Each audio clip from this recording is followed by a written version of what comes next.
네, 지금 잘 들립니다. 네, 지금 이제 영어 채널로 나가고 있습니다. 2번 영어 채널입니다. 2번 영어 채널입니다. 네. 네, 한국어 채널입니다. 1번 한국어 채널입니다. 잘 들리시나요?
Good morning.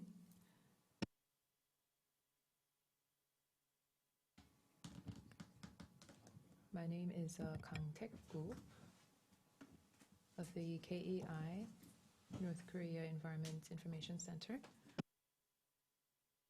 Because of COVID-19, unfortunately, we had to have this seminar in an online and offline format.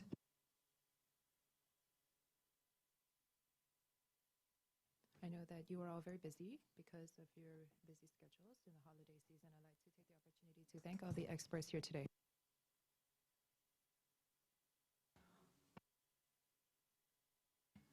This is being hosted by KEI and HK.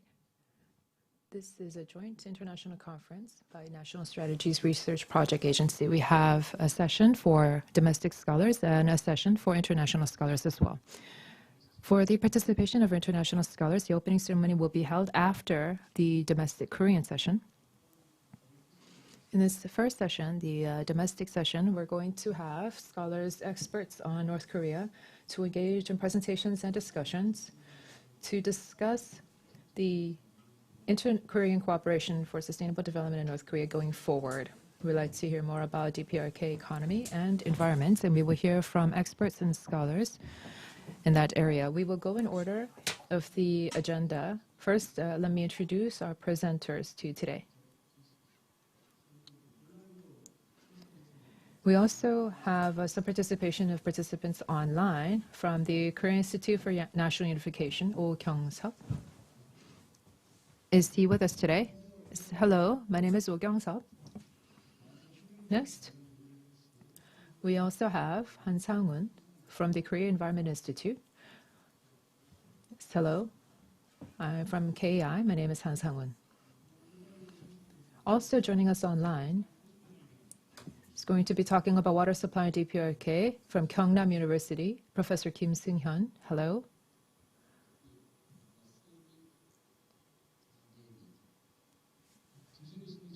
Professor Kim, can you hear me?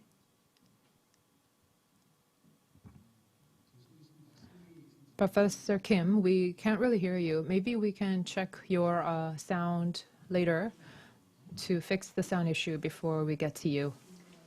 Our last presenter for the morning session is from Hankuk University, Dr. Hong Yoon-gun. Hello, it is a pleasure to meet you.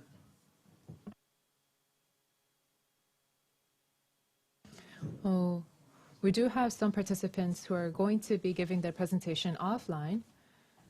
We do have some with us today. Lee Ki-young from Gyeonggi Research Institute, who is joining us online. Hello. We also have some discussants with us today. I'm going to introduce our discussants later on. Now, we would like to begin the KEI and HK+ National Strategies Research Project Agency Joint International Conference on Supra-National Cooperation and Communication for the Sustainable Development of the Korean Peninsula. When you give your presentation, I would like to make sure to ask you to wear the face masks that we have prepared for you today, and please keep them on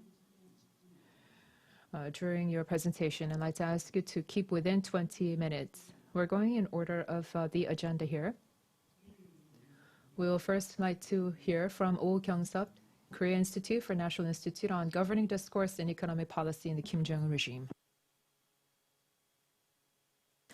Good morning. I am Oh Kyung-seop from the Korea Institute for National Unification. Can you hear me well? Yes. I wasn't really able to hear the moderator clearly. I hope that you will increase the volume.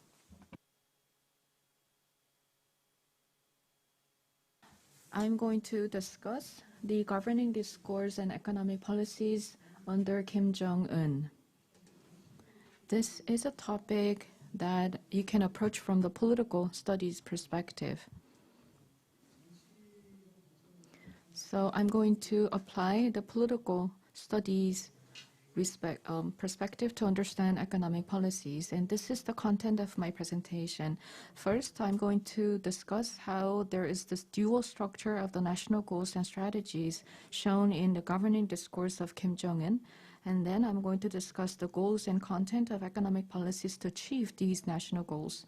And finally, I'm going to offer an analysis of whether these economic policies have succeeded in achieving these goals. When it comes to the governing discourse of Chairman Kim Jong-un, this is basically represented in his speeches and his texts. So you can analyze the written texts as well as oral speeches delivered by Chairman Kim in order to understand the governing discourse. Now, moving on to the dual structure of the national goals and strategies, their number one priority in ruling the regime is to maintain the one-person regime of Chairman Kim Jong-un, and in order to do so, they need the financial resources and money to rule. And secondly, they need financial resources to give rewards to the elite class members, because Chairman Kim Jong-un needs loyalty of these elite class members. They need to be given incentives and rewards so that they can maintain their loyalty to Chairman Kim. And at the same time, you can see that nomenclatura system is in place.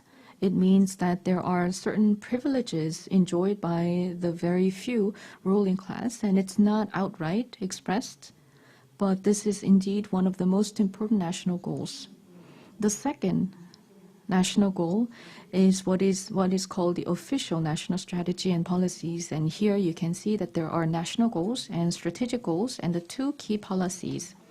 The national strategy is a complete victory of socialism, and the strategic goal is to build a strong socialist country, and the two key policy priorities are developing nuclear weapons and develop the economy.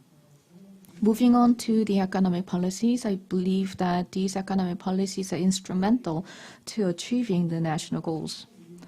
As I mentioned before, it is critical for Chairman Kim to maintain his control over the regime, and to implement these national goals, they utilize the economic policies. In other words, economic policies are instrumental to maintaining Chairman Kim's control over the country. Therefore, their number one priority in implementing economic policies is to create a pool of financial resources for Chairman Kim. And secondly, they are focused on building the weapons capabilities and military forces. And the third objective is to improve the quality of the people's lives. But as you can see, improving the quality of life of residents in North Korea are not their number one priority. Now let's take a look at the structure of the Dprk economy and the implications. And here, not much research has been done, but there are triple structures in place. When you examine the North Korean economy, they have the second economic commission, which is under the Chairman Kim. So the first economy is the party economy. The second economy is the military and defense economy, and the third economy is the economy for the people, which is run by the cabinet. As for these researchers who examine the North Korean economy as a triple structure, they say that the party economy and the second economy take up about 70% of the Dprk economy, but we don't have specific statistics. So we don't really know the size of the party economy versus the second economy versus the people's economy. But overall, you can understand that the North Korean economy can be broken into three categories. And the people's economy is taking up the smallest portion. Now let's take a look at the implications of the economic policies. As I mentioned before, their number one priority is to secure financial resources for Kim Jong-un's ruling, and there are subordinate policies that are instrumental to achieving national goals and policies. Now let's take a look at the economic policies expressed in Chairman Kim's discourse. On April 16, 2012, in his speech, he mentioned that their number one goal is to build a strong economy. And so the economic policy objective is to improve the economic development and improve the quality of life. They declared that they would build a self-reliant economy. This means that the Dprk will pursue economic production and economic development on its own. So basically, it's centered on the notion of self-reliance. And secondly, they said they would increase the production of the basic industries. And then there are energy and other infrastructures, including power generation and coal production and steel production and railway construction. These are the infrastructure-related areas, but they did not lay out the specific approaches. And then they said that they would promote the development of the agricultural industry, the light manufacturing industry, and the livestock and fisheries industries. So there are all these areas that they focused on, but the specific plans would have been carried out. But when Chairman Kim Jong-un delivers speeches, he would just give out very high-level discussions. And then Chairman Kim said that they would increase the production based on socialism, and they would promote scientific development and automation. So basically, it's saying that they were going to introduce some scientific approaches, and they said that they would improve the economic management methods. But still, they adhere to the socialist approach to economic development and economic management. So the overall basic principle of control or state control in the economy is the same. In 2013, Chairman Kim announced the dual policy or Pyeongjin policy for economic development and nuclear arsenal development. And the objective is to build a strong socialist economy. And specifically for economic policies, Chairman Kim said they will build a strong basic industries. And also he declared that the Dprk economy would transform into a knowledge-based economy, and also said that they would increase self-reliance in resources and basic supplies and metal and chemical industries, and these are serving as fundamental industries for the economy. Currently, resources and other materials are in short supply in the Dprk, so they wanted to improve this. And Chairman Kim said that they will continue to develop science and technology and pursue space development, which is quite related to nuclear development programs. And Chairman Kim said that it would improve the economic management styles and said that it would diversify trade routes. But later, the UN sanctions were implemented, so diversification of international trade was not possible. And in 2013, Chairman Kim said that they would develop the tourism areas and economic special zones. But for Wonsan district, they kept on developing Wonsan district for tourism purposes. Because the Dprk's production base is very deteriorated, they wanted to promote tourism to earn revenue. And this approach has been pursued since the late 1980s, so that has been continuing even to this date. But overall conditions were not favorable. So there were many limitations as to promoting their tourism industry. And when you look at the speech delivered by Chairman Kim on April 20th, 2018, he declared that there will be a full focus on economic development, and this was around the time when talks with the U.S. began. And there were some expectations about Dprk-U.S. high-level meetings. And at the 7th Central Committee, they announced that they've completed their nuclear capabilities in 2017. Because of that, they said that they would focus on developing the social economy, and they will promote the quality of life and modernizing and informatizing and digitalizing their economy. And they also focus on self-reliance and self-supply.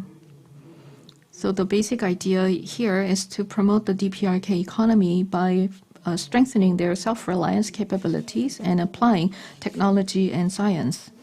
And that was about the time when the Dprk was engaged in some talks with the US, and they said that they've already completed their nuclear development.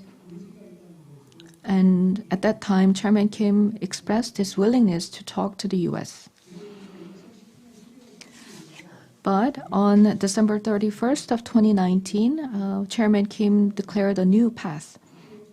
It was after the Hanoi talks with the US did not end very well. And at that time, Dprk had to put pressure on the US. And that is why Chairman Kim said there would be a heads-on breakthrough.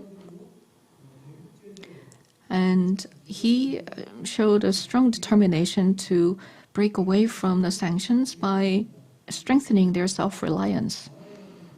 And Chairman Kim said that we would have to reform the economy and maximize the production potential to improve the quality of life and promote economic development. And this means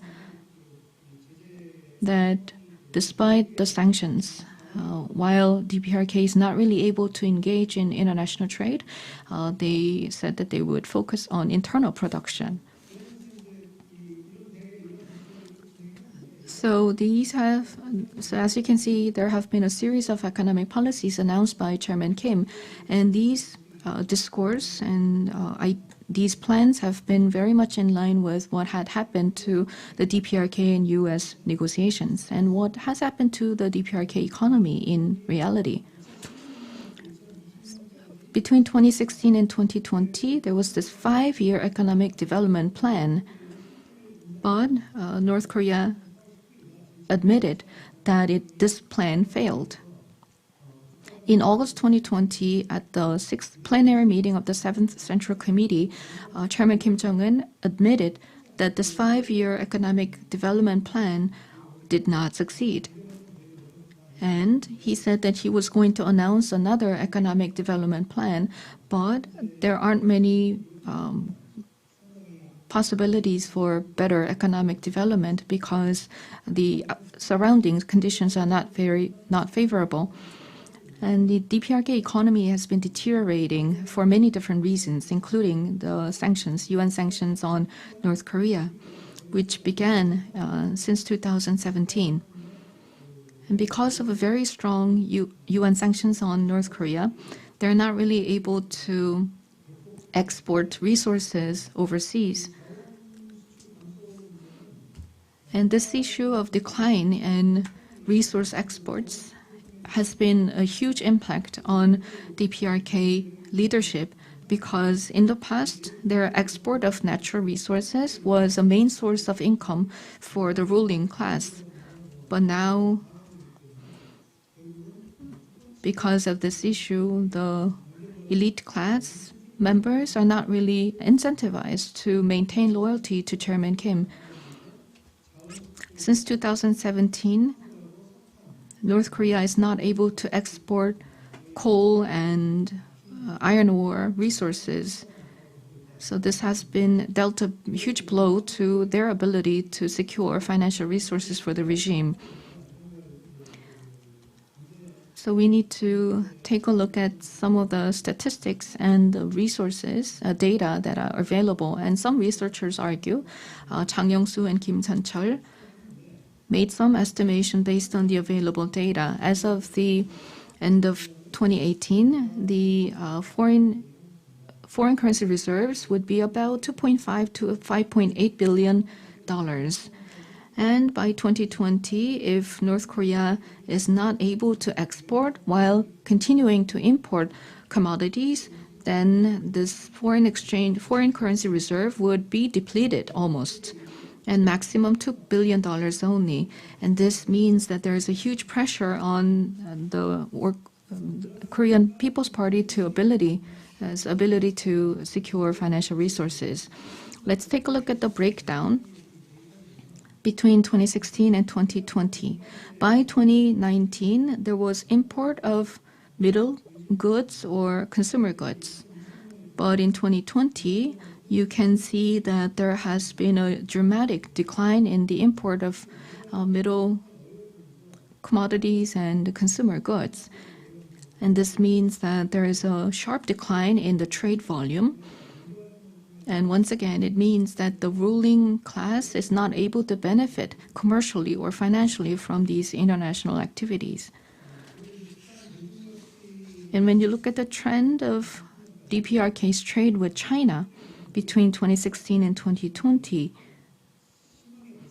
there has been a dramatic increase in the trade deficit on the part of DPRK. In 2016, it was 1.6 billion won, and then increased to 2 billion won and 2.5 billion won going forward. Because DPRK is not able to export natural resources, their trade deficit has been increasing. And in the first half of this year, there's about $300 million of trade deficit so far. So overall, first of all, the trade volume itself has declined dramatically, and the trade deficit since 2017 has been increased from $1.6 billion to $2.3 billion. But this year, in year 2020, it's not only the exports but also the imports that have declined substantially. So the amount of trade deficit has been reduced as well. Now let's take a look at some of the outlooks for DPRK economy in the future. Now, as I mentioned, the trade volume is declining and foreign currency reserves are declining as well. And this means that Chairman Kim's number one priority of securing financial resources for the regime would be very difficult. And if the UN sanctions are not lifted in the near future, then this will be a huge pressure on Chairman Kim's regime. And secondly, Chairman Kim and his leadership have been excavating resources to maintain the control over the economy, but overall the trade volume has been reducing and there's not a lot of supply or inflow of foreign currency into the DPRK. So given this, there is a very difficult situation financially for the regime. And at the same time, they have been investing in nuclear programs and military and defense forces. Even though there's economic difficulties, the DPRK continues to run its military and defense facilities because they need to build their nuclear capabilities. And they also need to continue to operate their military forces. Even several decades ago, when there was a huge economic depression in the US, in DPRK, they still had to maintain their military forces. So regardless of their economic situations, the military industry continues on in its operation. And currently, the regime is struggling with trade and also with foreign currency reserves, and it's ultimately going to have some impact on its defense and military industry. And there is a very high likelihood for the regime to fail to improve the quality of life of the people. And in the meantime, the production and the people or grassroots economic activities have been slowing down as well. So it means that the economy in the future is going to be very difficult. And currently, with the COVID-19 pandemic going on and UN sanctions still in place, there are many challenges. But in the future, when the DPRK resumes its trade with China, there will be increase in import of consumer goods and commodities coming from China. So that may relieve some of the difficulties of the people. But fundamentally, the trade volume will continue to reduce, and the regime's capability of securing financial resources for their governance, it's going to be affected. So in short, what I want to say is that in DPRK, the economic policies have two important goals. Number one priority is to bring about financial resources and other resources for the regime. And the second objective of the economic policies is to improve people's lives. But the second goal is subordinate to the first goal because there are more emphasis on building military forces and defense capabilities. So overall, I would say that the DPRK is experiencing huge hurdles and obstacles in achieving these two objectives of the economic policies. And in order to overcome these challenges, it is very much up to the UN sanctions, whether these sanctions will be lifted or not. Of course, Chairman Kim is arguing for self-reliance and resilience and internal production. But if there's no inflow of capital or resources from the outside, it's going to be very challenging. So once again, we have to see whether there will be conditions conducive to inflow of capital and resources from the outside world. And once again, this is very much related to the future prospect of negotiations between the DPRK and the US. But as of now, it is not likely for DPRK to give up its nuclear programs. And this means that these economic hardships within DPRK may continue for some time. And if these economic struggles continue, they will not only have an impact or negative impact on people's lives, but also on the regime's control over the country. And with that, I'd like to wrap up my presentation. Thank you very much. So you discussed how these economic policies have played out in the DPRK, the current situations, and whether economic objectives have been met or not. There's a very close relationship between economic policies and the environment and many other aspects. I think that his presentation has very important implications for all of us. Next, we would like to hear the presentation under the theme Task and Prospects for the Future Integration of Environmental Legislation of the Korean Peninsula by Han Sang-un, Korea Environment Institute. I'd like to ask you to keep within 18 minutes. Yes, can you hear me? I don't think you can hear me. Yes, I am Han Sang-un of KEI. Can you hear me?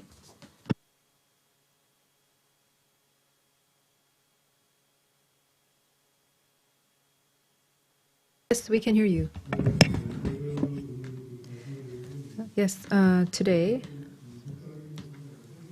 I'm going to talk about the need for an integration between inter-Korean environmental laws and legal frameworks. I know that this is a little bit interesting, and it's going to be rare to talk about environmental laws as they exist in North Korea.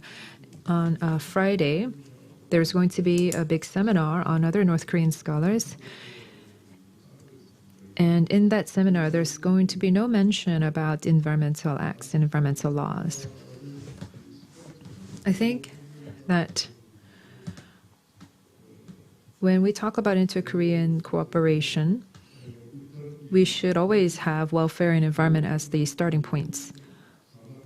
I'd like to ask you to consider that as you listen to my presentation and I talk about the future prospects for integration between the environmental legal frameworks of our two countries as we lead up to ultimate unification. Of course, there are many different environmental pollution standards as they apply to South Korea, and I want to talk about how we're going to apply them to North Korea going forward. I would like to say that this presentation is based on activities done by the Korea-German Advisory Committee. This is a vice ministerial level committee, and in 2017, I had the opportunity to present before this committee on environmental acts and environmental laws, and the committee is sponsored by the Ministry of Unification. So I would like to ask you to please take that into consideration. In legal studies, when we talk about legal integration, there are three things that we have to consider. When there are two very heterogeneous communities and they unite to form a single community and to have a unified legal framework, they need to come up with a single law to govern that area. So we need to have a single unified legal framework. That means we need to legislate.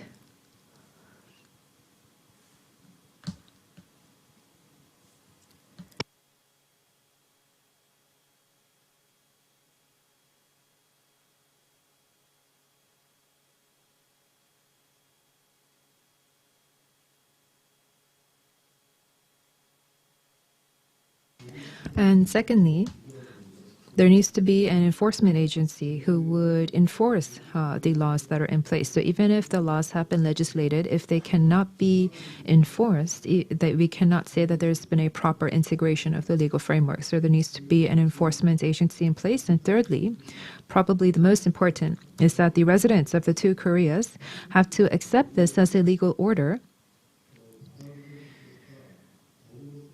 They need to recognize this as law, as the law that governs the land. There needs to be this legal confirmation by the public, and only then can this integrated legal framework truly stand.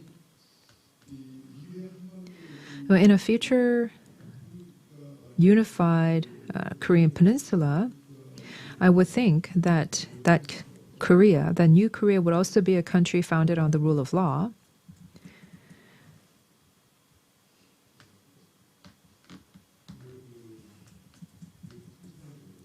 So, yes, I have to say I'm not very familiar with this style of presenting, but in any case, so in establishing a legal framework, it would be a very important part of our tasks as we become a unified Korea. So as we become more of a country founded on rule of law, we have to also establish a basis for this environmental legal framework.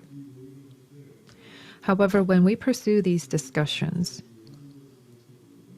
we often talk about this one Korea community and North Korea's Goryeo federalist system. Am I supposed to use this clicker? It's not working.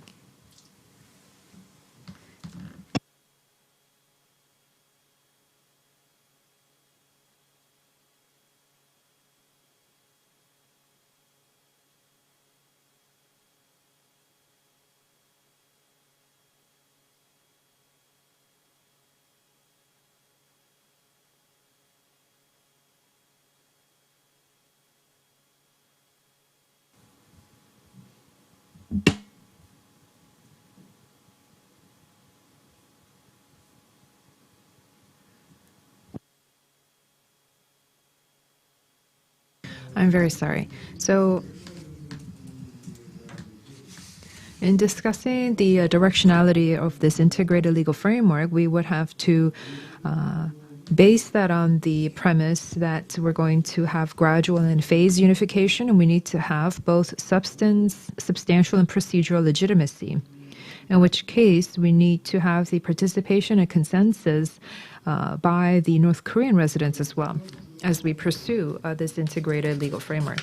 Before integration, there will be some things that we have to do and some things that we have to do after this integration. So I'm going to separate these two, and also I would like to tell you that I'm drawing upon case examples of Germany. Some of the things that we have to do before we integrate the legal frameworks is that for this charter on a unified Korea or a federal Korean state, there needs to be a charter on the environment as well that would state the importance of environmental protection and sustainable development. We need to declare an environment charter that would include this initiative both by South Korea and North Korea before we have integration.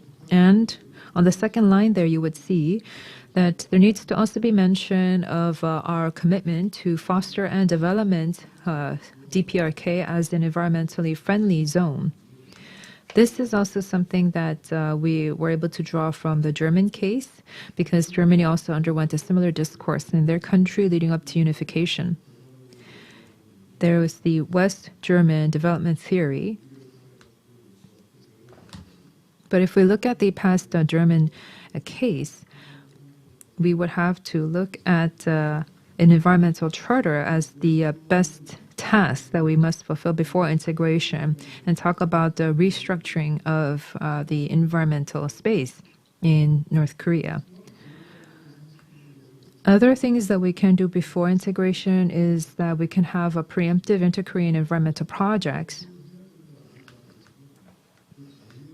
We often talk about the importance of having inter-Korean environmental projects, but in that process, we have to absolutely review the environmental acts in place, because even if we were to try to engage in projects, maybe the projects would go against South Korean law, or they could go against North Korean law. So the two parties involved have to discuss the environmental acts, existing laws in place, and there needs to be a newly established legal basis for these environmental cooperative projects. There needs to be a sort of a working level forum that could discuss this work. Even before legal integration, perhaps the participation of experts who do not have a good field expertise, that could lead to much chaos and confusion, even if there was some work leading up to these cooperative environmental projects. So there needs to be, again, a working level of forum. And in that regard, the government can discuss ways to support this working level forum. And what's very important is that we want to secure the sustainability and the safety of this inter-Korean exchange. And to do so, we need to also have a legal basis for such funding and transparent sharing of information. So this transparent sharing of information is obviously very important, but to make this more clear, there needs to be an establishment of a legal basis. If we take a look at existing cases, we've seen that many times the projects would change around depending on the administration in place. There are many different international organizations, especially those devoted to environment protection. And so South Korea can discuss ways to share information with these international organizations in a stake for increased transparency, and this can also help the international community enhance their credibility of Dprk and have more trust, build more trust of Dprk. There are many different international legal issues that Dprk has, especially when it comes to environmental protection, and so we can review some measures to minimize these issues, together with the consultations with working level experts. So one of the first tasks that we should do in legislation is to review and improve the obstacles to implementing projects and laws based on Cold War thinking. And the second legislative task that we have to undertake is that we have to newly establish a legal basis and institutional mechanisms to secure the sustainability and safety of these cooperative projects. When we have actual discussions about integration of the legal frameworks, what should we do? There could be some debates about whether we're going to apply South Korean laws or Dprk laws.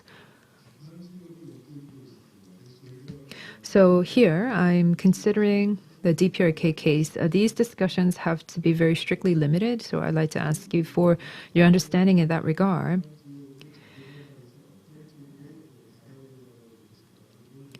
I'm trying to think about what we have to do to try to apply the South Korean legal framework to North Korea, especially when it comes to environment issues.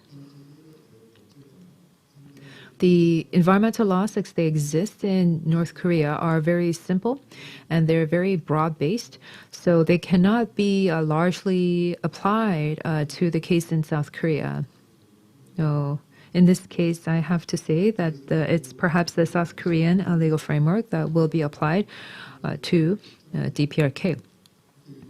So that will be the best direction going forward. I'm not saying this because I'm a South Korean person, but because the South Korean laws are more comprehensive and more detailed, whereas Dprk environmental laws are a little bit more simple and concise. And so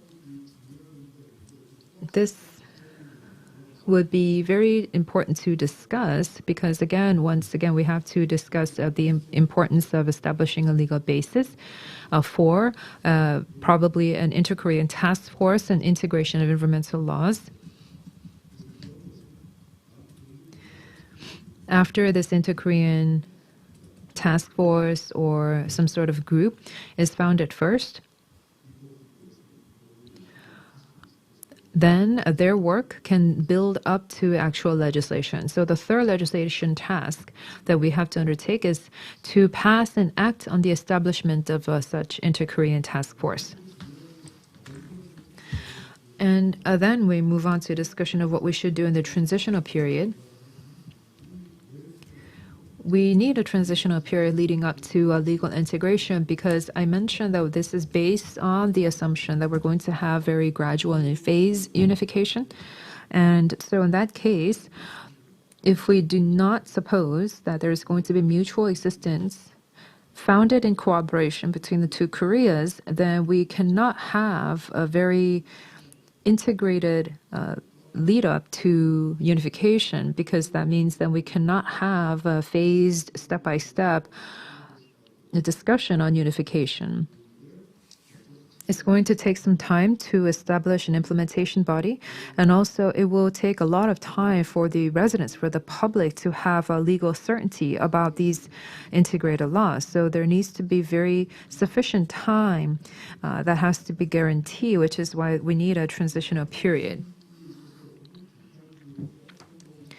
Which laws will be applied to North Korea during this transitional period? Are we going to expand a South Korean case and apply North Korean law on a temporary basis, or are we going to apply Dprk laws on a temporary basis and have an exclusive application of certain areas of South Korean law? But this is only going to be applied during the transitional period. If we're going to expand South Korean laws, that means that we can have environmental protection of Dprk, but this means that we will have a lot of instability. However, if we just maintain Dprk law for a temporary period, sort of have a grace period, then that means that there could be legal stability for the Dprk case, but that we might not have enough environmental protection for the Dprk region. This could lead to many problems in the actual regard of environmental protection. So if we look at the German case, if the transitional period becomes too long, there were significant economic costs that were derived because of the prolonged need for environmental protection. So we would have to take these two values of legal stability and environmental protection and choose between one of these two. And our basis for choosing is to try to really understand the actual status of the environment in the Dprk. If the environmental pollution levels are very severe in the Dprk, then we would have to prioritize environmental protection rather than legal stability, in which case then we can expand South Korean legal system first. So again, this has to be followed by an environmental status survey of Dprk, which is why we need to have an inter-Korean joint status review committee. This joint committee has to be established as soon as possible, no matter what the outcome is. And this is a personal hope of mine. This joint committee will do a research or a survey of the environmental situation of the DPRK, and they will publish a white paper on the DPRK environment. And then they would announce what to do, and then we could have a legislative notice, and then that could lead up to legislation. So the fourth legislative task is to have an Act on Inter-Korean Joint Status Review Committee so that they could publish a white paper. If we're going to apply some parts of DPRK environmental law on an exemption basis, which I think that we will have to do no matter what happens. There might be some areas that could be delayed, some areas that could be applied. So for specific regions in the DPRK where the pollution levels are quite severe, we can come up with special countermeasures or legislate an act on supporting these particular regions. This having a grace period is very similar to what the German case did with the Umwelt ramen. But again, having this act legislated is going to be the most direct way to allow this to happen. These three goals would have to be included as an appendix to that act, but I have to say that this is not going to be easy. So I would like to go here, and there are some case reviews that I also included in my presentation on environmental pollution, air pollution, natural reserves, biospheres, water pollution, and emissions limits. But lastly, I just would like to say that I did mention this in the opening, but are we going to go the way of ecological restructuring, or are we going to follow what the Germans did and go the way of the so-called West Germany development model? The West Germany development model, if we were to apply that to the Korean Peninsula, we would have to call it the South Korea development model. The German case, now 30 years after what happened, we are reviewing the German case. The Germans say that the West German development model was not actually 100% desirable, and in fact, there are some areas where the economic cost burden was very excessive. So we can go by way of the ecological restructuring, which could be a way to decrease the economic cost burden in the long term, and would be more fitting to the Korean Peninsula case. I would conclude my presentation there. Thank you very much. Yes, thank you very much, Dr. Han. I think that environmental study is something that is being approached by different disciplines. And yes, I think that we also have to have a legal approach to environmental protection as well. When going forward, I hope that you can take apart and do a more phased approach to these inter-Korean environmental legal framework integration. Next, I'm going to invite Professor Seung-Hyun Kim from Gyeongnam University. The topic is water supply in DPRK. I'd like to give you 18 minutes for your presentation.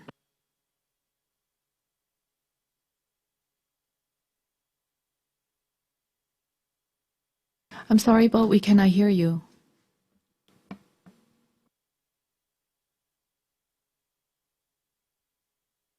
Can you hear me now? Can you hear me? Yes. Now we can hear you. Can I share my screen? Yes, you can share your screen. Okay, if you allow me to share the screen, let me do so. Now I'd like to begin my presentation on the topic of water supply in DPRK and what we need to do. When it comes to water supply situations in DPRK, this is very closely related to the residents in North Korea. Here, you can look at this pie chart announced by UNICEF in 2010. But according to this data, you can see that water supply situations are closely related to the health conditions of the residents there. They took a look at the causes of death for children under the age of 5. You may not be able to see these details, but the second most important cause is diarrhea, and diarrhea is related to providing clean water. If they can get access to clean drinking water, they can avoid getting diarrhea. Usually, children get diarrhea when the water is contaminated. And this is an example of how the water situations in North Korea are very dire. You can also look at the situations in educational facilities and hospitals and how these groundwater sources in residential areas are contaminated or polluted, and many water facilities are not well maintained. So there have been many documents about them and some research studies out there. But what we need to understand is the basic problem of North Korea in terms of water supply. Of course, there are some documents out there, but they may not be very helpful. We are interested in how to provide or how to build water works in North Korea.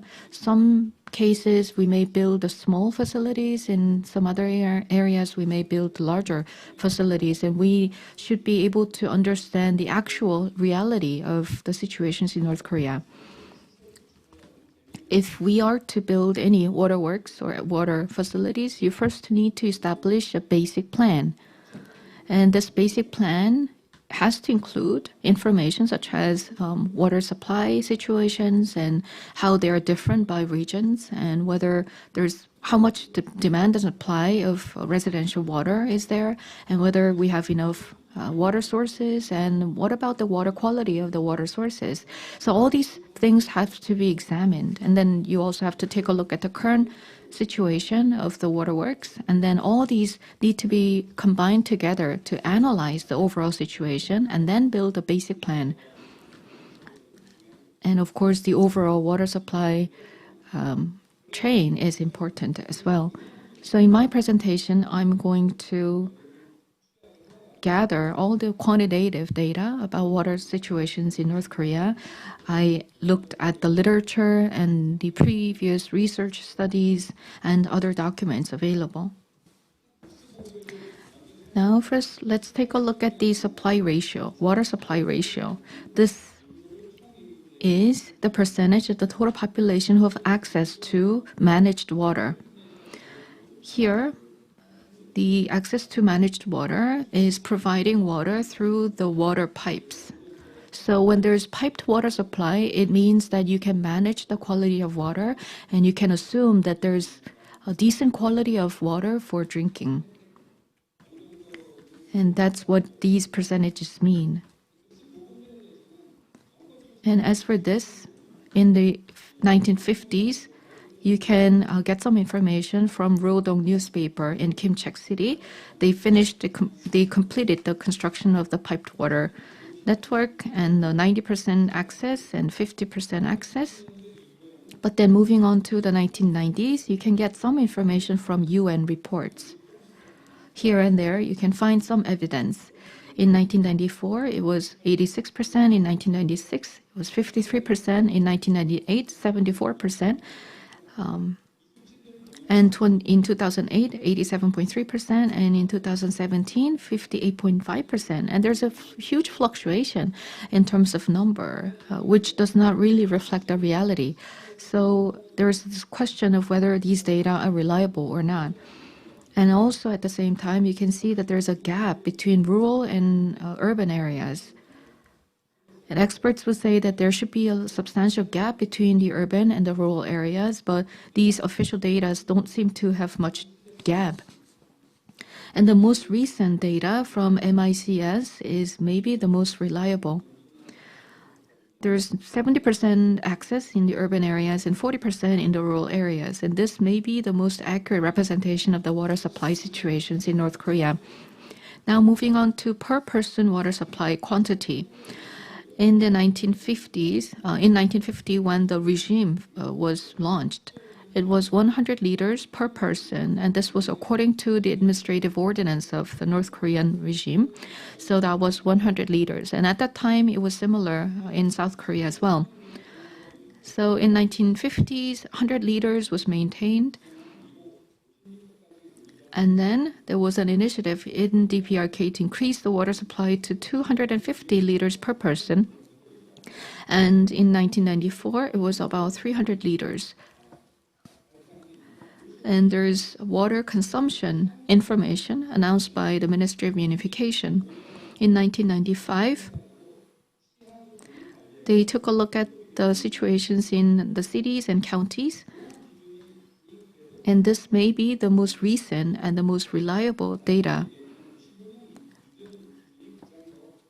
I would say that the numbers before 1995 would be the most accurate.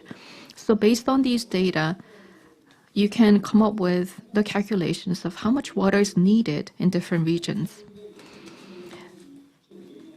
There's 25 million people in North Korea as of 2020. So based on this population of 25 million, we took at this. And in the parentheses, you can see the urbanization rate. As I mentioned earlier, there's got to be a big gap between urban and rural areas in terms of water consumption. And then you can calculate the per currency amount and also the per person water demand. And before 1995, they need about 1.7 billion tons of water. And after 1995, they need about 2.7 billion ton of water. But as I mentioned briefly, I think that 1.7 billion ton would be a most reasonable figure. So that's the demand side. Let's take a look at the supply side. There are some domestic studies and overseas studies, especially in reports announced by the UN. There's some mentioning of water supply in Dprk. So they say that it's about 1 billion ton of water supplied. So there's a gap between 1 billion ton and 1.5 billion ton between the supply and the demand.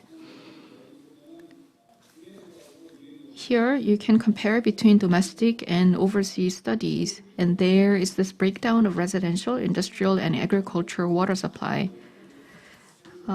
Recently, for industrial, it will be 4.7 billion ton, and for agriculture, it's about 1 billion, and they have smaller supply for agriculture and larger supply for industrial activities. And for residential water, there is lack of supply, but you can make an assumption that for industrial and agricultural purposes, the supply and the demand are relatively well matched. So if we are to make investments in water works, then we have to focus on providing water supply for residential purposes. The next question is whether there are enough water resources in the Dprk. Here in Dprk, they have similar water resources than South Korea. You can multiply the land size with precipitation. And North Korea is larger in terms of size than South Korea, and they have less precipitation. So overall, the amount of water resources is similar between the two Koreas. But when you take a look at the available water resources, North Korea has more water resources. In Dprk, the average temperature is lower than South Korea, so the evaporation level is much lower. So they have more water resources available for water supply. So it means that they do have sufficient water resources available. But as you may know, when you look at the rivers and streams, there's heavy precipitation during the summer, and in the winter seasons, there's dry season. So there's a big gap between the summer seasons and the winter seasons. And to make up for that, in South Korea, we would build dams and we will have reservoirs to store water, and then we will use these water resources when there's a dry season. But in North Korea, they lack such facilities in managing the water resources. As for the Dprk, 60% of the water resources are surface water and 35% are groundwater. In Korea, about 50% of the water resources are related to the dams. That's for the water supply. And then the rest would be streams and surface waters. So if you make this comparison, you can see that in North Korea, they have sufficient water resources, but they do not have sufficient water-related facilities, including dams. So that is why there is a higher reliance on groundwater. Then how about water quality?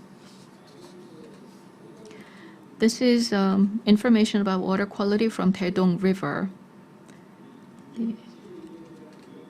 The first column is about organic contamination, and the red means that they exceed the water quality standards. So these are open rivers and streams. And when you look at the contaminants, they have been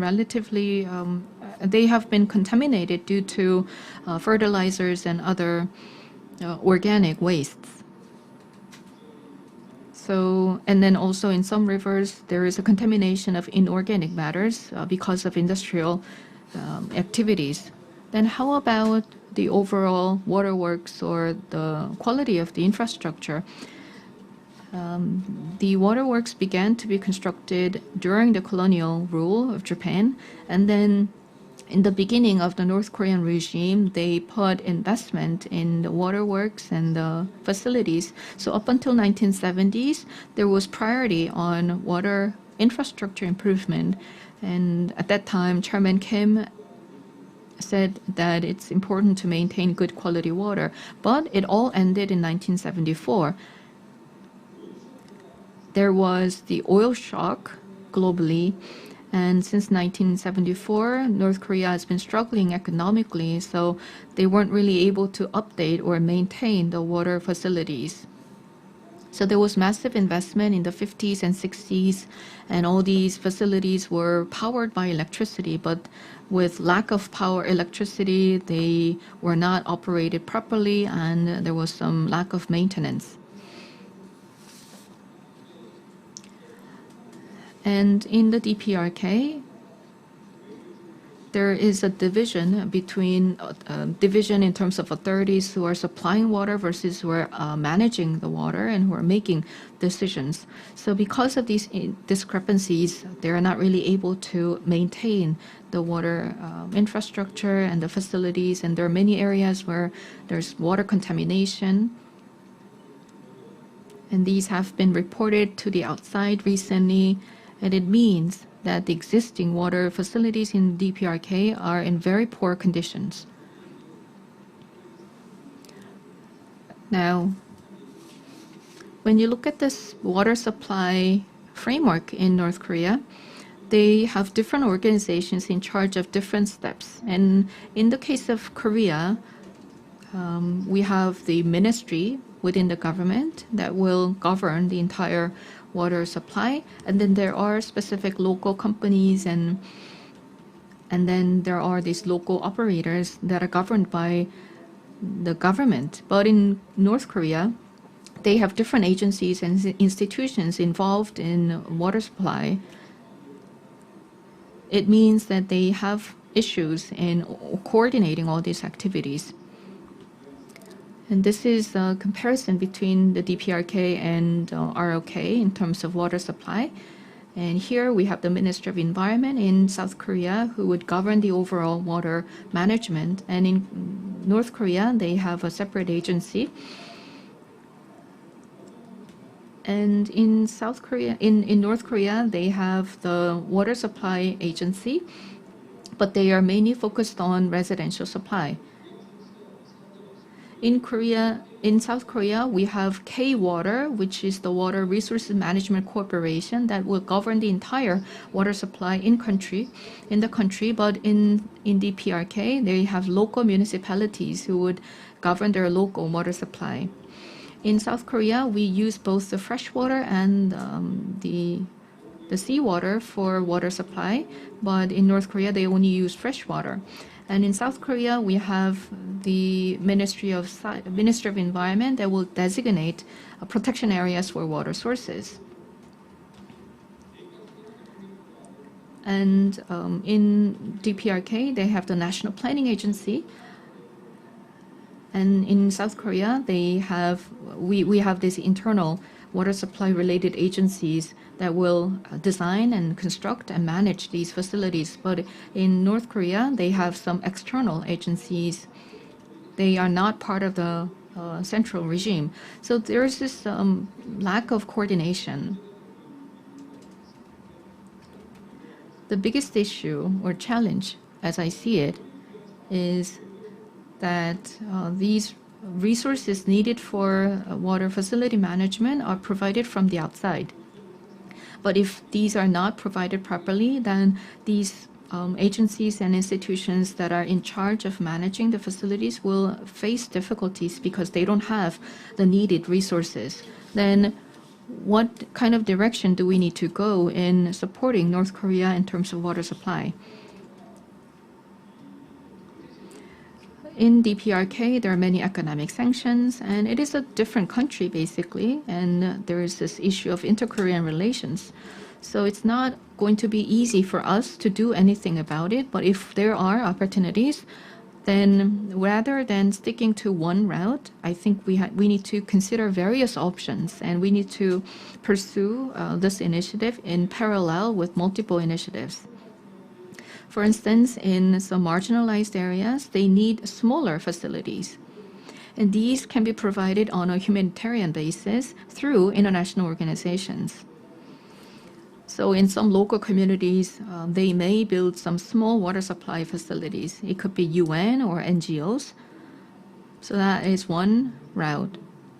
Can you please wrap up? Yes. So in this case, it is not only it's not just about installing these facilities, but also these international organizations can gather some data about the situation down on the ground. And the second route is utilizing economic special zones. And this is where the South Korean authorities can take the initiative.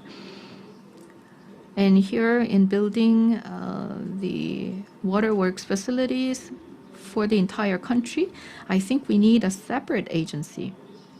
It could be six-party talks mechanism or some sort of multilateral organization. So this way we can avoid violating UN sanctions while supporting Dprk for water supply improvement. And with that, I'd like to conclude my presentation. Thank you. Thank you very much for your presentation. As you mentioned in your presentation in the beginning, Dprk has some issues in water supply, and there have not been enough reliable data sources about this. And thank you for putting together various available documents on water supply situations in Dprk. This is our last presentation for this morning session, be given by Hong Yoon-gun of Hankuk University on North Korea's disaster and the cooperation between North and South Korea. Please keep within 18 minutes.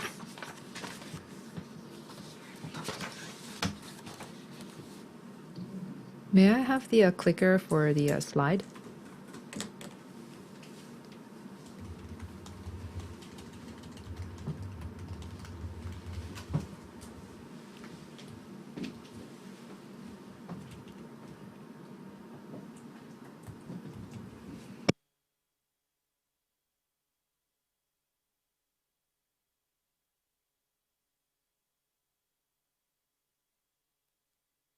Good morning.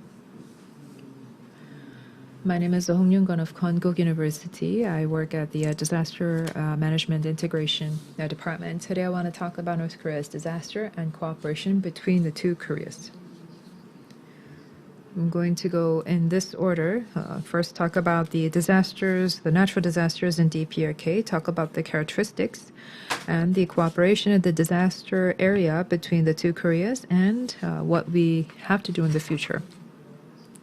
As you all know, disasters can paralyze the state systems and bring about much chaos and conflict. Because they paralyze the state system, they can also lead to a change in the flows of control for a particular country. Recently, the Dprk is going through a triple-layer disaster situation that is almost similar to the arduous march that they had in the mid-90s. This is also something that Kim Jong-un, Chairman Kim Jong-un, mentioned at the October speech that he gave before his party. There's going to be, there are those North Korean sanctions that are placed by the U.S. and UN, and the closing of the borders because of COVID-19 and of all these typhoons and storms. As Chairman Kim Jong-un has said, there are all of these different disaster situations that have aggravated the situation in the Dprk. There have been these border closures between Dprk in China and Dprk in Russia. 2016 Ryan Rock, 2019 Ring Ring, and the storms of this year in August and September, Barbie, Maisak, Haisen, these different heavy rains and storms have brought about a triple-layered disaster situation for the Dprk. That is why this year their economic growth is going to fall to below -5 and -7 territory. This is similar to what they had which during the arduous march of the 1990s, which was about -6.5. Next, I would like to talk about the different current status of the disaster situations in North Korea. So, in North Korea, they are one of the countries who are suffering severe natural disasters in the world. I am pulling this data from Belgium's Roubaix University's CRED and from 2007 and 2016. These different mass-scaled natural disasters numbered about 17 for North Korea. There were 10 floods and storms and droughts.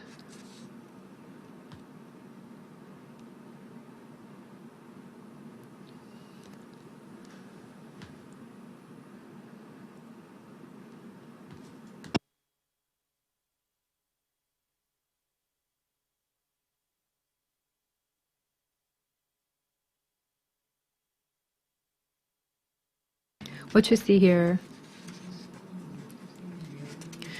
is what happened when the storm Ryan Rock hit Dprk near the Tumen River, together with these heavy rains. And because of this, with the storms, the Tumen River flooded. In Onsang of Hamgyongbuk-do province, the entire area was flooded, leading to displaced peoples, about 140,000 displaced peoples and about 538 fatalities. The central agency, the Dprk state outlet, said that this is the greatest disaster that they had after liberation.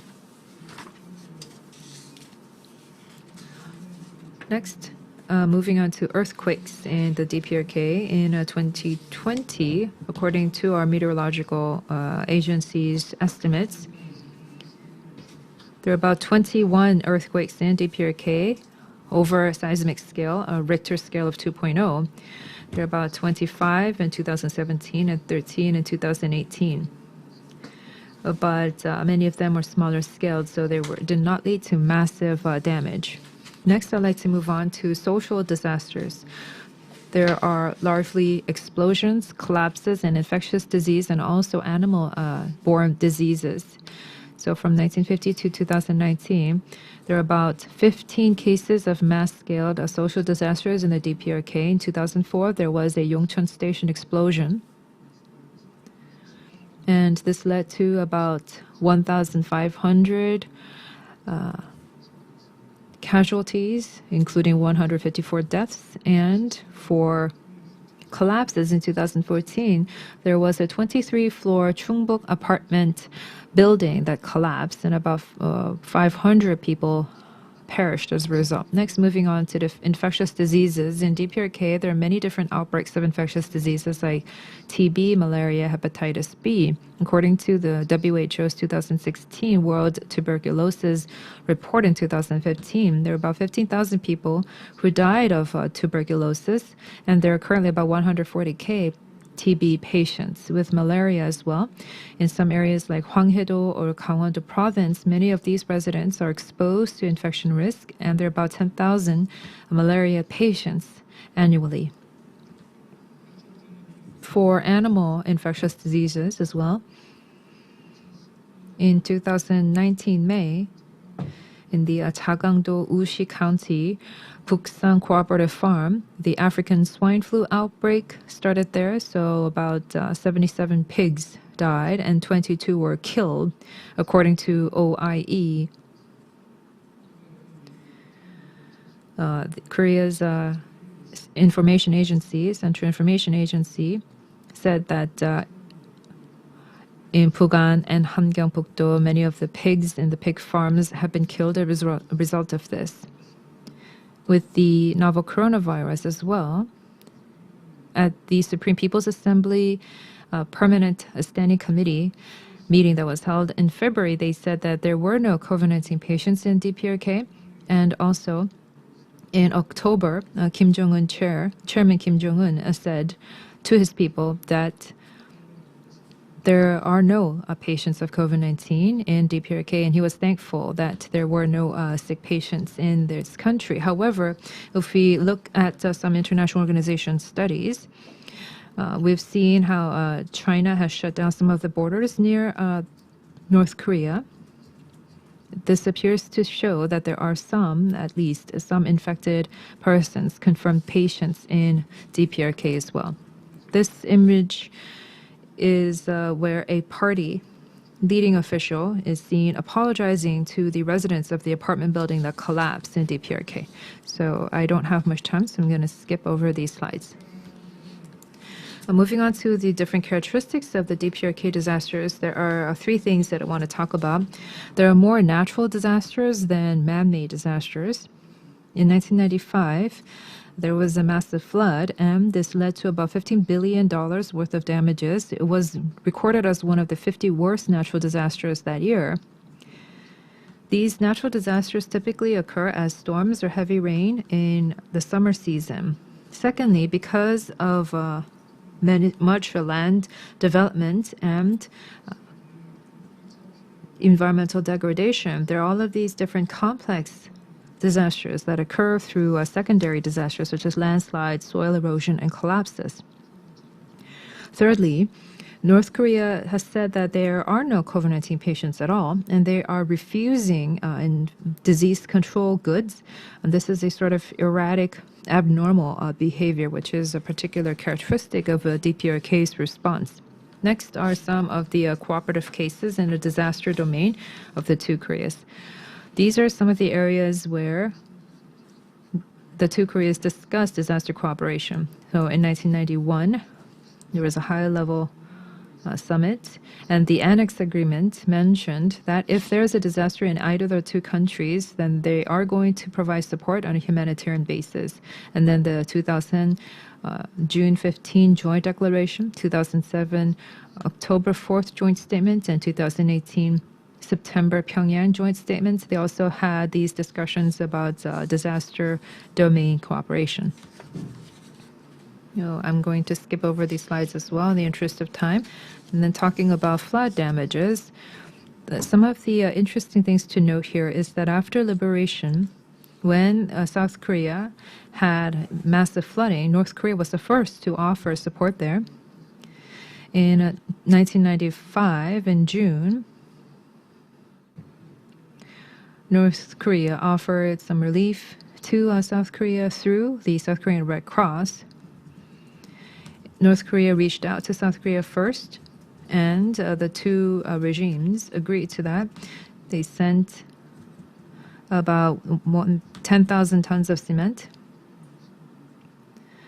and different medical goods, rice as well, to the South Korean side.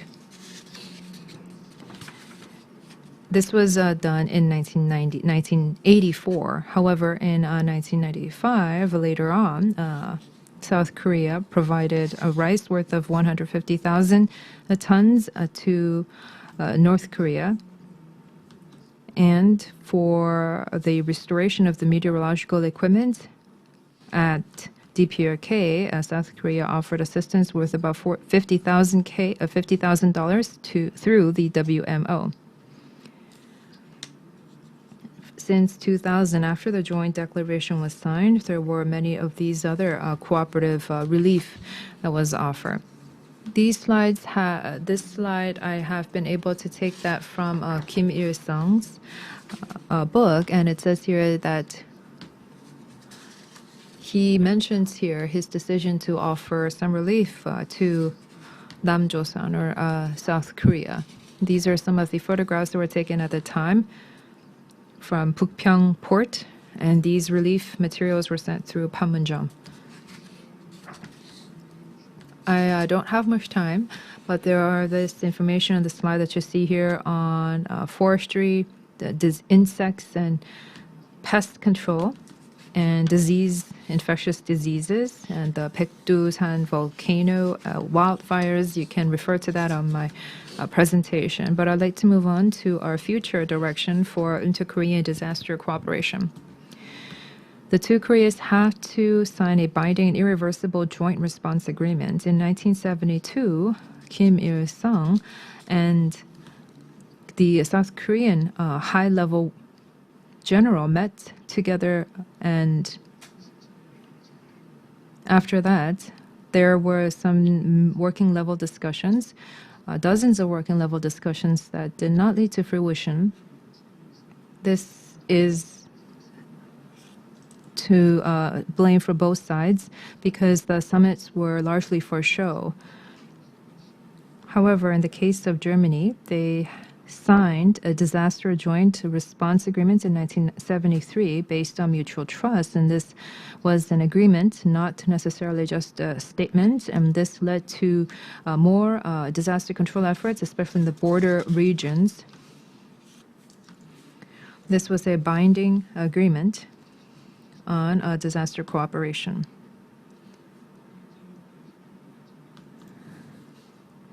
Just as what the two Germanys did before unification, Korea should also think about doing the same with the Dprk and prioritize disaster area cooperation because this area does not have many political interests.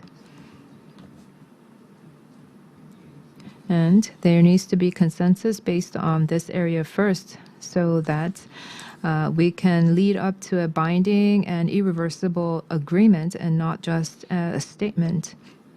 For an agreement, this would have to be signed off by the National Assembly and the Supreme People's Assembly of the Dprk. The agreement would have to list the mandate, the enforcement agency, the mission, and other specific details. Secondly,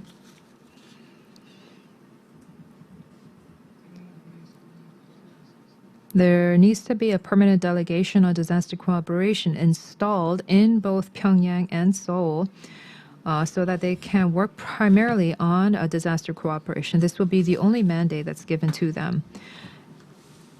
They should not close or shut down their operations because of different political agendas.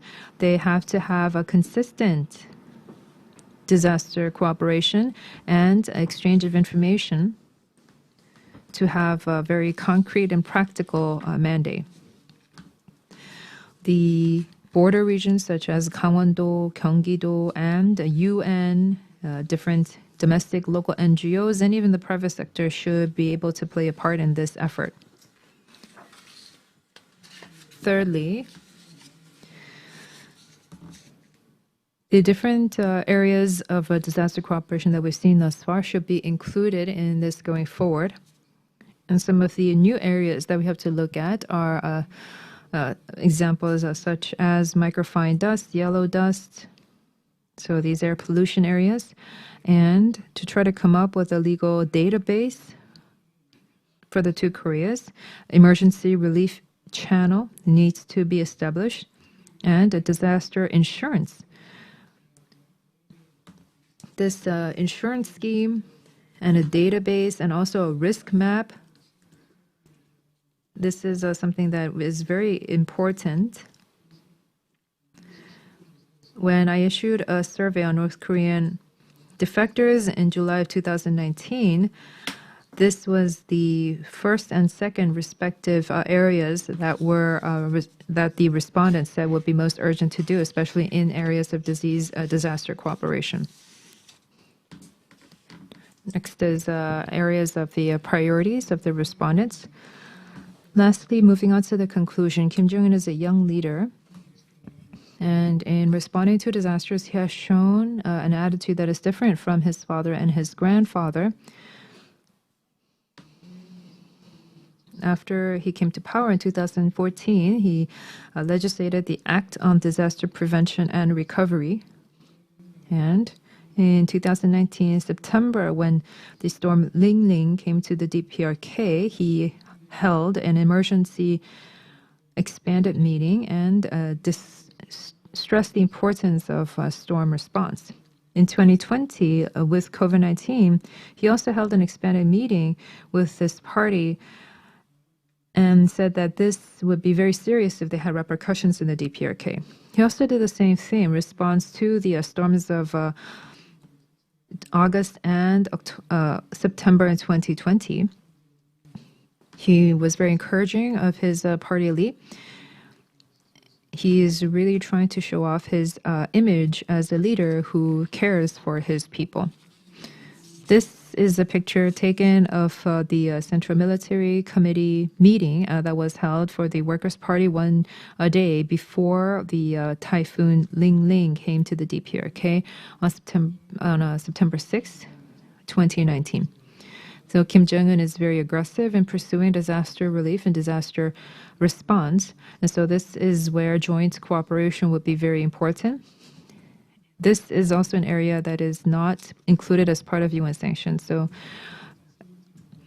as the two Germanys did in the past, these are humanitarian assistance. South Korean government should also have to engage in aggressive response to try to have a disaster cooperation also for microfine dust and all of these new urgent issues, the different IFRC, WHO, disaster response organizations in the border regions, the different NGOs in the DMZ. If these different local offices can be hosted in the border region or DMZ, that could support permanent peace in the Korean Peninsula. Disaster cooperation between the two Koreas could ease military tension between the two Koreas and also contribute to economic growth and also be conducive to political reform and openness of Dprk. A stable disaster management of the Dprk would also have direct and indirect effects for South Korea as well, so it has very important political implications.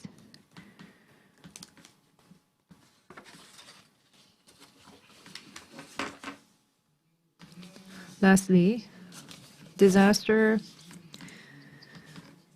can impact people's lives and property, so we have to work to protect people's lives and property from disasters. This is not something that is done on a part of goodwill by the state, but it's the primary responsibility of the state. Yes, thank you very much. For the purposes of our discussion, I'd like to ask our discussants to please come forward and take their seats on the podium. I think if we take a look at the internal data in the Dprk, Kim Jong-un has often mentioned a disaster response. So I think that the leadership, the party leadership also thinks that this is a very important issue. And as we prepare for unification, we have to better understand the disaster response situation in the DPRK. Dr. Hong told us about this in his presentation. So thank you very much. Now we're going to have a discussion session. According to the program, we're going to proceed. So first of all, I am going to invite Mr. Chung Jun-hee from the Ministry of Unification for his panel discussion comments for about 8 minutes.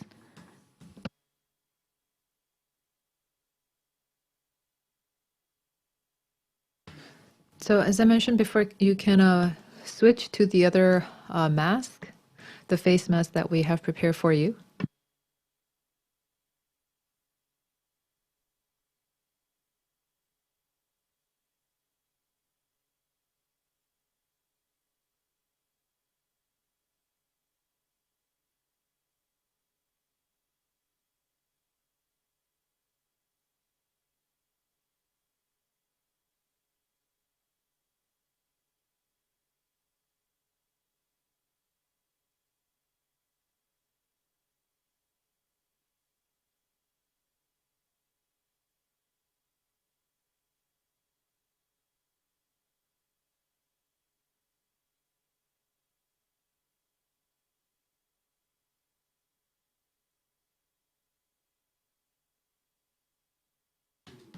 Yes, I've just been introduced. My name is Chung Jun-hee of the Ministry of Unification.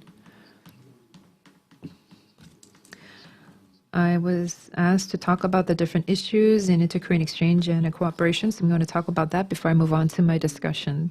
So as you know, today we're here to discuss the sustainable development of the DPRK. So I think we have to discuss the importance of exchange and cooperation between the two Koreas. And for sustainable development, we have to have unification first of all. But the efforts for unification have to take place in 3 different directions. First, we have to have the right environment. And we have to have good environments both here locally and internationally for ties, exchange, cooperation that can have a good environment between the two Koreas. This could take the form of summit-level talks, more dialogue. The starting point for this is, as you well know, in the 77 Declaration in 1988, where all of the government ministries really worked towards inter-Korean cooperation and exchange. There are 2 areas that we can think about. Well, first is economic and socio-cultural. We began with economic cooperation. After Kim Dae-jung came to power, we started with the Mount Kumgangsan tours, which led to the launch of economic exchange between the two Koreas. This also led to rail, road,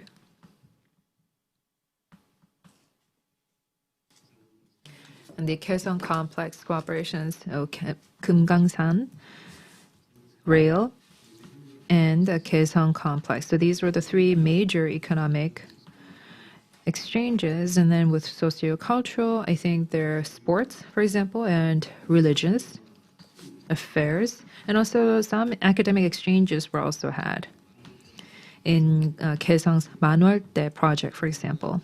In environment, I think if I were to mention a few things, we did hear the presentation on disaster response earlier, but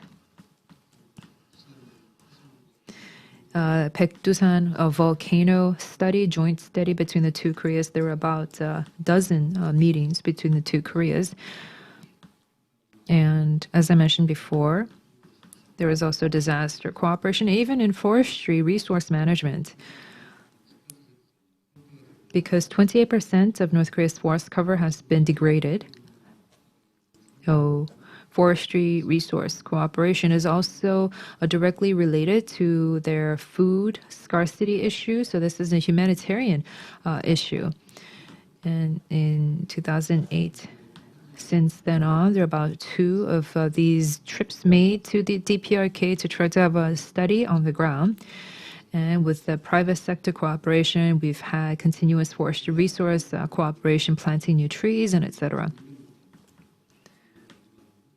And also, there's been joint management measures that have been done between the two parties beginning in 2001 to discuss ahead of time, before we discharge rainwater from the dams, for example. And some of these have actually come to fruition. And in 2009, 2019, up until then, we've worked to try to create the DMZ area into a peace zone, although there have been some stalemates in that. After the Hanoi summit, we've seen some changes between the inter-Korean exchange, so I'd like to mention that first of all. After the Hanoi US Dprk summit, in October 2019, the two Koreas announced a new way forward. And at the end of that year, so last year, COVID-19 erupted and the borders were closed down. The socio-cultural exchange that took place around that time was that inter-Korean soccer match was held in Pyongyang for the Qatar World Cup, which was held without an audience. And they also blew up the liaison office and shut down the rail cooperation between the two Koreas. So this led to some extreme case. When we look at the cooperation, we never could go beyond political affairs. The Tamiflu support, the Kaesong industrial complex, and the 50,000 tons of rice that we were trying to give them through the WHO, North Korea did not respond to any of these efforts, and North Korea just continued to talk about some fundamental issues that have to be resolved with the Qatar World Cup and individual tours to the Dprk. When South Korea issued these announcements, there was no mention of this in particular from the Dprk side. So when we take a look at the attitude of the Dprk after February of 2019, North Korea has tried to shut South Korea out of exchange and cooperation. And they don't want to release any information. If any of the projects have been released and made open to the public, then they do not go forth with the project and they don't want to sign any agreements. This year, with the EC cooperation and Dprk said that the May agreement is dead. We said that we should do a status survey on the DMZ.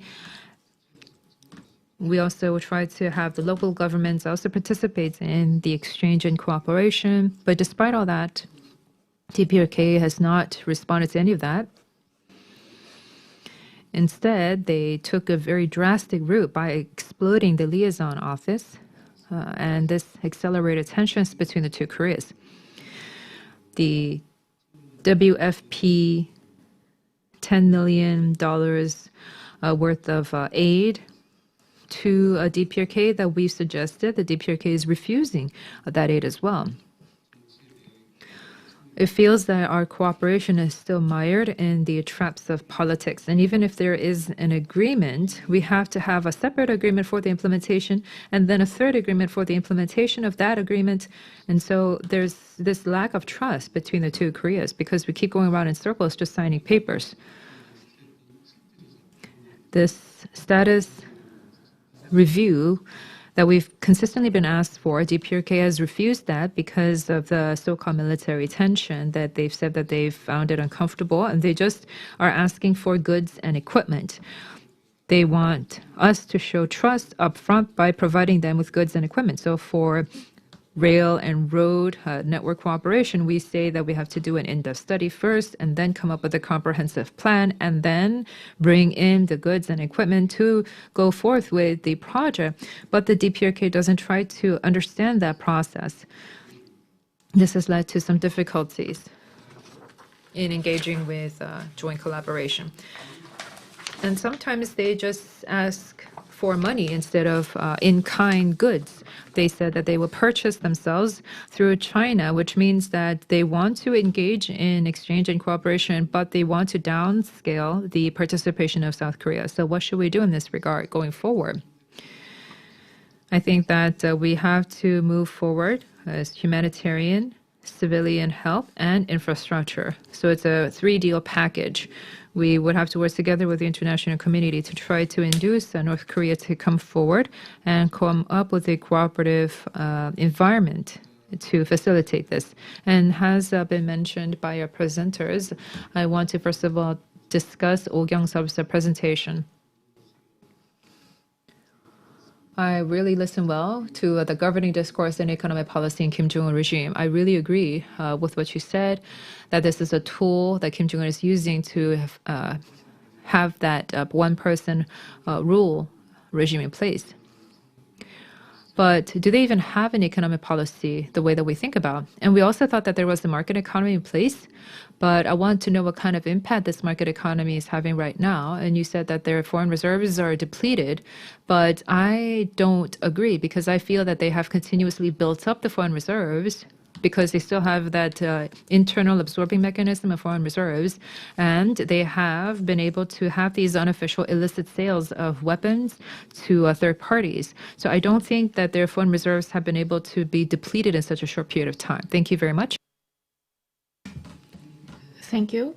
So Mr. Chung from the Ministry of Unification gave a summary of the inter-Korean exchanges, and I think there is some questions to Mr. Oh. So we will later cover the questions at the end of the discussions. Moving on to Mr. Chun from Korea Environment Institute. So Dr. Chun, would you limit your comments to 8 minutes, please? Hello, I'm Chun from Korea Environment Institute. I'd like to thank the presenters for their presentations. I was able to learn a lot from their presentations. In a larger framework, I'd like to focus on promoting sustainable development of the Korean Peninsula and promoting communication and cooperation. So with that in mind, I'd like to comment on all these 4 presentations and share my views as well. As for the first presentation by Dr. Oh, you can see that the governing discourse of Chairman Kim Jong-un's regime is promoting nuclear capabilities and developing its economy at the same time. But from the sustainable development perspective, nuclear capabilities, these programs are military and political issues, so it is something that other experts can discuss. But as for the economic development, in order to maintain the regime, they are obsessed about economic development. But if nuclear issues are not resolved because of these UN sanctions and all the other sanctions on North Korea, it will be very difficult for North Korea to develop its economy. As many people have already mentioned, it is not easy to find a breakthrough in promoting inter-Korean relations. Having said that,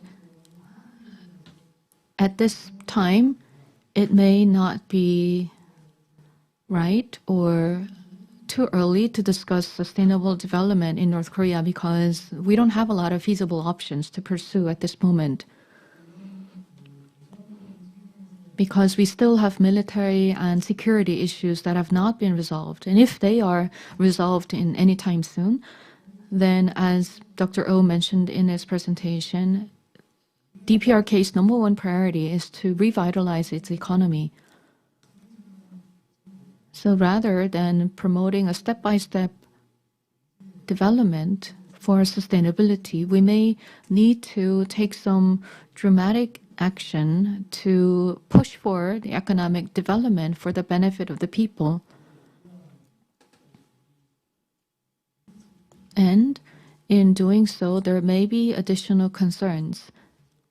But South Korea has the experience of rapid economic development. And in this process, South Korea also made a lot of mistakes and there were some problems or side effects. In order to prevent these problems from occurring in North Korea, we can work closely with Dprk so that we can share our lessons learned and all the trials and errors that we've had in the past with North Korea so that they can avoid making similar mistakes.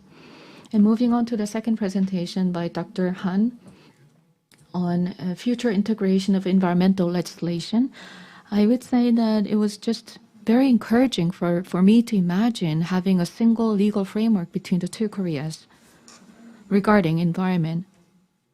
But if we are to get there, as was already mentioned in the presentation, I think we need to go through many different steps. And for all these steps, we need to find ways to address many challenges that we may expect. So we need to prepare for different scenarios. From the perspective of sustainable development, if the Dprk economy begins to grow again, then there can be many different ways of providing assistance and aid. We may utilize international ODA, or we may provide assistance unilaterally from South Korea, and we may pursue inter-Korean investment, joint investment, or we may pursue indirect and direct investment from South Korea. So there are different investment options that we can utilize. And depending on what option we choose, there may be different considerations about environment that we need to make. And the World Bank or international organizations, when they provide assistance to developing countries, they also demand environmental aspects. So there are some guidelines regarding that, but whether it is assistance, ODA, or investment, the bottom line is we need to be able to do some environment assessment. So when we provide direct assistance or direct investment, we may need to apply international guidelines on environment impact assessment. So if we prepare for these guidelines in advance, when the Dprk economy begins to develop and when there are opportunities arise, then we will be able to address some of the environmental concerns by utilizing these guidelines. Sustainability is a very big topic, but if we narrow it down to environmental issues, these are quite sensitive issues from the perspective of international relations, and some environmental issues can be used as a tool to attack or criticize North Korea. So we need to be careful in approaching environmental issues involving North Korea. Moving on to the third presentation about disaster response and international cooperation. It was about water supply situations in North Korea, what we can do. The presentation was really informative because I was able to learn about the water situations in North Korea. And we can approach this topic from the economic perspective and the humanitarian aid perspective. When it comes to investing in the water infrastructure, as I mentioned earlier, depending on the investment or assistance types, there are various guidelines on environment, and we need to apply these guidelines for the environment so that these infrastructure can be developed in an environment-friendly way. And finally, about disaster response and what we can do between the two Koreas. We need to approach disasters from a humanitarian perspective. Currently, inter-Korean relations are quite sour. And given this situation, disaster-related cooperation can provide a very good breakthrough and momentum in facilitating inter-Korean exchanges. And this is something that we need to provide assistance on the humanitarian basis. So even before any political or other issues are resolved, we can approach North Korea in providing help for disaster response. Thank you. Thank you very much.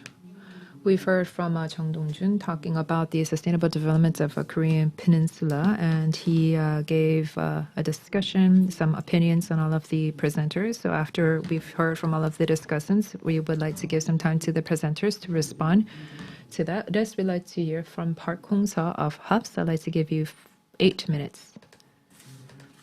Hello.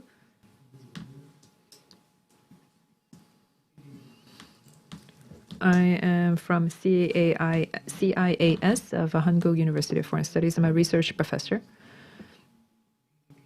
Today I want to talk about Oh Kyung-seok's presentation and Han Sang-hoon's presentation. So in this sphere,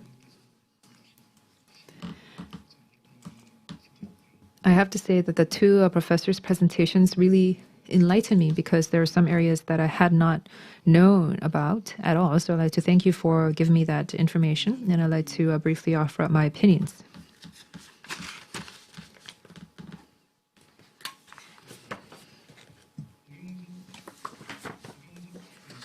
So first of all, on Dr. or Professor Oh Kyung-sup's presentation, I think that to try to come up with a good North Korea policy, we have to really understand what exactly Kim Jong-un is thinking, what Kim Jong-un regime's preferences are. So we need to have a very good understanding of that. And seen from that context, I think the presentation is really comprehensive and it includes a lot of information. When I read this presentation, you talked about governing discourse. I thought that perhaps we need a more of a theoretical framework for this. If we talk about Machiavelli or Michel Foucault, they all talk about power and the objective of power. They have all of these different theories that they've already announced. So maybe if you can include some of their thoughts, maybe you can have a well-rounded theoretical context. Machiavelli said that for a ruler, there are these internal and external enemies, these threats from these different enemies, and the Machiavelli ruler, the prince, can respond to this. And in fact, the threat that comes from the internal enemies is even more severe than external enemies. Foucault gave about 3 different dimensions of power: violence, rule, and economy. That the right ruler has to use a hybrid version of all of these 3. Which means, if we take this into consideration, the Kim Jong-un regime is also making use of violence and rule. So rule here is basically ruling by force with the sword and using socialism to try to carve this socialist tendencies on its people. The economic affairs is where they turn to these economic affairs of the people, and Kim Jong-un regime is drawing upon these 3 different axes for its rule. However, the problem here is that for the strategy of violence and the strategy of economy, I think, as you pointed out in the economy, can they really stand together? Because they are in direct contradiction to each other. So how can this contradiction be eased? I think that's a very fundamental dilemma. And we cannot really solve this dilemma on our own. We can just manage it, which is for the Dprk, if they cannot solve this contradiction, if they cannot solve this dilemma, then they will never be able to find a solution. They might be able to have the nuclear weapons, but because of that, the nuclear weapons, they have to give up economic development. Can they find a breakthrough out of this very difficult situation? I wonder what you think about that. That's my first question to you. Many presenters also gave their opinions about this, but I wanted to ask you what your thoughts are. And moving on to my second presenter, Dr. Han Sang-un.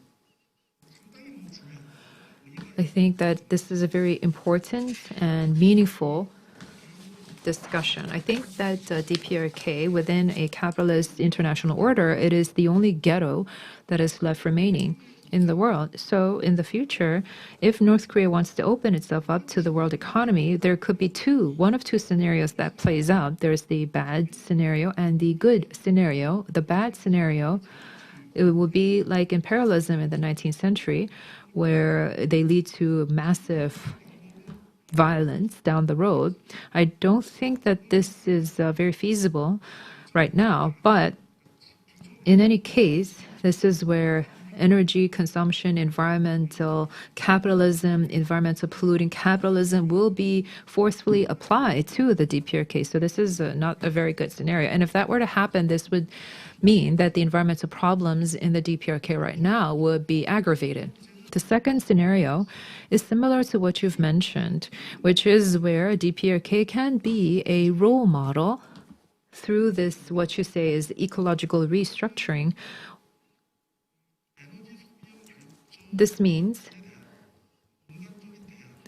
that this could be an alternative to an energy consumption, power generating scenario. So with these two scenarios, obviously, I think that the latter is personally more right, and also it is more legitimate. However, for us to go down that route, Dr. Han mentioned the legal basis that we need to establish, and obviously we need to think about the legal issues of this matter, but this is also a political and a capital issue as well.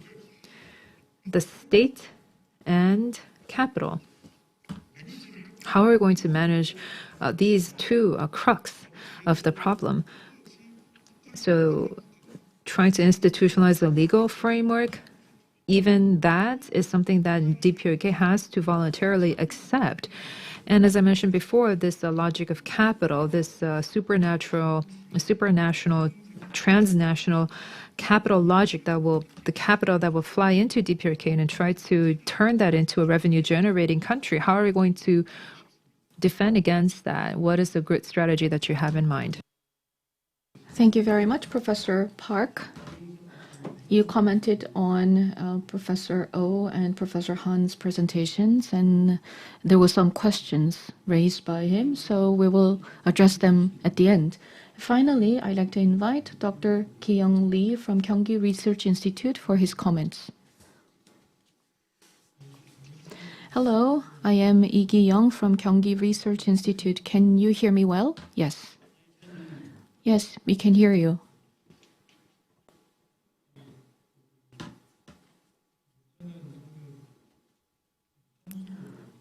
Today, I'm going to make my discussions on inter-Korean cooperation in terms of water supply and disaster response. As was mentioned by other panel members, when the inter-Korean relations improve, our discussions would be very meaningful, but unfortunately, the inter-Korean relations are still in a deadlock, so it is quite unfortunate. I hope that the inter-Korean relations will improve soon. First of all, about water supply situations in the presentation, he said that the access to managed water is 50 to 80%. There is a wide range, but these data are not really reliable, in my opinion. And I had other opportunities to talk to people from North Korea. And they said that in reality, when it comes to access to clean water, the situation is much worse than we imagine. And during the presentation, I was also able to get a lot of useful information. In Korea, we utilize surface water, including rivers and streams and dams. But as for North Korea, they rely more on groundwater. So the reliance is 35%. And they do not have the nationwide water supply infrastructure, but they are fragmented and managed by local governments. When it comes to developing water resources, in Korea, we have the nationwide approach, so we don't have much problem. But we have the concentration risk, because if there is a problem with the central infrastructure, it may impact the entire water system in Korea. So when you look at the details, the water supply system in North Korea is not perfect, but overall, I think it has its own benefits because it's managed by the local authorities. And as was mentioned in the presentation, international organizations can take the initiative in improving water facilities in North Korea, and I agree to that proposal. But later, when the inter-Korean relations improve, then we may want to be involved once again, because in the past we discussed economic special zones and how to improve infrastructure. And there was a lot of interest in developing systems in North Korea, especially in the special economic zones. I think we have to be careful about designating special economic zones. If we are to pursue a large-scale project, especially in developing special economic zones, these will include water supply infrastructure as well. In the past, we would designate a special economic zone and then consider water side later on. But what I want to propose is that in the DMZ and the surrounding areas, the nature is well protected. So even when we pursue a special economic zone, we will have to avoid these areas and designate an area far away from the DMZ for special economic zones for the purpose of protecting water sources. And for these DMZ and environment areas, we need to, even if we want to designate them as special economic zones, we will have to make sure that water will not be wasted. And moving on to the second topic, I think that there are two ways for cooperation. First of all, we can jointly manage shared rivers, including Rimjin River. And the second way of cooperation is when the inter-Korean relations improve, we can help Dprk in strengthening the flood response systems.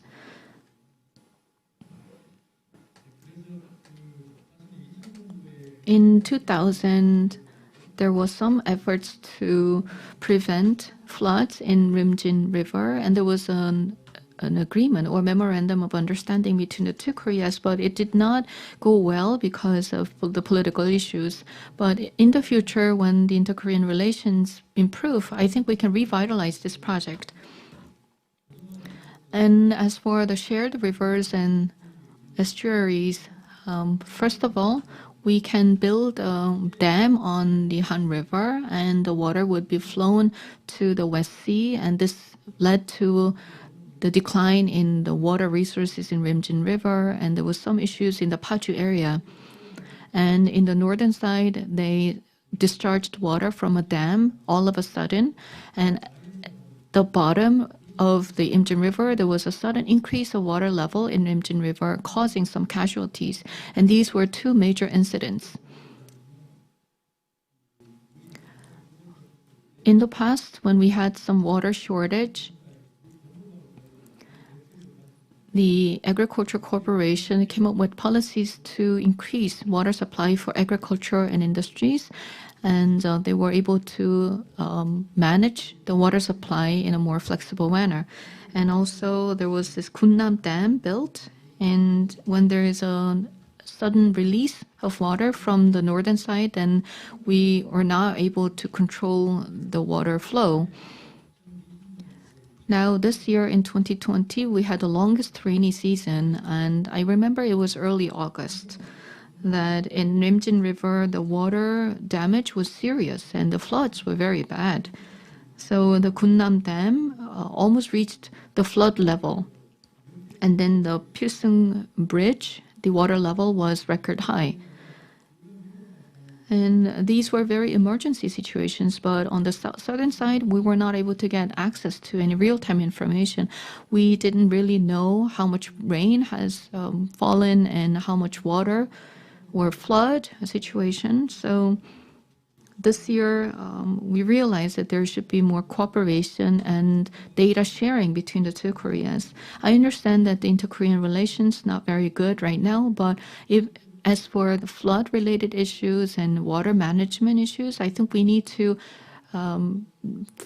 resume dialogue on this with North Korea. Thank you. Professor Lee Gi-young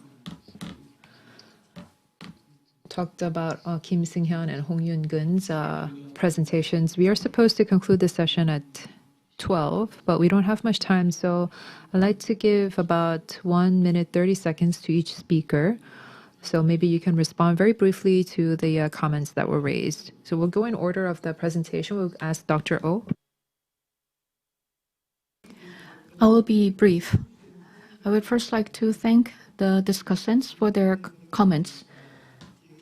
As Mr. Chung mentioned, economic policies. Are there any economic policies in Dprk? He was quite doubtful about it. And I understand why he was saying that, because when you think about Dprk economic policies, there are documents, but these are quite different from the reality. And after the collapse of the Soviet Union, there were many issues on statistics, and all these statistics were not accurate. So I think that the situation in DPRK is quite similar. As for foreign reserves issues, the estimated figure for foreign reserves in DPRK includes foreign reserves in the private sector as well. And for those researchers who are studying the DPRK economy, produce these, so I want to believe that. But of course, when it comes to the outlook on foreign reserves of DPRK, well, DPRK has to earn foreign currency through exports, and currently illicit export of weapons is not possible due to sanctions, and also forestry and agricultural products and other natural resources cannot be exported to the overseas markets. So gradually, they will have even more problem in maintaining foreign reserves. And currently, the two Koreas are not getting along well. And about these economic situations, I think we still need to discuss this. And I was able to learn a lot about water situations and environment situations and disaster response. And all these areas are what we need to focus on when our relations improve. But anyhow, one of the questions was, when there's rapid development in North Korea, they may go through or experience similar side effects that South Korea has had. And I believe that this is a reasonable concern, but in reality, it may not be the case, because in the ideal situation, we'll have to make sure to reduce any side effects. But in almost all countries in the world, they experience some side effects and problems in the rapid economic development, so DPRK will not be an exception. And so DPRK is very likely to go through all these challenges, even though they know that these are possible challenges, just like the cases of the two Germanys. And regarding another comment from Mr. Park, yes, DPRK has to give up its nuclear programs if they want to improve their economy. If they do not open up, even to a certain degree, to the outside world, they are not really able to grow their economy. But still, DPRK has this Pyeongjin policy focusing on military and economy at the same time. And this began with Kim Il-sung and then moving on to Kim Jong-il and Kim Jong-un. But the essence is the same. They want to maintain military forces. So that's their number one priority. And at the same time, they want to develop the economy as well. If they are to redesign this philosophy or this overall approach, it means that they will have to redefine their philosophy. And this requires a big breakthrough or a turning point. And the only possible way is for the North Korean leadership to realize that they can maintain their regime even if they give up on the nuclear programs. And then they may pivot slowly or quickly after such realization. But now, it's not very likely for DPRK to have this kind of breakthrough or momentum. Now we have to see what the US President, Mr. Biden, will do going forward, and we'll have to kind of wait and see how things will go. I'm sorry I couldn't give you more time. Next, we'd like to hear from Dr. Han Sang-won. Yes, I'd like to keep my remarks brief.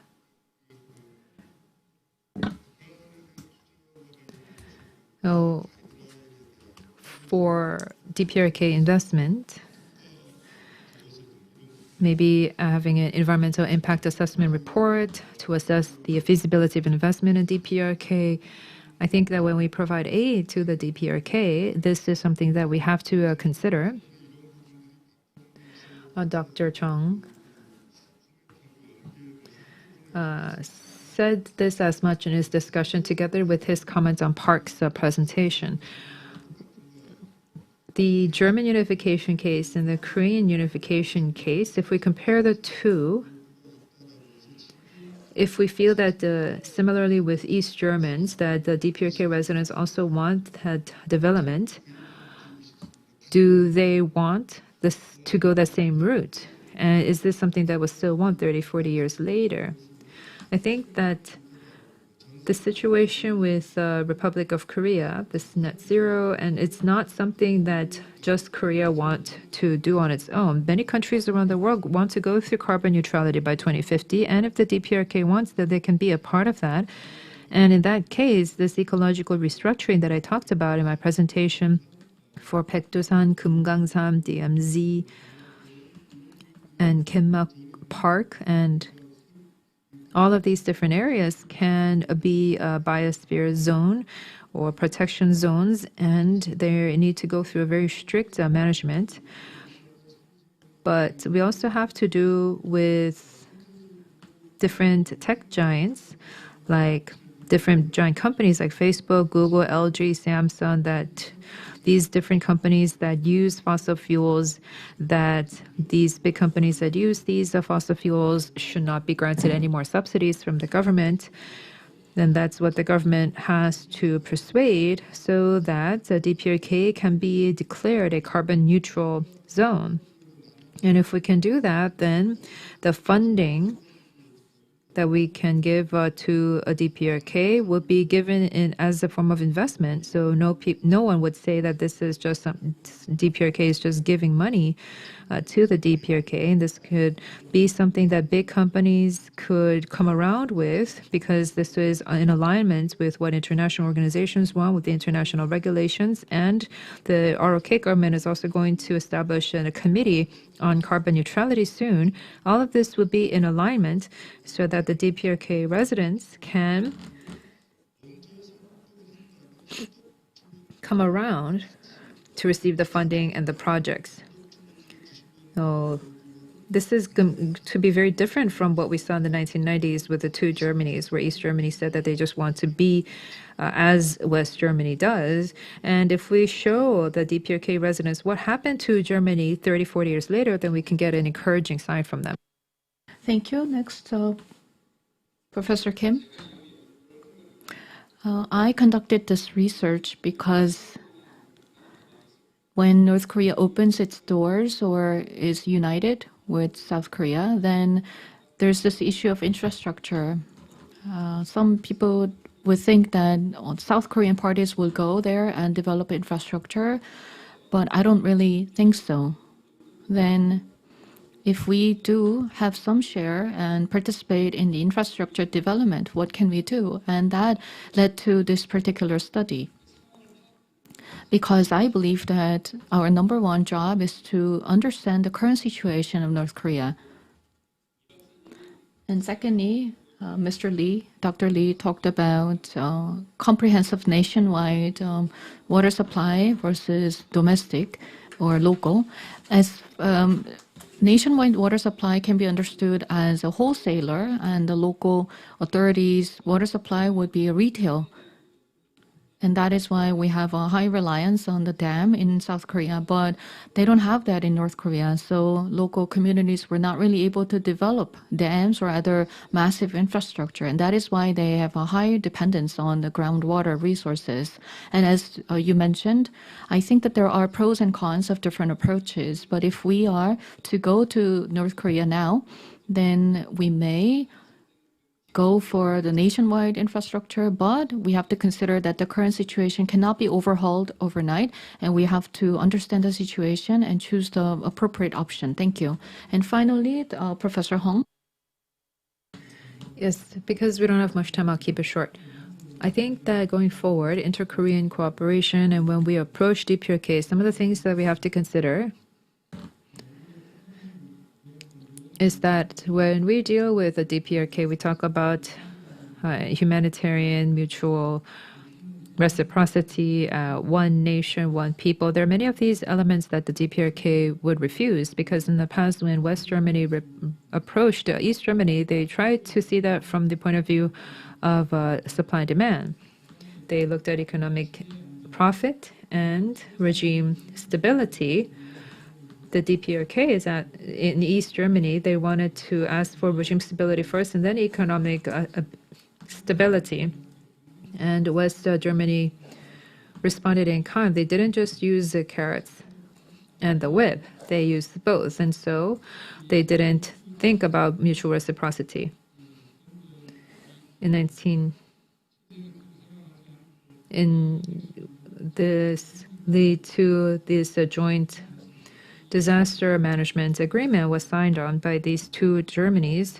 They didn't really agree on other areas such as the economic front, but after 1980s, later on, West Germany continued to expand their cultural influences as well. So going forward with the ROK government as well, when they deal with the Dprk, they have to not just try to make the argument from the point of view of the supplier, from the giver. There's these joint inter-Korean rail projects and etc. South Korea should try to see North Korea and their demands coming from the side of the consumer. One of the important things is to try to guarantee a regime stability. What are the things that we can do to guarantee that? And even if that is not something that we can do, persuade North Korea that this is not going to hurt their regime stability. I think that with this disaster management, with the streams and infectious disease management, these are some of the things that are not necessarily going to hurt the regime stability or hurt Kim Jong-un's image. There might be some aspects that could do so. So for those areas that could threaten Kim Jong-un, and he might feel threatened, then we have to be very careful about that and have persuade Dprk that this is in alignment with their economic benefits.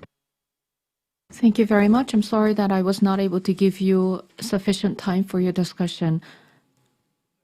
I would like to say thank you to all of you for being here with us for the morning session. With this, let us conclude the first session. Thank you very much.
Hello, can you hear me?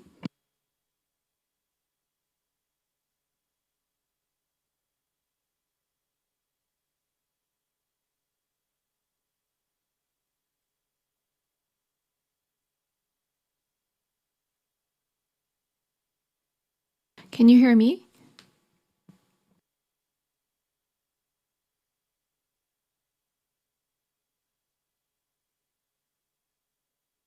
Yes, I can hear you. And can you hear me?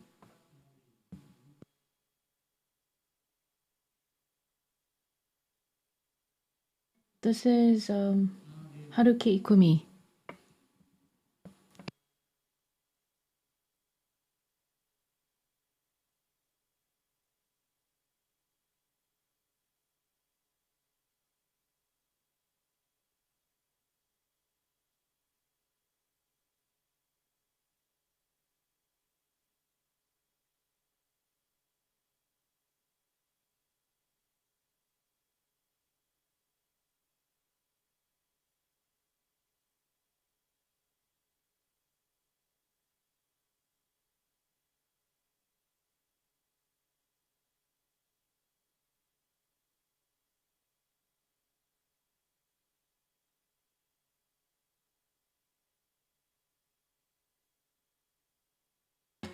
Good afternoon, ladies and gentlemen.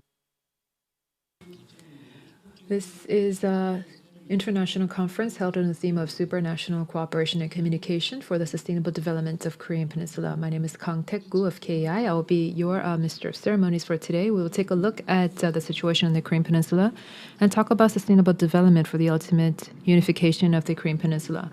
This is brought to you by KEI, HK+National Strategies Research Project Agency, and we have jointly hosted this international conference. Unfortunately, because of COVID-19, we are having limited offline presence. We're having a virtual conference primarily. So I would like to thank our international experts who are joining us online. With that, we would like to turn to Kim In-chul, President of HUFS, for his welcome remarks.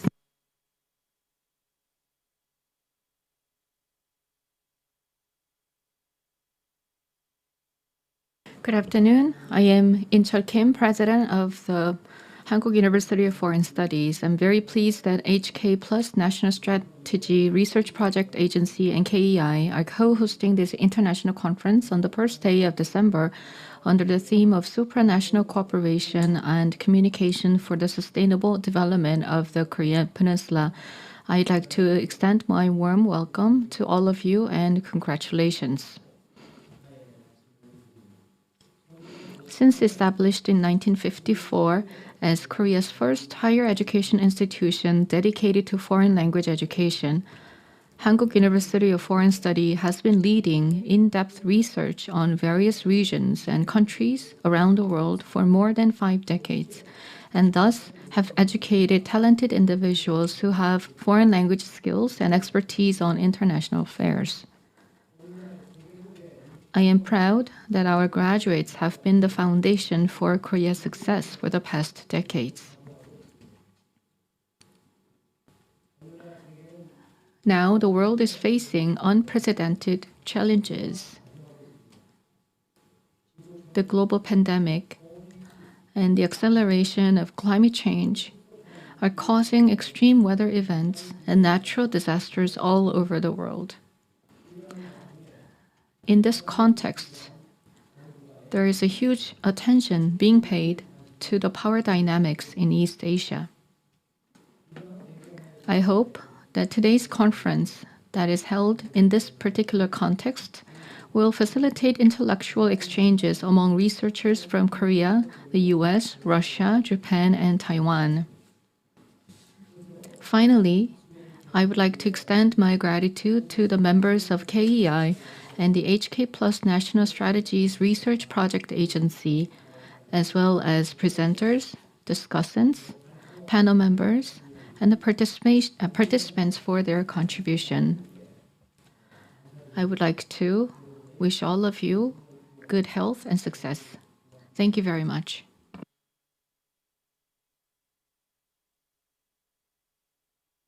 Thank you very much, President Kim. Next, we would like to hear from Yoon Jae-yong. But unfortunately, he was not able to attend because of COVID-19. The congratulatory message by Yoon Jae-yong of the president of KEI is found in the publication materials that we distributed. So I'd like to ask you to please read the remarks on paper. Next, we'd like to have the opening remarks from Kang Chun-young, the head of Humanities Korea Plus National Strategies Research Project Center of CIAS at the Hankuk University of Foreign Studies.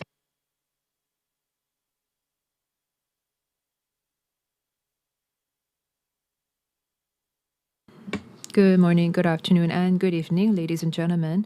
Honorable President Kim In-chul of Hankuk University of Foreign Studies, Yoon Jae-yong, President of KEI, who was not able to attend because of COVID-19.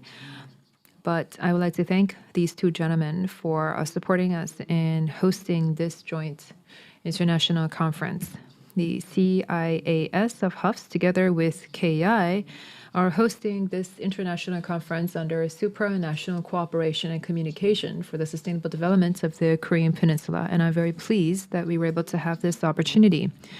The Center for International Area Studies, or CIAS, has 14 different regional and specialized research institutions under its umbrella. So I can say proudly that it is the leading research institution for local area studies of HUFS. We have worked tirelessly in engaging in academic activity and fostering regional experts. And we have put in these efforts because we want to enhance our national status in the international world and to try to create a better world for humanity. We wanted to contribute to that in that regard. This year will be a year that goes down in history as a year of COVID-19. Despite the difficulties of the pandemic, the Korean government has been quite effective in maintaining disease control measures and our daily lives.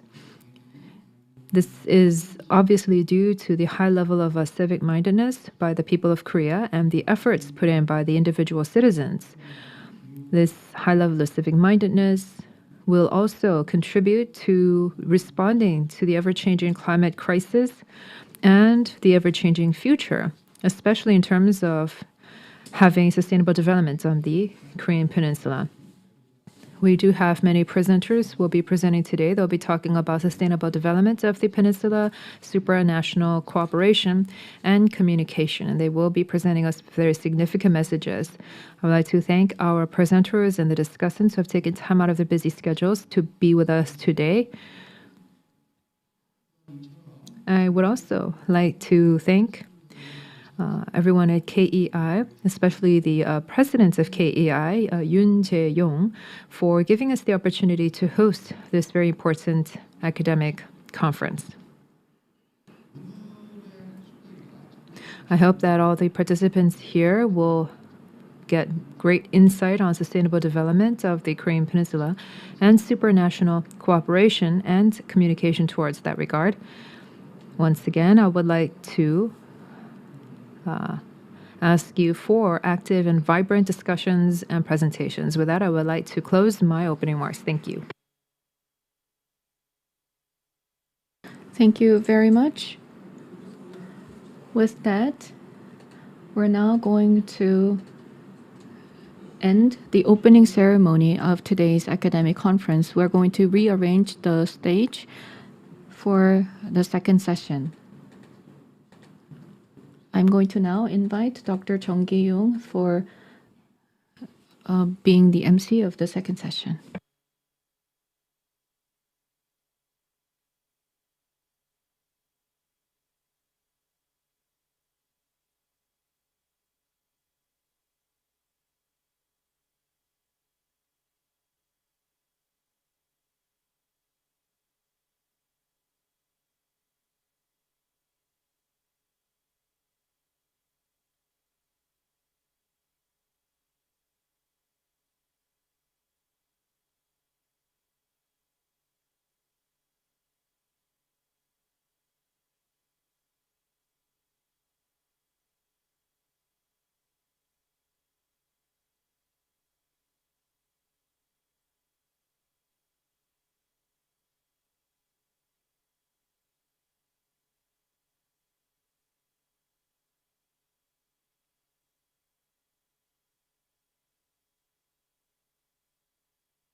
마이크 테스팅을 하겠습니다. 잘 들리시나요? 외구 연사분들.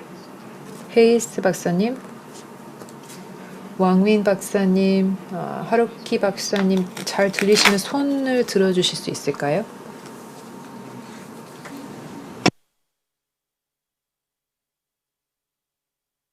네, 하루키 박사님은 손을 들어주셨습니다. 왕윈 박사님 들리시나요? 그 음소거이신 것 같은데 마이크 테스트를 좀 해주실 수 있을까요? 네, 지금 잘 들립니다. 네, 잘 들립니다. 헤이즈 박사님 들리시나요? 헤이즈 박사님?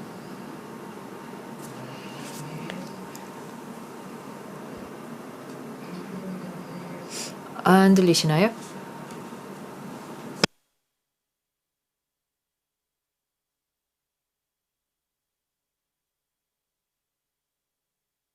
헤이즈 박사님? 너틀러스 연구소의 헤이즈 박사님 들리시나요? 네.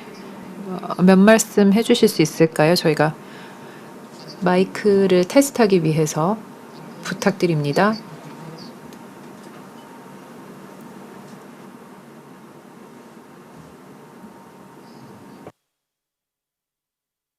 너툴러스 연구소의 헤이즈 박사님.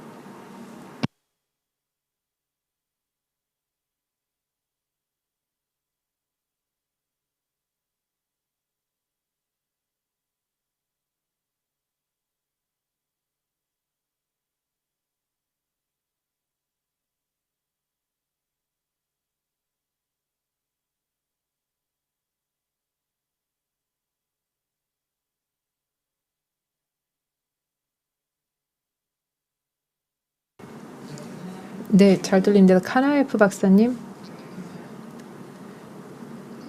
네, 안녕하십니까? 잘 들리고 잘 보입니다.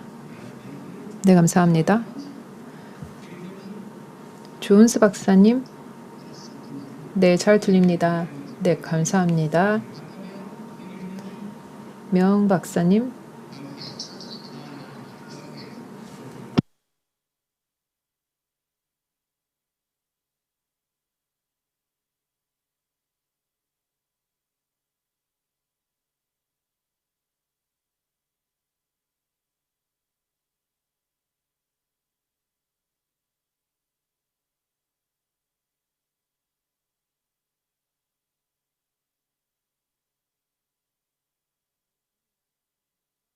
네, 여러분 안녕하십니까?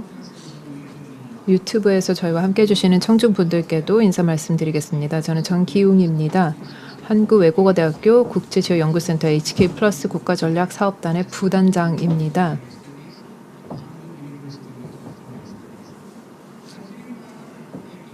이번 세션의 좌장 역할을 맡을 수 있게 되어서 이 매우 중요한 국제회의의 좌장을 맡을 수 있게 되어서 영광스럽게 생각합니다.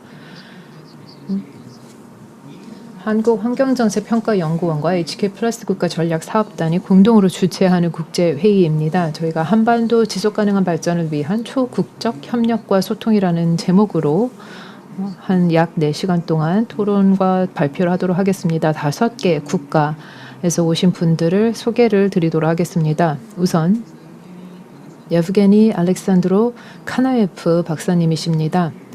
모스크바의 국제관계학교 에서 오셨습니다. 카나예프 박사님께서는 한반도와 아태 지역의 비즈니스 인스티튜션입니다. APEC BAC와 아세안 BAC 기업인 자문위원회의 관점에서 말씀을 해주시겠습니다. 다음으로는 피터 헤이즈 안보 지속가능성 노틸러스 연구소에서 오셨습니다. 상호 확증 의존 영내, 전력망 연계, 또 마이크로그리드에 대해서 말씀을 해주시겠습니다. 세 번째 발제자분은 왕윈 박사님이십니다. 챙치 대학교에서 오셨습니다. New Dogs, Old Tricks라는 제목으로 말씀을 해주시겠는데 대만, 미국, 중국 관계, 특히 미 대선 이후의 그 관계에 대해서 전망을 해주시겠습니다. 마지막 발제자분은 하루키 이쿠미 한일문화재단 소속이십니다. 오늘 인구 감소 또 환경 문제의 대책에 대해서 말씀을 해주시겠습니다. Mr. Hankuk, it is nice to meet you. Thank you. 제가 지금 굉장히 다양한 주제로 발표를 들을 수 있게 되는 아주 귀중한 기회가 있게 됐습니다. 이를 통해서 한반도의 지속가능한 발전에 대해서 그리고 미래 국제사회의 협력에 대해서 얘기를 해볼 수 있는 좋은 기회가 될 것이라고 생각합니다. 5분의 발표자, 5분의 토론자분들을 소개해드리겠습니다. 윤익중 한림국제대학원 대학교 소속이십니다. 한국외국어대학교의 이광태 박사님, 감사합니다. 하와이대학교의 리스 존스 박사님, 한국외국어대학교의 윤지환 박사님, 한국환경정책평가연구원의 명수정 박사님, 감사합니다. 지금 코로나19 팬데믹으로 인해서 저희가 불가피하게 이번에 온라인 회의를 가질 수밖에 없었습니다만, 그렇다고 해서 여러분들의 그 귀중한 통찰과 아이디어가 희석되지는 않을 것 같습니다. 향후 가까운 미래에 저희가 대면으로 뵐 수 있게 되기를 바라겠습니다. 저희가 어디가 됐든 함께 얼굴을 맞대고 한반도의 지속가능 발전 또 초국적 협력에 대해서 다시 한번 논의할 수 있는 자리가 되기를 바라겠습니다. 각 발제자분께 20분 정도 드리도록 하겠습니다. 또 토론자분들은 각 10분 정도 말씀을 해주시면 되겠습니다. 각 발표자분들께서 지정 토론을 해주시겠는데요.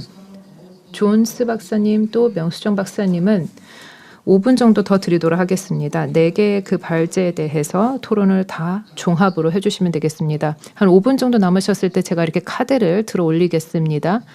그리고 토론자분들 이렇게 제가 또 카드를 올리겠습니다. 2분 정도 남으셨을 때 카드를 들어 올리겠으니 주목을 해주시면 되겠습니다. 발제자분들의 발표를 각각 들어보고 그 다음에 토론자들 분들께서 말씀을 해주시면 되겠습니다. 그 다음에 토론을 듣고 나서 발제자분들이 여기에 응하실 수 있게 또 5분을 각각 드리도록 하겠습니다. 그러면 이제 시작을 하도록 하겠습니다. 카나에프 박사님께 마이크를 넘기도록 하겠습니다. 네, 대단히 감사합니다, 좌장님.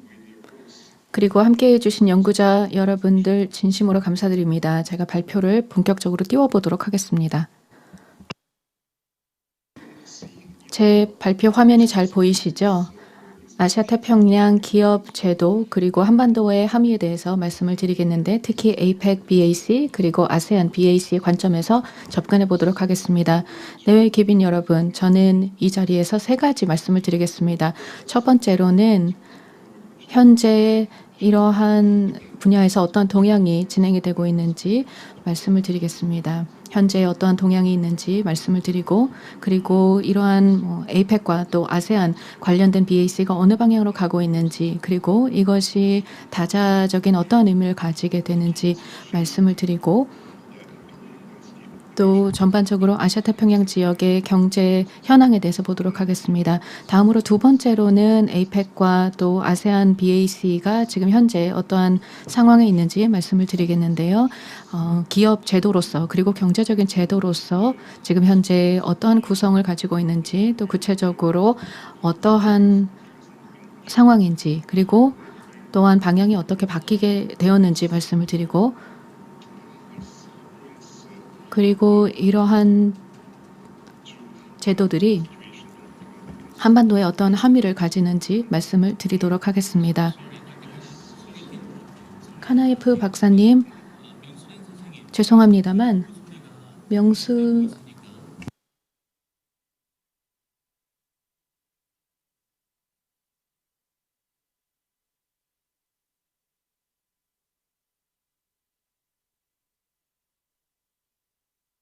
네, 계속해 주시죠. 중단하게 되어 죄송합니다. 네, 괜찮습니다. 그래서 마지막으로 말씀을 드릴 내용은 이 현재 진행이 되고 있는 이런 상황이 한반도의 비즈니스적인 관점에서 어떤 영향을 미치는지 그리고 한국의 기업들에게 어떤 함의를 가지는지 말씀을 드리도록 하겠습니다. 그리고 지금 현재 한반도의 복잡한 정세의 상황에서 기업들은 어떤 행동을 취할 수 있는지 말씀을 드리도록 하겠습니다. 여기 보시는 것처럼 지금 현재 아시아태평양 경제 지역에 정말 많은 어려움이 존재하고 있습니다. 특히 코로나가 지속되고 있기 때문에 경제적인 도전 과제가 계속 증가하고 있습니다. 몇 가지 말씀을 드릴 수가 있겠는데요. 첫 번째로는 이 지역에서 아시아태평양 지역에서 무역투자 자유화에 대한 분위기가 많이 줄어든 것이 사실입니다. 과거에는 아시아태평양 지역의 무역투자 자유화에 대한 많은 관심과 열정이 있었는데 최근에는 그런 것들이 사라지고 있는 상황입니다. 왜냐하면 과거에 무역투자 자유화를 위한 노력들이 충분한 결실을 맺지 못했기 때문이기도 합니다. 그리고 아시아태평양 지역의 경제적인 통합과 또 일관된 경제 정책 그리고 기업들의 조율된 활동 등등이 도움이 될 수 있었겠지만 실질적으로 어렵다는 것을 깨닫게 되었습니다. 특히 팬데믹 상황에서 이것이 더 악화되고 있습니다. 그리고 아시아태평양 지역이야말로 다양한 여러 다자적인 그리고 대안적인 이니셔티브들이 많이 존재하는데 이런 이니셔티브들이 현재 잘 진행이 되지 못하고 있는 상황입니다. 여러 가지 장애물이 있고 또 어려움을 경험을 하고 있죠. 특히 지금의 경제 상황이 그렇게 우호적이지 못하기 때문입니다. 아마 여러분들께서도 아시겠지만 현재 아시아태평양 지역뿐만 아니라 더 나아가서 아세안 지역에서의 경제적인 도전 과제들이 증가하고 있습니다. 그렇기 때문에 아세안 지역에서의 경제 통합도 현재 어려움을 겪고 있는 상황이고 잘 진행이 되지 못하고 있는 상황임을 알 수 있습니다. 그뿐만 아니라 아시아태평양 지역의 여러 가지 최근에 제시되었던 이니셔티브들도 문제가 많이 있습니다. 예를 들어 아시아태평양 지역의 자유무역지대 건설이라던가 아세안 지역의 경제 공동체 그리고 TPP 관련된 시도도 여러 가지 좌충우돌을 하고 있습니다. 그렇기 때문에 아시아태평양 지역에서는 각국 정부가 이러한 이니셔티브들에 대한 관심이 줄어들고 있는 상황입니다. 그뿐만 아니라 지금 현재 이 지역에서 최근에 마무리가 된 RCEP, 즉 지역의 포괄적인 경제 파트너십이라는 RCEP조차도 과연 어떻게 될 것인가에 여러 가지 의문이 제기되고 있습니다. 더 나아가서 중국이 추진하고 있는 1대1로의 정치화의 문제가 있습니다. 여러분들도 아시겠지만 최근에 정치와 경제가 서로 동조화되는 경향을 보이고 있고 중국은 이런 경제로부터 시작을 한 이니셔티브의 정치화가 진행이 되고 있다는 인식이 늘어나고 있습니다. 그러면서 결국은 중국이 자신의 안보와 국가 안보를 위해서 이 1대1로를 활용을 하고 있다는 점 또한 우리가 고려를 해야 되는 것이라고 보겠습니다. 그뿐만 아니라 이 아시아태평양 지역의 무역 보호주의가 강화되고 있습니다. 미국도 그러한 사례를 보여주었습니다. 팬데믹 이전에도 국제 무역에 있어서의 보호주의가 득세하고 있었는데 팬데믹 상황에서 더 심각해지고 있습니다. 팬데믹이기 때문에 더더욱 이렇게 투자와 무역의 자유화를 논하기 어려운 그런 상황이 되고 있습니다. 현재 코로나 때문에 국가 간의 교류도 크게 제약을 받고 있습니다. 더 나아가서 경제협력이라는 측면이 좀 정치적으로 활용이 되는 것을 점점 더 많이 목도하고 있습니다. 미국에서는 최근 몇 년 동안 중국에 대해서 경제 전쟁을 선포하고 또 기술 관련된 경쟁과 갈등이 지속되고 있습니다. 이렇게 경제에 관련된 활동에서 정치적인 요소가 개입이 되면서 여러 가지 어떤 충돌적인 모순적인 모습을 보이고 있습니다. 그러한 최근의 동향들뿐만이 아니라 이 아시아태평양 지역의 어떤 경제적인 통합을 위한 이니셔티브들이 힘을 이룰 수밖에 없는 상황이었습니다. 그렇기 때문에 결국은 현재 팬데믹 때문에 더 악화된 상황도 있지만 그 이전부터 진행이 되었던 이러한 경향들이 더 강화되고 있는 것을 볼 수 있습니다. 예를 들어서 디지털 교역이라던가 디지털 국가 간의 교역 그리고 서비스 교역 등에 있어서 여러 가지 문제가 있습니다. 합의가 제대로 이루어지지 못하고 있고 또 법적인 제약사항도 많이 있다는 점을 알고 있습니다. 그러면 지금부터는 좀 더 구체적인 말씀을 드리겠습니다. 지금까지 아시아太平洋 지역의 경제적인 현황에 대해서 말씀을 드렸는데요. 구체적으로 아시아太平洋 지역의 여러 가지 경제적인 계산을 해볼 수 있겠는데 크게 4가지로 볼 수 있습니다. 지역주의 그리고 수평주의라는 트렌드가 있고 또 이에 따라서 기업들의 지역에 대한 전략적인 계산이 바뀌고 있습니다. 개인과 또 기업들 간의 이제 교류의 양상이 바뀌고 있는 것이고 그리고 최근에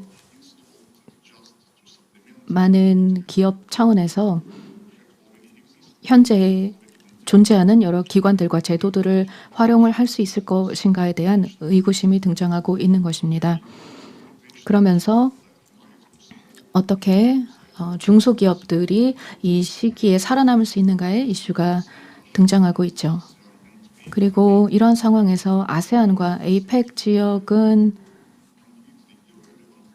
중요성과 또 연관성을 상실하고 있는 것처럼 보입니다. 특히 아시아太平洋 지역의 기업 간 교류 또 국가 간의 교류와 또 투자 무역에 있어서 에이펙과 아세안이 과연 그 역할을 하고 있는가에 대한 비판이 등장하고 있습니다. 지금 그렇기 때문에 많은 기업의 입장에서 볼 때는 과연 에이펙과 아세안의 효과가 있는가에 대한 질문이 등장할 수밖에 없습니다. 현재 국제적으로 여러 기업 활동 또 무역 활동에 있어서 많은 장애물이 있는데 그러한 장애물들을 다루는 데 있어서 이러한 기관들이 효과가 있는가의 문제입니다. 그래서 여러 가지 부족한 점이 더 드러나고 있는 것 같습니다. 특히 기업들의 디지털 활동에 대한 서포트 측면에서의 어려움이 있습니다. 그리고 이러한 제도들이 과연 효율적인가, 무역과 투자의 이니셔티브를 진행을 하는데 효과적인 틀과 장치인가, 특히 중소기업들에게 어떤 도움이 될 수 있는 장치들인가에 대한 문제 제기가 있고 또 디지털 활동에 대해서 제가 말씀을 드린 바대로 제대로 서포트가 이루어지지 못하고 있다. 그리고 여러 가지 모순과 또 충돌이 존재한다라는 점을 고려해야 될 것입니다. 법적인 장치들이 부족하기 때문에 충분히 디지털 교류 또 디지털 측면에 있어서 법적인 도움을 줄 수가 없고 국가 간의 디지털 교류의 어떤 지원 장치들이 부재하다는 것도 문제가 되고 있습니다. 그리고 분쟁이 발생을 했을 때에도 아이펙이나 아세안이 제대로 해결을 해줄 수 있는가의 이슈도 존재합니다. 그래서 이런 특정한 분야에 대해서 현재 에이펙과 아세안에 대한 여러 가지 문제 제기가 되고 있는데 좀 구체적인 말씀을 드려보자면 지정학적인 그리고 지경학적인 도전 과제가 에이펙 지역에 그리고 CPTPP에 존재했습니다. 그래서 일부에서는 에이펙과 CPTPP가 소용이 없다라는 비판도 많이 있었습니다. 에이펙은 여러 가지 단점이 있다는 점을 제 논문에도 밝혀놓았는데요. 다자적인 측면에 있어서 중국과 미국 간의 갈등을 해결하는 데 에이펙이 적절한 역할을 하지 못했다는 것이 있습니다. 아시아太平洋 지역의 경제 통합과 또 어떤 전략적인 그런 역할을 하지 못했다라는 비판이 있는 것입니다. 좀 더 포용적인 아시아太平洋 지역을 건설하는 데 기여를 하지 못했다는 것입니다. 아시아太平洋 지역의 이제 경제 발전과 또 교류 촉진을 위한 이니셔티브들이 있긴 했지만 충분한 포괄성을 가지지 못했습니다. 그리고 CPTPP가 새로운 이니셔티브이기는 했습니다만 이것이 잘 진행이 되지 못했습니다. 왜냐하면 CPTPP가 이제 정치적인 구성이 되었다는 것이고 또 정치와 경제가 서로 연결됨에 따라서 여러 가지 모순적인 상황이 발생을 하게 되었습니다. 나중에 이것이 TPP가 되기는 했지만 결국에는 그러니까 TPP가 CPTPP가 되기는 했지만 결국은 중국이 주도하는 정치적인 의도가 포함이 되었다는 그런 평가를 받게 되었습니다. 다음으로 RCEP의 경우를 보면은 어느 정도는 효과가 있다고 볼 수도 있겠습니다. 그렇지만 이러한 다자적인 이니셔티브가 과연 효과가 있을 것인가 의구심을 가지고 있습니다. 그리고 RCEP조차도 초기에 꿈꿔왔던, 초기에 생각을 했던 그런 비전과 그리고 추진력을 상실한 것으로 보입니다. 그리고 중국이 아마도 RCEP을 자신들의 BRI에 통합을 시키면서 이러한 RCEP과 같은 기구를 이용을 해서 결국은 중국이 이 지역에서 인프라를 구축을 하고 자신의 경제적인 파트너십을 확장을 하려고 하는 그런 시도를 보일 것이라고 봅니다. 그렇게 된다면 이것이 다자적인 프레임워크이긴 하지만 중국이 입김이 센 그런 이니셔티브가 될 수 있다는 것이 문제가 되겠죠. 중국은 지금 현재 여러 가지 이유로 계속해서 BRI를 추진하고 있습니다. 그리고 다자적인 경제 어떤 틀 하에서 중국은 별다른 경쟁자가 없을 정도로 주도권을 가지고 있습니다. 아시아태평양 지역에서의 경제의 틀을 만들어 나가는 데 중요한 역할을 하고 있죠. 더 나아가서 유라시아 대륙까지 확장을 하고 있습니다. 중국에 여러 가지 우선순위가 있을 것이고 그 우선순위에 맞춘 개발을 할 가능성이 정말 높습니다. 그리고 또 아세안 지역에서 추진했던 아세안 경제 공동체라던가 아니면 아세안 관세 공동체를 위한 마스터 플랜 등등이 있었습니다. 그런데 이러한 이니셔티브도 아마 일정을 대규모로 조정을 해야 될 것으로 보입니다. 왜냐하면 지금 코로나 상황이기도 하고 기존에 추진하려고 했던 이니셔티브들의 여러 가지 어려움이 있기 때문입니다. 그래서 2021년에 어떻게 될 것인지 좀 두고 봐야 될 것 같고 또 2021년의 상황에 따라서 아세안의 연결성 어젠다를 위한 일정이 재조정이 되면서 인적 교류의 연결성 그리고 기업과 경제활동의 연결성을 높이기 위한 어젠다가 추진이 될 텐데 어떠한 방향으로 구체적으로 가게 될 것인지를 계속 지켜보아야 할 것입니다. 왜냐하면 현실적으로 어떤 방향의 재조정이 필요할 수 있을 것이라고 봅니다. 이러한 지역 차원에서의 여러 가지 이니셔티브들이 어떻게 진행이 될 것인가 잘 살펴보아야 할 텐데요. 결국은 디지털 요소들을 잘 포함을 시켜야만 성공을 할 수 있습니다.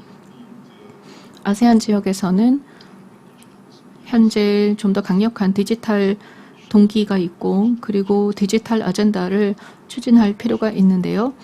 다자적인 차원에서 뭔가를 추진하려고 한다면 이러한 과정에서 좀 강대국들이 주도를 하면서 예를 들어서 중국과 미국과 같은 이러한 국가들이 좀 의지를 보여야 될 필요가 있습니다. 여기 보면은 중국의 1대1로 BRI가 나와 있는데요. BRI의 경우에는 중국이 적극적으로 주도하고 있는 이니셔티브입니다.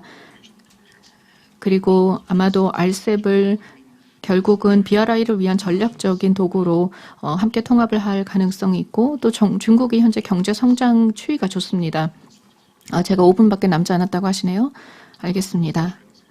또한 말씀드린 대로 중국의 경제 성장 추이가 굉장히 긍정적입니다. 그래서 앞으로도 계속 경제가 발전할 것으로 보이고 또 지금 현재 BRI에 대적할 수 있는 또는 이제 BRI와 경쟁할 수 있는 이니셔티브는 많지 않습니다. 예를 들어 IPR 같은 것들이 있지만 아주 든든한 경제적인 기반이 부족하기 때문에 BRI가 상당히 게임 체인저의 역할을 할 것으로 보입니다. 자, 그러면 좀 더 구체적으로 APEC, BAC 그리고 아세안 BAC에 대해서 말씀드려 보도록 하겠습니다. APEC BAC와 아세안 BAC는 방향적으로는 제대로 된 방향이었다고 봅니다.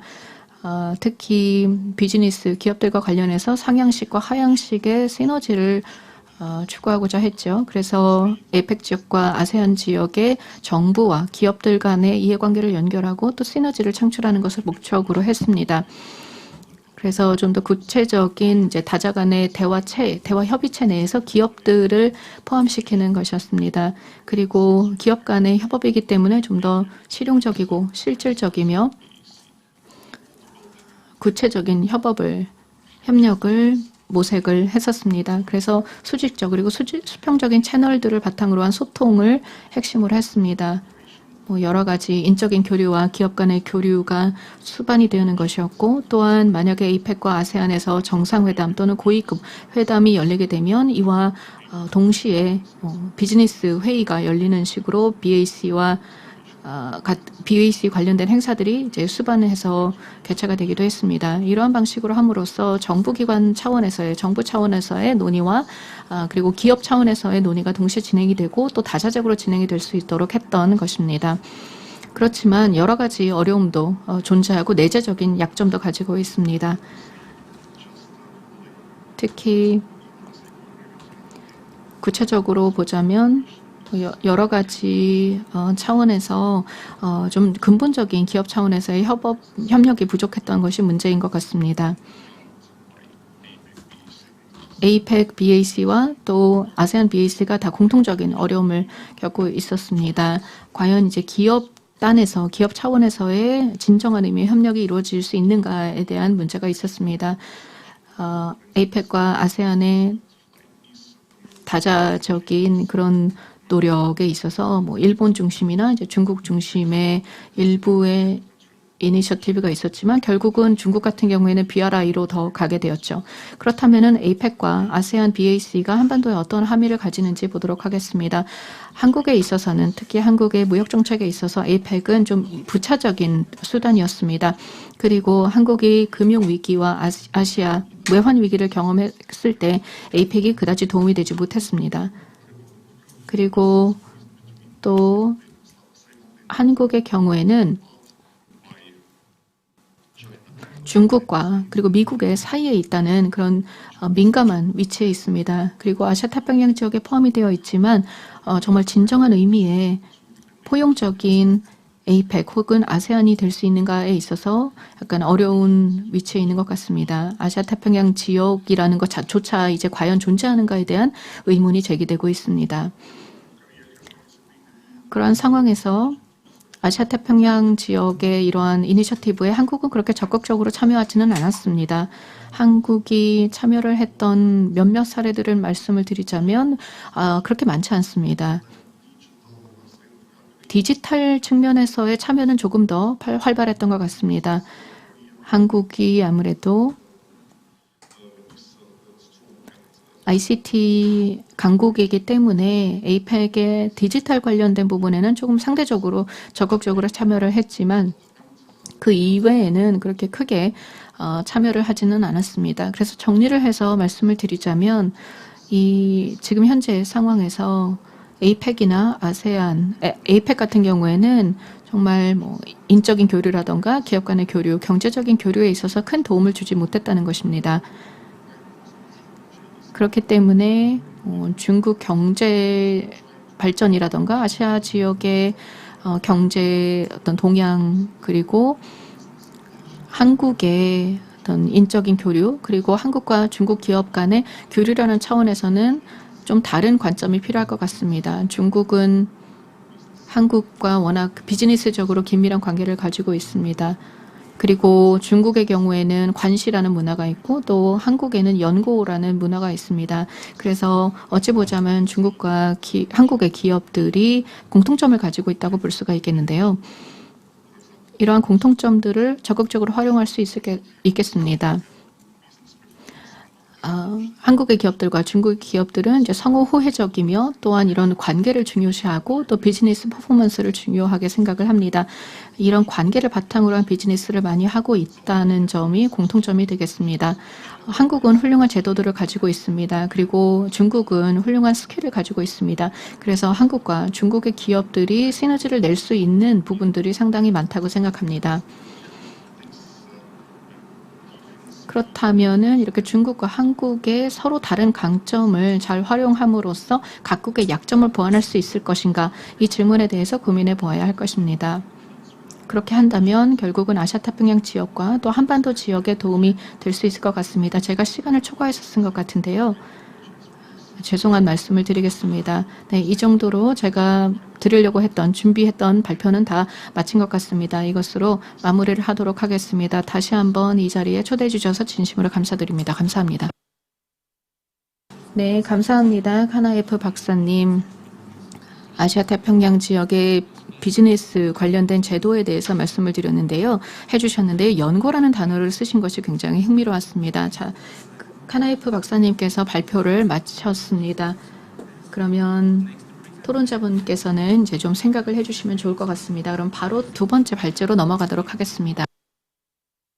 네, 피터 헤이즈 교수님께서는 상호 확증 의존에 대해서 말씀을 해주실 것이고 영내 그 계통 연계성에 대해서 또 마이크로그리드에 대해서 말씀을 해주시겠습니다. 말씀 부탁드리겠습니다.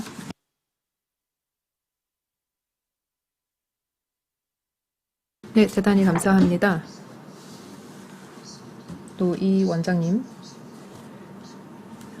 저를 초청해 주셔서 대단히 감사합니다. 저는 호주에서 지금 말씀을 드리고 있습니다. 오늘은 38도네요. 여러분들을 직접 그 한국외대에서 뵐 수 있게 되기를 바라겠고 또 KEI 한국환경정책평가연구원에서 저희가 지난 수십 년 동안 여러 차례 출장을 갔었는데 언제 다시 곧 대면으로 뵐 수 있게 되기를 바라겠습니다. 제가 화면 공유를 하도록 하겠습니다. 제 발표는 그 영내 전력망 연계에 대한 것이고 또 마이크로 그리드의 사용 급증에 대해서 말씀을 드리겠고 이것을 북한 이슈와 접목해서 말씀을 드리겠습니다. 저 이런 순서로 발표를 하도록 하겠습니다. 먼저 그 지정학적인 측면에 대해서 말씀을 드릴 것입니다. 그리고 질이 생태적인 면, 질이 경제적인 면, 또 질이 역학 면에 있어서 그 팬데믹의 측면을 말씀을 드리도록 하겠습니다. 그 각 4개에 대해서 아주 짧게 발표를 진행을 하도록 하겠습니다. 우선 첫 번째 지금 말씀드리고자 하는 것은 지정학적인 측면에 대한 것인데요. 그 육자회담에서 에너지를 접근을 할 때 그때 당시 이제 비핵화 관련해서 이제 회담이 있었었는데 경수로 프로젝트에 대해서 얘기를 했었습니다. 그 K도 한반도 에너지 개발 기구에서 그 북한의 그 경수로 사업을 진행을 했었는데 50억 달러짜리 프로젝트였습니다. 그때 당시 북한 노동당의 김영순이 1992년에 주도를 했던 사업이 그때 당시에는 이런 얘기를 한 바 있습니다. 물을 흐르게 하는 장벽이다라고 얘기를 했습니다. 이런 모순적인 사업으로 인해서 미국이 그 북한에 대한 적대적인 정책을 완화하고 북한의 그 핵 위협이 그때까지만 해도 지금 수준의 만큼으로 대대적으로 확산되지는 않았습니다.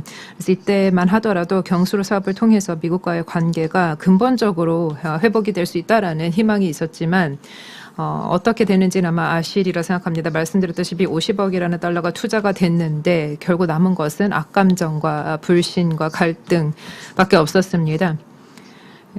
그리고 이것이 상호 확증 파괴라는 그 핵게임의 그 원칙에 입각한 것이었지만 그래도 이런 사업이 있었기 때문에 북한의 핵 무기 프로그램이 한 8년 정도 연기가 됐습니다.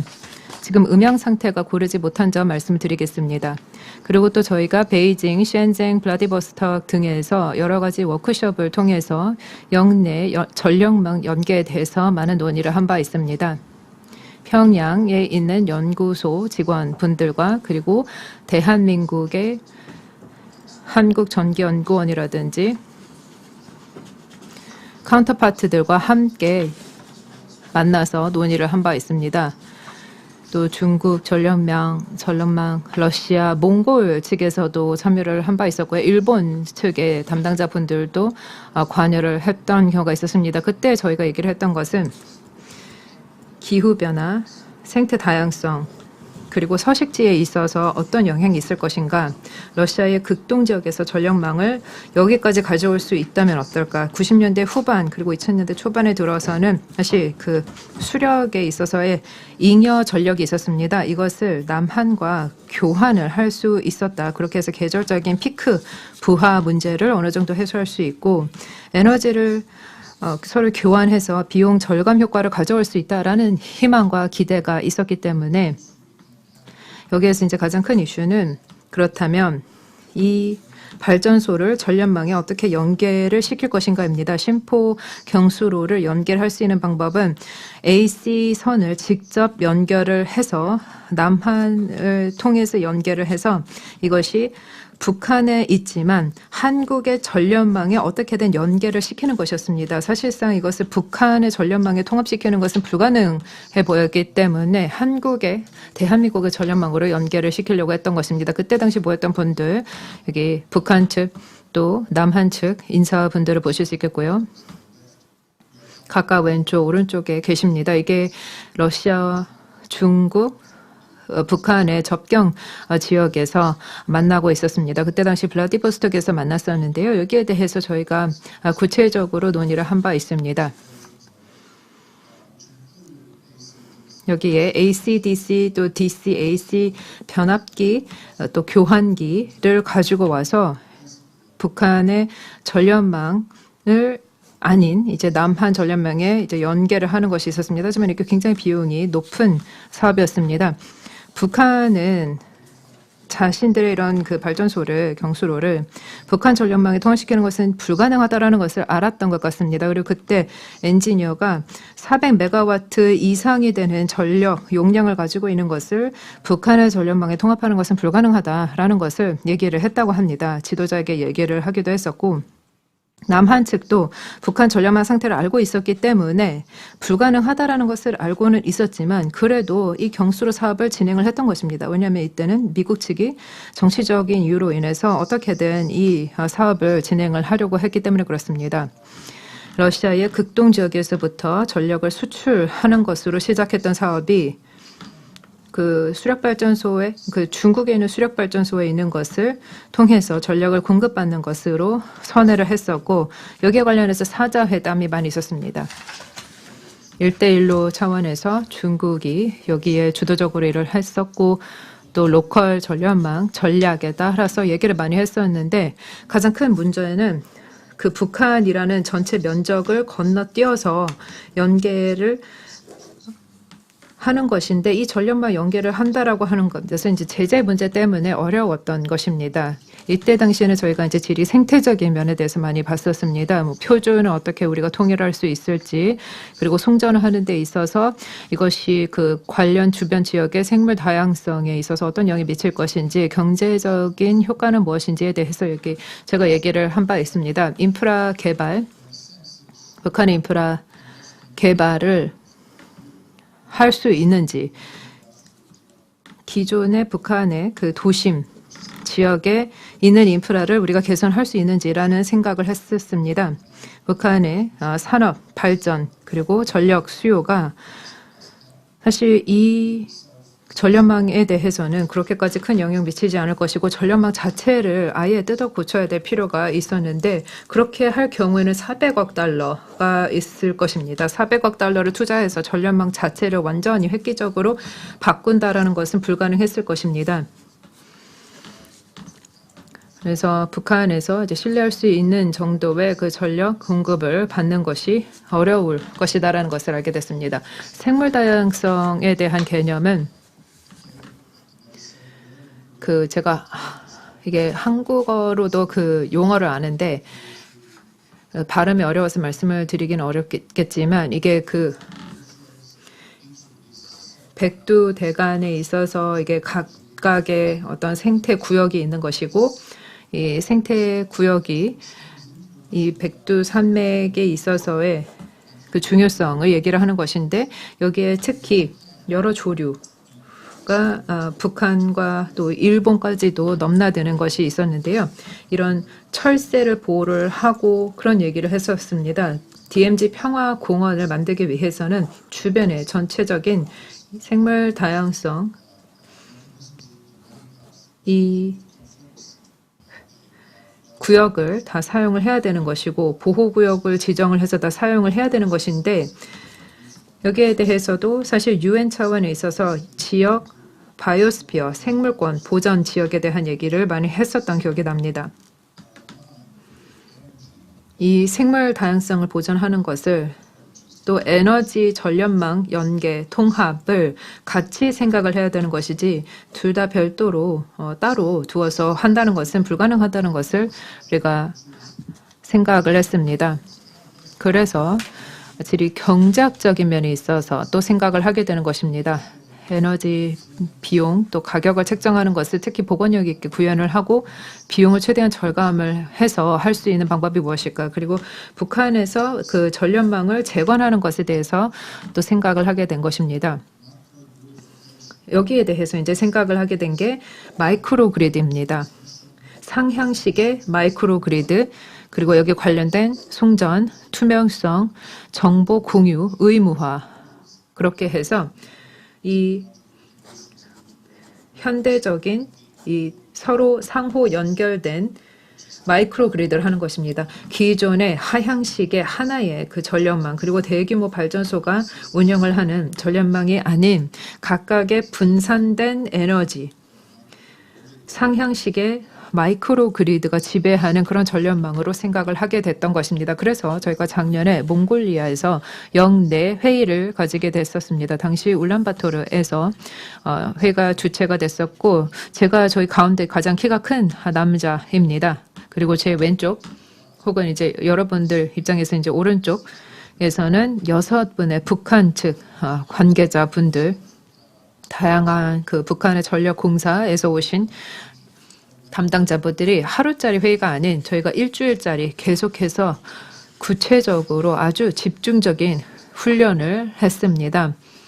GE, 유럽, 스위스 전력공사 그리고 기타 다른 전 세계 전문가분들을 모시고 또 한국, 몽골, 일본, 러시아 담당자분들과 함께 저희가 마이크로 그리드화 사업에 대해서 그 타당성을 논의를 한 바 있습니다. 또 중국 측 동료분들도 계셨습니다. 과거에는 이게 베이징에서 열렸을 테지만 지금 여러 이제 통제력 관련된 이슈들로 인해서 그게 어려웠습니다. 그 한 해 전에는 중국에서 했었는데요. 작년 같은 경우는 이제 중국에 할 수가 없어서 몽골리아에 있었습니다. 저 때 제가 사진 찍었을 때가 영하 30도 기온이었습니다. 크리스 그리슨 님께서 논문을 적어주셨는데요. 이 마이크로 그리드의 세계화에 대해서 연구를 한 바 있습니다. 풍력, 또 태양광, 바이오매스 에너지, 또 디젤 발전을 지역 에너지 저장 설비를 통해서 보관을 하고 자급자족력이 있는 그런 에너지 마이크로 그리드를 보는 것입니다. 마이크로 그리드이지만 그렇다고 해서 전력망과 완전히 절단되는 것이 아니라 통합이 되어 있습니다. 지금 전 세계적으로 70만 개 이상의 그리드, 마이크로 그리드가 계획되어 있습니다. 마이크로 그리드에 있어서 정말 많은 급증이 있습니다. 월드뱅크, 세계은행에서 2030년이 되면은 이 정도로 이제 전망이 되고 있다라고 하고 있습니다. 아마 코로나19 때문에 마이크로 그리드에 대해서 그 수요가 더욱더 폭증하면서 아마 이게 더 확대되지 않을까 생각합니다. 캘리포니아 남부에 있어서도 많이 확대가 될 것이고요. 중국 측에서도 사실 굉장히 놀랍게 마이크로 그리드를 아주 적극적으로 수용을 하고 있는 것을 저희가 볼 수 있었습니다. 아주 놀라울 정도의 속도로 지방에서도 이런 중소도시에서 대규모의 도시형 마이크로 그리드가 있는 것이고 큰 대도시 안에서도 작은 마이크로 그리드, 도서 지역의 마이크로 그리드, 생태 관광 마이크로 그리드. 왕 교수님과 저희가 함께 이 논문을 이제 작성 중이고 한 달 뒤에 저희가 발간을 할 예정입니다. 아마 관심 있으시면 보시면 중국에서 마이크로 그리드가 어느 정도 발전되고 있는지에 대해서 아실 수 있을 것 같습니다. 제가 작년에 워크숍 가기 전까지만 하더라도 중국의 마이크로 그리드 상황이 이 정도로 발전했는지를 몰랐습니다. 중국에서 이 정도 발전이 되고 있다는 것을 많은 분들이 보고 놀랐었을 텐데요. 이 한국에서 있는 도서 지역의 섬 지역의 마이크로 그리드 발전 사업에 대해서 그때 당시 이제 서울대학교 연구진이 발표를 한 바 있었습니다. 이게 지금은 이제 소규모이긴 하지만 대한민국의 전력망에 있어서도 지금 많은 속도로 높은 속도로 발전하고 있는 것을 알고 있고, 이게 미래의 북한과의 어떤 전략이 세워질 수 있을지에 대해서도 좀 전망하게 됩니다. 남한의 동해안 지역에 특히 많은 발전소들이 있는 상황에서, 그리고 서울에 있어서 그 부하에 대한 수요가 폭증하고 있기 때문에 전력망에 있어서 균형이 사실 잡혀 있지 않습니다. 이게 뭐 붕괴 수준은 아니지만 관리하는 것이 굉장히 어려운 상황입니다. 그 대한민국의 전력망 상태가 굉장히 어려운데, 여기에 대해서도 또 북한의 불안정한 전력 연계를 한다라고 하면 그거는 굉장히 또 어려울 것입니다. 몽골리아 같은 경우는 원거리 송전 시설을 사용을 해서 에너지 수출을 했는데요. 영내 모든 국가들에게 수출을 했습니다. ADB에서 이 그리드 전략에 대해서 지금 연구를 진행하고 있습니다. 이것은 이제 상업 프로젝트입니다. 제가 환상적인 얘기를 드리는 것이 아니고 이건 실질적인 사업인데, 그렇게 구현되기 위해서는 지정학적인 그리고 초국가적인 협력이 있어야 되겠습니다. 이게 ADB가 용역 의뢰한 보고서의 초기 작업을 말씀을 드리고 있고요. 중국, 북한, 한국의 크로스 그리드, 크로스 전력망에 대한 대화를 보여드리고 있는 이 연구입니다. 이런 마이크로 그리드 같은 경우는 또 다른 초국경적인 연계 사업이 있어야 되겠고 연계 활동이 있어야 됩니다. 이런 마이크로 그리드를 다 연계하기 위해서는 이 수출성 그리고 주변 이웃 전력망의 안전성을 잘 파악을 해야 됩니다. 이것을 아주 실시간 단위로 마이크로 초 단위로 알아야 되겠는데요. 지금은 저희가 전력망 상태를 파악하기 위해서는 비선형적인 알고리즘을 가지고 있는, 비선형적 변수를 가지고 있는 알고리즘을 가지고 보고 있습니다. 하지만 이렇게 되는 것은 사실 완벽하지 않기 때문에 제대로 된 현황 파악을 하지 못하면은 블랙아웃, 암전 혹은 정전 사태가 발생할 수 있는 것입니다. 따라서 이 EMS, 다시 말해 나의 전력망에 있어서 그리고 이웃 국가의 전력망에 있어서 각각의 전력계통 운영 시스템이 있는 것인데, 이게 서로 조화를 가질 수 있어서 만약에 문제가 있으면 정보를 빨리빨리 공유를 하고 투명성 있게 공유를 해서 이 뭐 송전에 있어서 무슨 문제가 있다, 불안정이 있다라고 하면은 그것을 조기 경보 시스템을 통해서 서로 그 정보를 공유하는 것입니다. 그게 지금 기존의 모델인데요.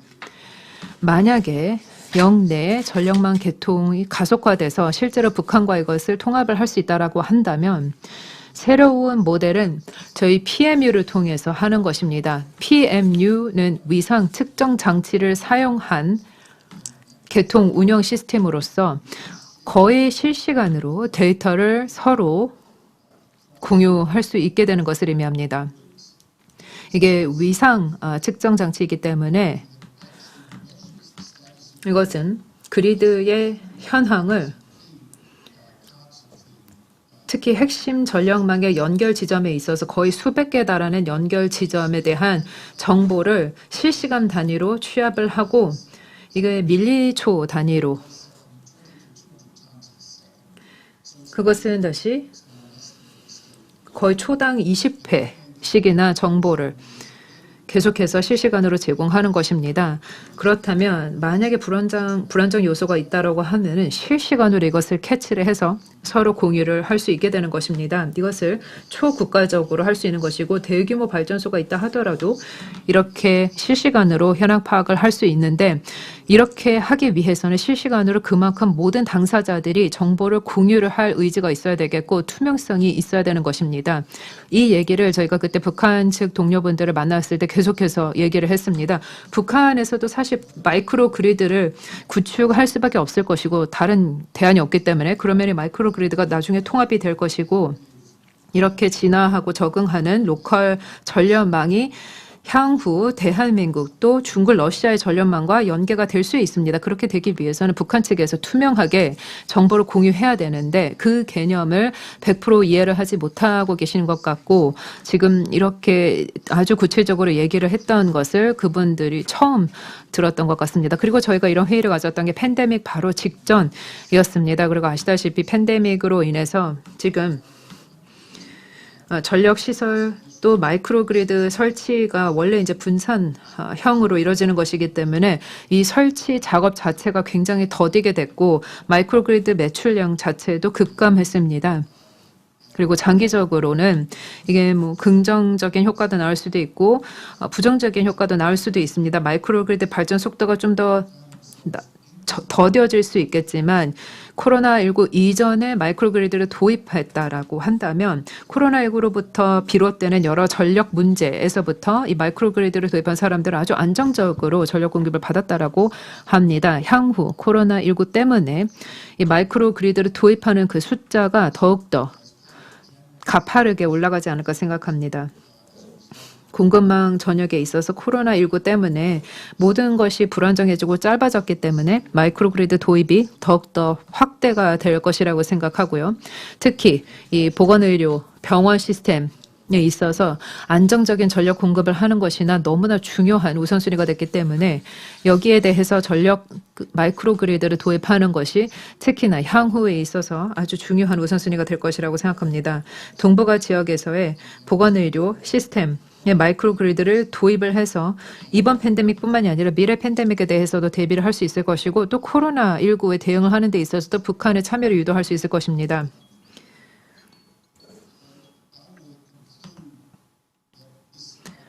그래서 이렇게 마이크로그리드화가 되돌릴 수 없고 불가역적이다라고 말씀을 드리겠고요. 코로나19로 인해서 이 속도가 더욱더 가속화되고 있다. 그리고 지금 베소토 기가시티 코리도 사업에 더욱더 박차를 가하게 될 것이다 라고 말씀을 드리겠습니다. 90년대에 들어서 이러한 마이크로그리드, 베이징, 서울, 동경 등과 같은 이 도시급에 있어서 10억 불 이상의 2050년까지 10억 불 이상의 투자를 통해서 분산형 메시 전력망을 더욱더 확산하려고 하는 그런 사업입니다. 그래서 앞으로도 이런 코리도 사업이 더욱더 진행이 될 것으로 보여지고 있습니다. 이 지속 가능성은 여기에 지정학적 그리고 지리 생태적 그리고 지리 경제적인 측면을 다 담아야 되는데 제 생각에는 이런 마이크로 그리드가 많이 사용되고 있는 지역 전력망 통합을 통해서 한반도에 지속 가능한 그리고 안정적인 전력 공급을 담보할 수 있다고 생각합니다. 이것은 여러 당사국뿐만 아니라 북한에게 있어서도 지원이 될 수 있다고 생각합니다. 이 비핵화의 전략에 있어서는 전력 공급도 당연히 저희가 생각을 해야 될 것이기 때문에 안정적인 전력망을 통해서 그리고 다양한 생태 다양성 코리도를 담보를 하고 그리고 사실 경제성도 어느 정도 있기 때문에 상업적인 면에 있어서 경제적으로도 이게 좋은 가치를 제공할 수 있다고 생각하는 완벽한 해결책입니다. 사실상은 이것을 굉장히 불일치적으로 불일관되게 제공이 되겠지만 향후에는 이것이 더욱더 자리 잡을 수 있다고 생각합니다. 제가 2분 22초 넘어가서 죄송합니다.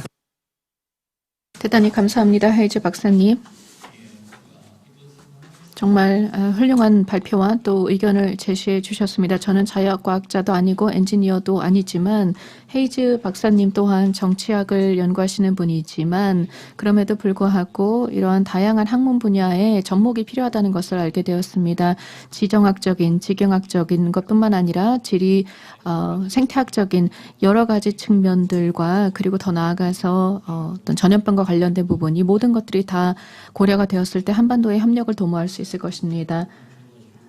그래서 서로가 책임지는 상호 파괴가 아니라 서로를 책임지는 상호 의존성을 높일 수 있는 방법입니다. 하지만 안타깝게 북한이 과연 우리의 제안을 받아들일 것인지에 대한 문제는 여전히 남아 있습니다. 다시 한번 발표해 주셔서 감사드립니다. 다음 발표로 넘어가도록 하겠습니다.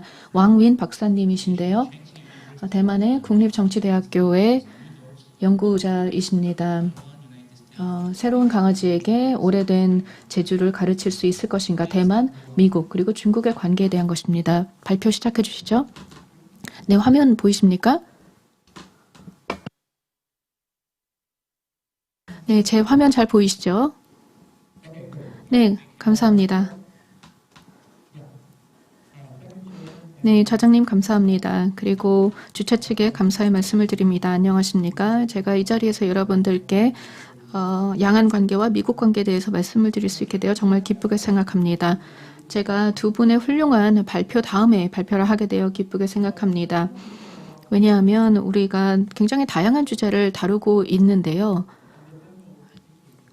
근본적인 생각은 비슷한 것 같습니다. 서로 많은 공통점을 가지고 있습니다. 헤이즈 박사님께서는 지속가능한 발전에 대해서 말씀을 해주시면서 서로를 보장할 수 있는 상호 의존성을 높여야 된다라고 말씀을 해주셨습니다. 저 또한 제 발표에서도 그런 내용을 다루고 있습니다. 상호 의존성이 중요하다는 말씀을 드리겠는데요. 물론 관점은 조금 다릅니다만 여기 보시는 것이 제 발표의 제목입니다. 저는 트럼프 행정부의 영향에 대해서 말씀을 드리겠습니다. 아마추어 정치인이 과연 국제관계를 바꾸었는가 이 부분에 대해서 다루어 보도록 하겠습니다. 물론 동아시아에 집중하도록 하겠습니다. 그리고 이제 트럼프 행정부가 끝나게 되는데 그렇다면은 트럼프 행정부 기간 동안에 동아시아 정책이 어떻게 바뀌었는지 그리고 이것이 어떤 영향을 미쳤는지 보도록 하겠습니다. 이 질문에 대해서 답을 드리기 위해서 인과관계를 통해서 보고 또 신자본주의, 신자유주의라는 관점에서 보도록 하겠습니다. 그리고 트럼프의 유산이 무엇인가 보도록 하겠습니다. 과연 트럼프 대통령이 대만과 중국의 미국의 이 낭만적인 삼각관계 우리가 로맨틱 트라이앵글이라고 하는 이 삼각관계를 바꿔 놓았는가를 보고 그리고 마지막으로는 미국의 새로운 대통령이 취임하면서 과연 양안 관계에 있어서 미국과의 관계가 재균형을 찾을 것인가에 대한 논의를 해보도록 하겠습니다. 제가 이 모든 말씀에 대해서 좀 지루한 말씀이겠지만 그 말씀을 드리기 전에 아마 TV 드라마에서 뭐 넷플릭스를 통해서 보시면 아실 텐데요. 사실 제가 대만에 살고 있지만 한국 드라마가 인기가 아주 많습니다. 사랑의 불시착 이 드라마가 네, 아주 인기 있는 드라마였죠. 제가 이 양안 관계의 베이스라인에 대해서 말씀을 드리면서 이것이 왜 한국과 관련이 있는지 보여드리도록 하겠습니다. 제 논문은 물론 양안 관계와 미국과 관련된 것이지만 제 발표 내용을 보면 양안 관계와 남북 관계를 많이 비교해 놓고 있습니다. 그래서 여기서 보시면은요. 남북 관계의 경우에는 북한 측과 접촉을 하려면 반드시 허가를 받아야 합니다. 뭐 로맨틱한 관계이든 어떤 관계든지 간에 결국 북한 측과 접촉을 하려면 통일부를 거쳐야 합니다. 그렇지 않는다면 네, 실형을 받을 수도 있고 또는 벌금을 내야 될 수도 있습니다. 하지만 대만과 중국의 관계를 보면은 물론 양안 관계가 정치적으로 긴장감이 늘 있고 그리고 예를 들어서 최근에 중국의 공군이 대만의 영공을 침해했다 이러한 문제도 있었습니다. 그리고 네, 지금 현재 저기 양국 간에 이 중간선이 있는데 중국의 공군이 그 중간선을 침범했다라는 것이 있었습니다. 그래서 양측이 정말 긴장 관계까지 갔고 그리고 위험한 상황까지 간 상황들도 있었습니다. 하지만 사회적인 차원에서 그리고 대만과 중국의 시민들 간의 차원에서의 관계는 훨씬 더 좋습니다. 예를 들어서 대만 사람과 중국 사람이 결혼할 수 있습니다. 그래서 사랑의 불시착 같은 시나리오가 발생을 하는 것이 드라마에서는 가능했지만은 현실은 불가능하겠죠. 하지만 중국과 대만 사이는 그러한 낭만적인 관계가 충분히 가능합니다. 여기 보시는 것처럼 아주 인기 있는 대만의 연예인이 중국의 어떤 부자와 결혼을 한다든지 이런 것은 뉴스거리도 아닙니다. 굉장히 흔하기 때문이죠. 많은 사람들이 양국 간에 교류도 하고 또 여행도 하고 비즈니스를 하고 있다는 점이 현재 양안 관계의 이제 기본적인 베이스라인입니다. 정치적인 차원에서는 긴장감이 있고 양안 관계에 여러 가지 삐그덕거림이 있습니다. 대만 정부와 중국 정부는 서로를 공식적으로 인정하지 않습니다. 그리고 양국에서는 이제 무력 충돌의 가능성도 늘 상존하고 그리고 지정학적인 그 긴장 관계 또 교착 상태에 있습니다. 그래서 여러 가지 정치적인 어려움이 있습니다만 인적 교류 차원에 있어서는 정말 좋은 상황이라는 점이 차이점이라고 보겠습니다. 자, 그렇다면 어떻게 상황을 이해할 수 있을까요? 가장 간단한 방법은 쉽게 단순하게 비교를 해보는 것입니다. 양안 관계와 남북 관계를 이 장표에서 비교해 보실 수 있는데요. 제가 간단하게 요약을 해보았습니다. 한국의 남북 관계, 남북 협업 또는 남북 대화가 꽤 일찍 시작이 되었다고 볼 수가 있겠지만 양안 관계는 80년대 중반부터 시작이 되었습니다. 그런데 대만과 중국의 협력 관계의 양상은 매우 다릅니다. 대만과 중국은 어떻게 보자면 상향식이고 경제가 근간이 된 것입니다만 남북 관계는 아무래도 하향식이었고 정치가 근간이 돼서 이루어진 측면이 많습니다. 그리고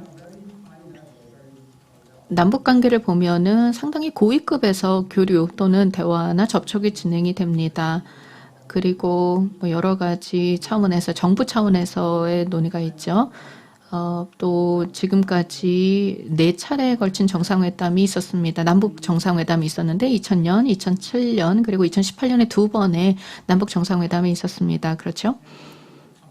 그런데 비교해 보자면 대만과 중국의 고위급 정상회담은 2015년 단 한 번 있었을 뿐입니다. 이것은 트럼프 취임 이전이었습니다.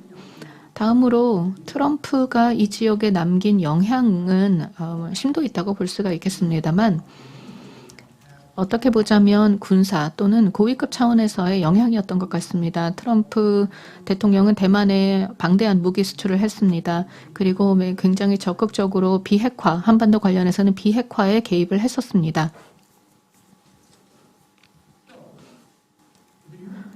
자, 그렇다면은 구체적인 숫자를 보도록 하겠습니다. 과연 자금의 흐름이 그리고 인적인 교류가 양안 관계에서 어떻게 진행이 됐는지 그리고 남북 관계와 어떻게 다른지 보도록 하겠는데요. 극명한 차이가 있습니다.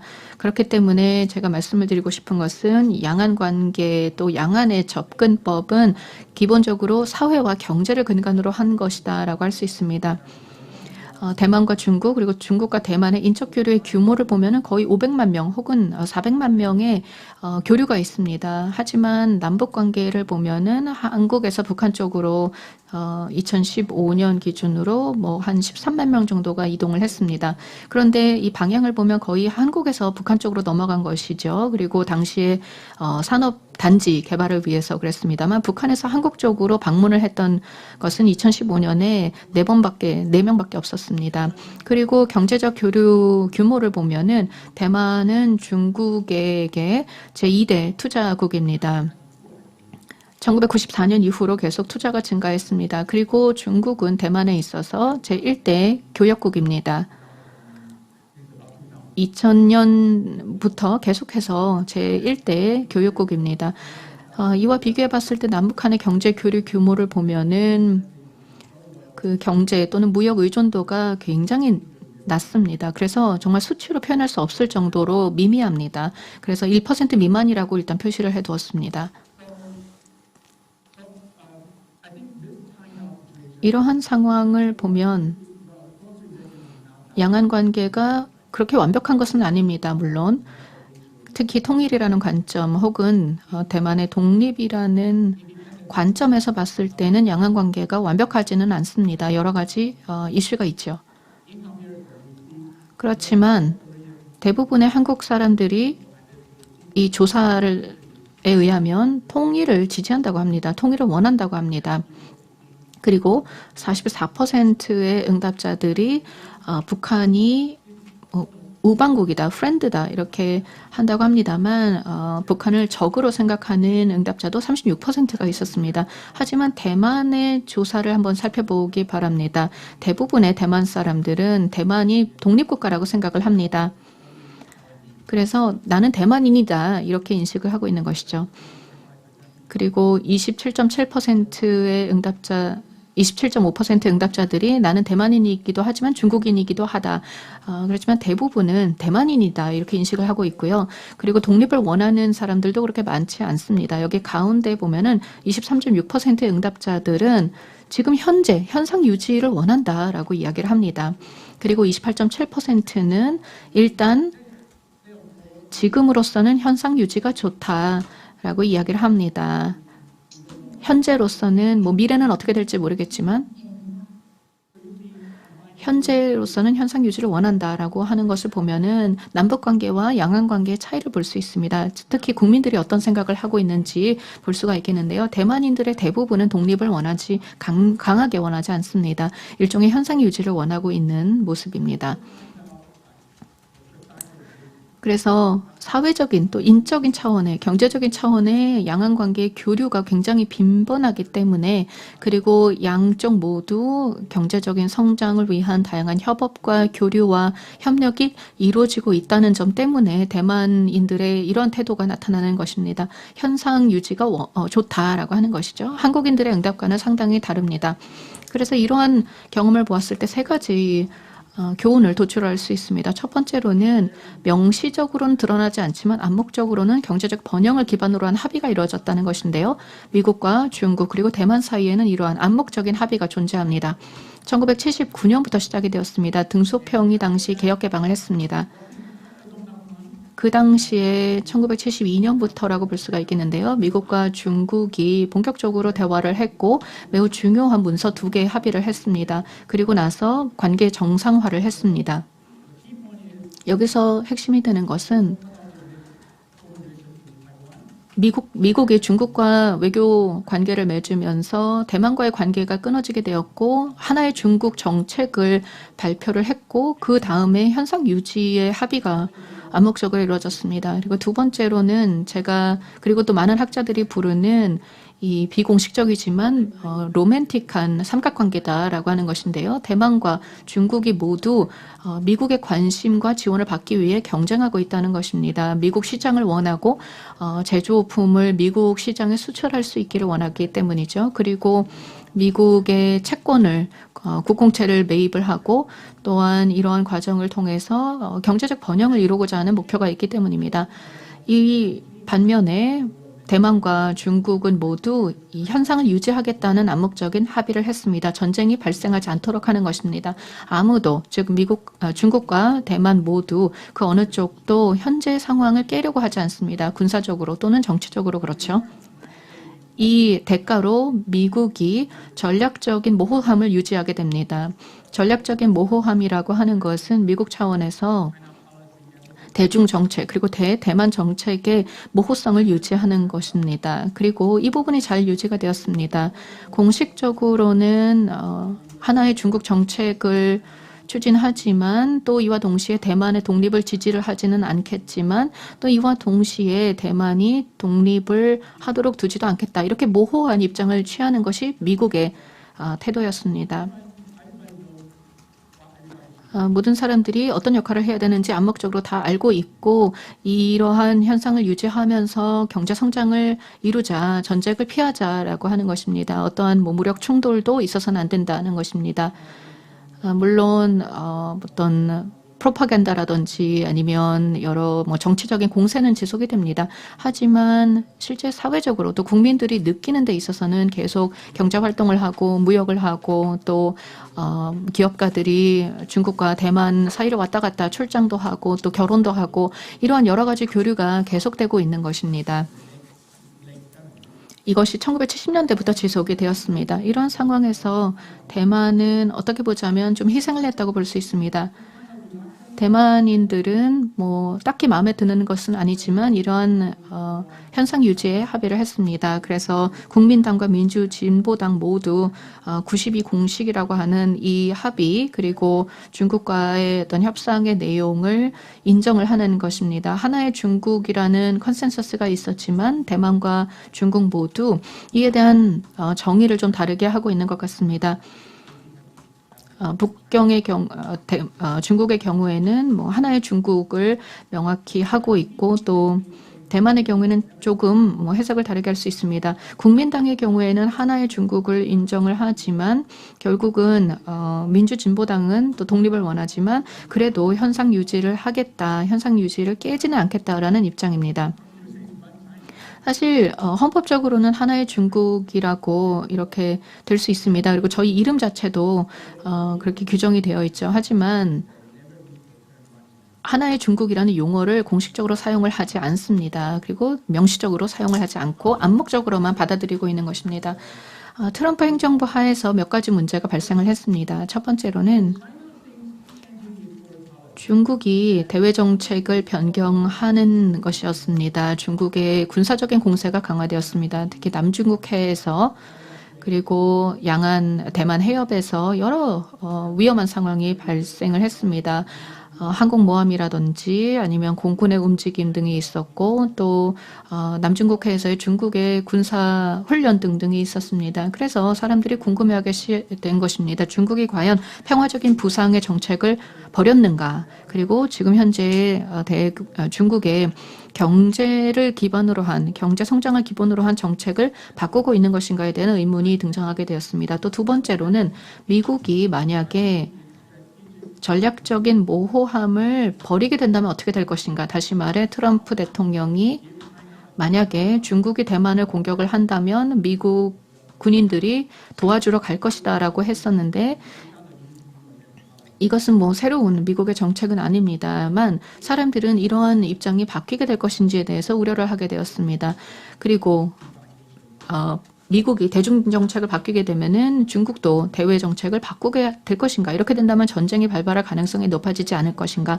라는 우려가 제기되었습니다. 또한 트럼프 행정부가 대만 카드를 사용을 하게 되면서 다시 말해 대만에 적극적으로 무기 판매를 하고 또 정부 차원에서 교류를 하고 예를 들어서 대만 여행법을 통과를 시켰고 그리고 좀 더 빈번하게 미국의 고위 관리들이 대만을 방문을 하면 그렇게 되면 양화 관계가 어떻게 바뀌게 될 것인가. 그리고 더 나아가서 이러한 우호적인 상황이 발생을 하면 대만 정부가 독립을 추구할 수도 있다는 그런 가능성이 제기되었습니다. 트럼프 행정부 하에서는 그랬죠.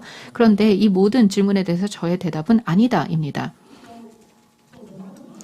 그래서 기본적으로는 이 두 행정부가 두 정부가 서로 공격을 하고 또 공세적인 언행을 보이고 있습니다. 그리고 중국이 군사적인 훈련을 하고 또 여러 가지 뉴스에 등장하는 일들이 벌어지고 있습니다. 하지만 전통적인 신자유주의적인 근간이 굉장히 강하다는 것입니다. 우리가 생각하는 것보다 훨씬 더 견고합니다. 그리고 경제적인 상호 의존성이 굉장히 높다는 것이죠. 그래서 대만과 중국의 경제 관계가 워낙 끈끈하기 때문에 이것이 결국은 군사적인 갈등을 억제하는 효과를 가지고 있습니다. 중국은 국가주의적입니다. 그리고 대만의 독립이라던가 대만의 네티즌들이 이제 독립을 요구하는 목소리가 지금 현재 높아지고는 있습니다. 그래서 대만과 중국 모두 이제 국수주의가 증가하고 있고 또 군사적인 갈등이 증가할 수도 있지만 여전히 신자유주의적인 근간은 굉장히 강합니다. 그리고 대만과 중국 사이에는 공식적인 휴전도 없었고 어떠한 협정도 없었습니다. 남북한 간에는 1953년에 휴전협정이 체결이 되었죠. 하지만 중국과 대만의 경우에는 그런 공식적인 어떠한 협약을 체결한 적이 없습니다. 그래서 법적으로는 여전히 양국은 전쟁 관계에 있습니다. 이 전쟁은 결코 아직은 끝나지 않았습니다.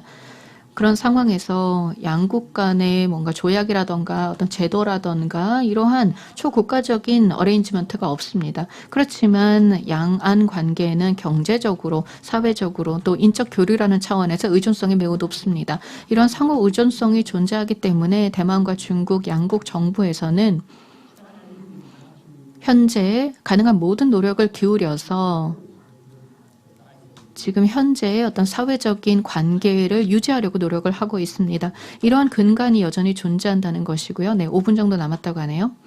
네, 2분입니다. 네, 그래서 미래에 대한 얘기를 하면서 마무리를 하도록 하겠습니다. 초국가적인 협업에 대해서 오늘 논의를 하고 있습니다. 초국적인 협력과 또 소통을 위해서는 나토나 아세안 그리고 에이펙 등을 이야기를 합니다. 지금 현재 많은 연사분들께서 그런 말씀을 해주셨는데요. 미국이 그렇게 신뢰할 수 있는 파트너가 아니라면 뭔가 아시아의 나토가 필요한 것이 아닐까. 그래서 일종의 동아시아의 안보 조약 등이 있어야 하는 것이 아닌가 논의를 합니다. 바이든 당선인이 이제 취임을 하게 되면 대중 정책이 좀 더 안정적이고 지속 가능하며 예측 가능할 것인가. 그리고 이제 바이든 행정부에서 지역의 평화를 지원할 수 있을 것인가의 질문이 있습니다. 그리고 두 번째로는 새로운 바이든 행정부의 대중 정책이 우리가 원하는 또는 우리가 필요할 수 있는 아시아 나토와 같은 이러한 기관을 대체할 수 있을 것인가의 질문이 있습니다. 그리고 세 번째로는 만약에 미국이 좀 더 정치적으로 안정적이고 또 안정적인 대외 정책을 펼친다고 할지라도 중국이 과연 안정을 유지할 수 있을까? 시진핑 주석이 계속해서 권력을 유지할 수 있을까의 질문이 있습니다. 그리고 중국이 과연 모두를 위해서 평화적인 성장을 할 것인가입니다. 중국의 투명성은 아직 충분한 수준이 아닙니다. 그렇기 때문에 아직까지는 답을 알 수 없습니다. 지금 현재 새로운 안보 그리고 외교 정책팀이 임명이 되고 있습니다. 바이든 행정부가 현재 외교 담당자들을 임명을 하고 있고 내각을 꾸미고 있는데요. 그래서 아마도 과거에 오바마 행정부 때 주요 인사들이 대거 등용될 것으로 보입니다. 그렇게 된다면 과거와 같은 이제 아시아로의 재균형 그리고 동아시아로의 관심으로 회복이 될 수 있을 것 같습니다. 물론 아직 지켜봐야 할 것입니다. 두 번째 질문에 대해서도 답은 아직 모르지만 이것 또한 한 가지 방법일 것이다 생각해 볼 수 있겠습니다. 한 가지 고려사항이 되겠죠. 그리고 사실 가장 불확실한 부분이 바로 중국의 입장이 어떻게 될 것인가입니다. 중국의 권력 구조가 얼마나 안정적이고 지속 가능한지 중국의 정치 상황이 어떻게 변하고 있는지 정확히 알 수 없기 때문입니다. 중국은 여전히 불투명한 부분을 가지고 있고 그리고 중국에 대해서 완전히 다 파악을 할 수가 없기 때문에 북한처럼 그렇게 불투명한 것은 아니지만 여전히 정보의 제약이 있습니다. 네, 이것으로 발표를 마치도록 하겠습니다.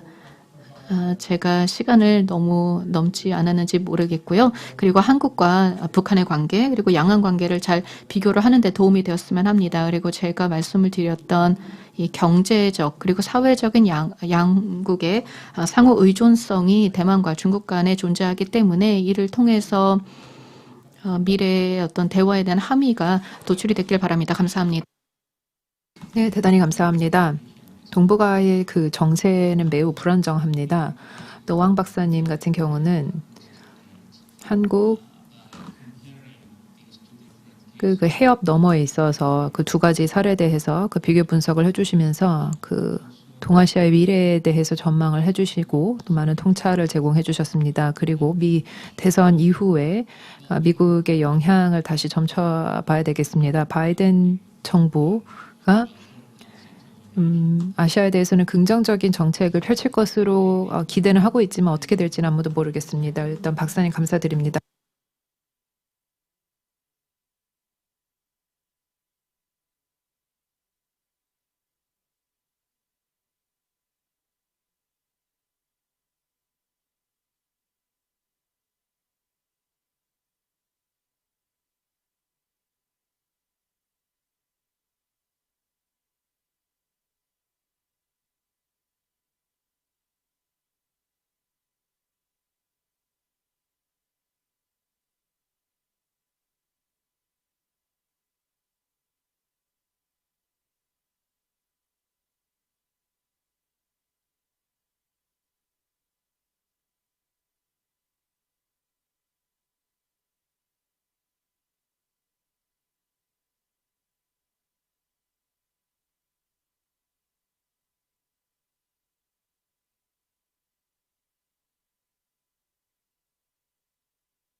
set to outpace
네, 감사합니다. 네, 현재 출산율 저하의 우려를 하고 있고 또 빠른 인구 고령화에 대한 우려가 있습니다. 그리고 한국의 경우에는 0.91 정도입니다. 출산율이. 그래서 1도 되지 않는데요. 지금 1.34 정도의 출산율이 된다고 가정을 만약에 하면 아마 22세기가 되면은 거의 인구가 사라질 것이다. 이런 우려까지 나오고 있기 때문에 정말 심각한 문제라는 것을 잘 알고 있습니다. 통일이 한 가지 대안이 될 수도 있겠지만 결국 한국 사회에서 산다는 것은 쉬운 일이 아닙니다. 한국뿐만 아니라 일본도 마찬가지인 것 같습니다. 일본에서도 비슷한 상황을 경험하고 있는데요. 양국 모두 함께 협력을 해서 현재 이런 심각한 문제를 해결하기 위해 노력해야 할 것입니다. 굉장히 다양한 발표를 들었습니다. 정치적인 측면, 생태학적인 측면, 경제적인 측면, 그리고 사회적인 측면에서 다양한 주제를 다루어 보았습니다. 이제 5분의 토론자를 모시겠습니다. 지금 현재 한국 시간으로 3시 3분입니다. 그래서 각 분에게 10분 정도의 시간을 드리도록 하겠습니다. 그리고 리스 존스 교수님과 명수정 연구원님께는 5분 정도 더 추가로 드리도록 하겠습니다. 그러면 첫 번째로 한림국제대학교 대학원대학교의 윤익준 박사님 먼저 시작해 주시죠. 네, 안녕하십니까. 이번 국제학술회의에 함께하게 되어 정말 기쁘게 생각합니다. 저를 이번 학술회의에 초대해 주셔서 감사드립니다.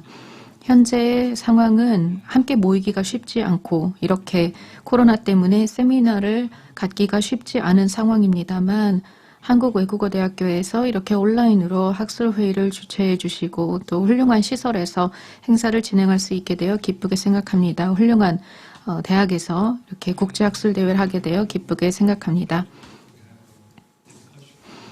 이 자리에서 여러분들께 카나에프 박사님의 아시아태평양 비즈니스 기관과 또 한반도에 대한 논문에 대한 토론을 하게 되어 기쁘게 생각합니다. APEC, BAC 그리고 ASEAN BAC에 대한 것이었는데 먼저 이 논문에서는 현재 아시아태평양 지역의 경제 동향에 대해서 논의를 했고 두 번째로는 APEC, BAC 그리고 ASEAN BAC에 대한 상세한 분석이 이어졌습니다. 비즈니스적인 관점에서 분석을 하셨고 그 다음으로는 이러한 국제 조직과 기관의 현황을 한국의 상황과 연결지어서 상세하게 분석을 해주셨습니다. 아주 유용한 논문이었고 또 이 논문을 읽으면서 러시아 학자의 관점에서 지역주의 그리고 지역의 경제 질서와 제도를 이해할 수 있었습니다. 물론 이 논문은 카나에프 교수님의 의견이기도 하지만 러시아 정부와 러시아 학자들도 유사한 입장과 유사한 생각을 가지고 있을 것이라고 생각합니다. 그래서 그런 관점에서 이번 논문은 러시아의 관점을 보여주는 것이고 러시아 관점에서 아시아 경제 지역화 그리고 아시아 경제 제도 등에 대한 입장을 볼 수 있었습니다. 카나에프 교수님께서는 먼저 현재 아시아태평양 지역이 직면하고 있는 많은 문제점들과 도전과제를 언급하셨습니다. 첫 번째는 무역과 투자의 자유화라는 어젠다에 관심이 줄어들고 있다는 것이고 두 번째는 지금 현재 경제 지역주의를 위한 다양한 이니셔티브가 어려움을 겪고 있으며 세 번째로는 중국의 1대1로 이니셔티브가 이중의 목표를 가지고 있다는 것이었으며 네 번째로는 현재 아시아태평양 지역에 국수주의가 득세하고 있으며 보호주의가 강세를 보이고 또 여러 가지 무역의 제약이 있다는 것이었으며 마지막으로는 지난 5에서 10년 동안 다자 경제 협력이 주저했는데 이제 앞으로의 전망에 대해서는 그 지역의 영내 국가들의 입장에 따라 많이 달라질 것이라고 했습니다. 그리고 이러한 5가지 논점에 대해서 일부는 저는 동의를 하고 일부는 동의하지 않는 부분도 있습니다. 제 견해를 말씀을 드리겠습니다. 첫 번째로는 아시아태평양 지역의 경제 협력은 현재 새로운 단계로 진입하기 직전인 것 같습니다. 투자와 무역의 자유화 의제가 있었습니다. 그렇지만 이 의제에 대한 관심은 줄어들고 있죠. 그런 상황에서 아시아태평양 지역의 경제 지역화의 활성화를 위한 새로운 이니셔티브들이 등장해야 될 것입니다. APR 또한 전환기에 있는 것 같습니다. 새로운 방향을 모색하고 있는데 예를 들면 CPTPP와 같은 시도가 있습니다. 지역주의와 경제 협력을 이 지역에서 촉진하기 위해서는 우리는 좀 더 긍정적인 측면에 집중해야 할 것입니다. 두 번째로는 국가 우선주의 그리고 정치화, APR의 정치화에 대해서 사실 이러한 특징은 이 지역에 늘 존재했던 것입니다. 완전히 새로운 현상은 아니라는 점을 저는 강조하고 싶습니다. 세 번째로 카나이프 교수님께서는 중국이 영향력이 높아지고 있다는 점을 지적했습니다. 그리고 중국이 앞으로 어떻게 갈 것인가에 따라서 아시아태평양 지역의 어떤 제도와 또 틀이 바뀌게 될 것이라는 점을 언급하셨는데 물론 중국의 역할에 대해서는 저도 동의를 합니다. 중국이 이 지역에서 앞으로도 중요한 역할을 할 것입니다. 하지만 아세안 BAC 그리고 APEC BAC와 같은 제도 내에서 아시아태평양 지역 내에서의 중국의 역할만이 중요한 것은 아닙니다.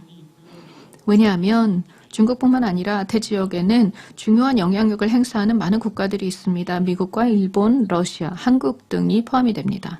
그렇기 때문에 제가 생각하기에는 물론 중국이 앞으로도 이 지역에서 중요한 역할을 하게 될 것이고 영향력을 행사하겠지만 중국만 그렇게 할 것이다. 중국이 유일하게 이 아시아태평양 지역의 경제협력의 주축이 될 것이다 라고 생각하는 것은 옳지 않다고 봅니다. 네 번째로 카나이프 교수님께서는 APEC과 CPTPP를 재활성화하는 것은 쉽지 않을 것이며 RCEP을 효율적으로 운영하는 것 또한 시간이 오래 걸릴 것이라고 말씀하셨는데요.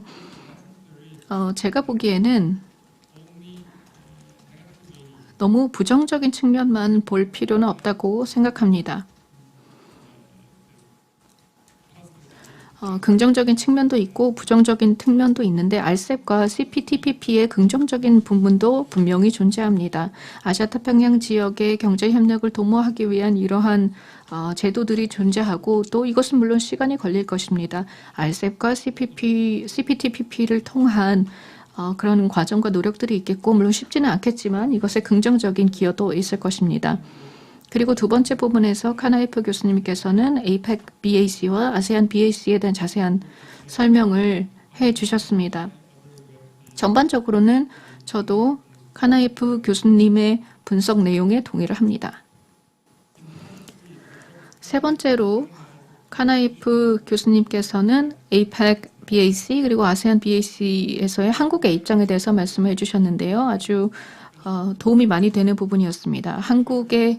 한국인으로서 이제 러시아 쪽에서의 분석을 이해할 수 있었지만 일부 동의하지 않는 부분도 있습니다. 카나이프 교수님께서는 대한민국이 APEC을 어떤 부차적인 수단 정도로만 생각했다고 주장을 하셨는데요. 대한민국은 APEC보다는 글로벌한 차원에 집중을 했다라고 분석을 하셨습니다만 저는 좀 다르게 생각합니다. 물론 세계 무역이 GATT 가트 시스템으로부터 시작이 되었다는 것은 부인할 수 없습니다. 2차 대전이 끝난 이후에 지금까지 가트로부터 시작이 된 세계 무역이 체계를 잡게 되었습니다. 1990년대부터 러시아도 동참을 하게 되었는데요. 그래서 가트와 APEC을 카테고리로 구분할 수 없다고 생각합니다. 한국의 무역 정책은 그렇기 때문에 여러 층으로 구성이 되어 있습니다. 그리고 포괄적인 차원에서 다양한 여러 국제 조직과 제도들을 다 고려한 것입니다. 예를 들어서 가트와 WTO, APEC, 아세안, 그리고 FTA 등을 다 고려해서 경제 정책을 펼치게 됩니다. 한국 정부는 APEC을 어떤 부차적인 교육의 어떤 교육 촉진 기구로 보지 않습니다.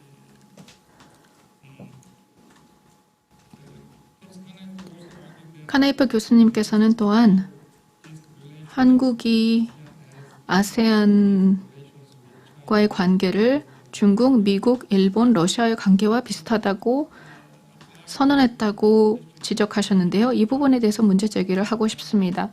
한국 정부가 신남방 정책을 펼치고 있습니다. 그렇다고 해서 아세안이 미국, 일본, 그리고 기타 중요 강대국과 동일한 위치를 가진다라는 뜻은 아닙니다. 한국 정부는 다양한 정책을 통해서 아세안 지역과의 협력을 강화하기 위해 노력을 할 것입니다. 제가 관련해서 카이네프 교수님께 2개의 질문을 드리도록 하겠습니다. 러시아는 전통적으로 영내에서 강대국으로서 어떤 역할을 해왔습니다. 이러한 관점에서 러시아는 중국과의 협력을 더 중요하게 생각을 했고 또 양자주의를 채택을 해왔는데 하지만 이 지역 내에서 미래에 중국의 영향력이 다 강화된다면 러시아와 중국의 전략적 파트너십이 과연 계속 강화될 것인가의 질문이 있습니다.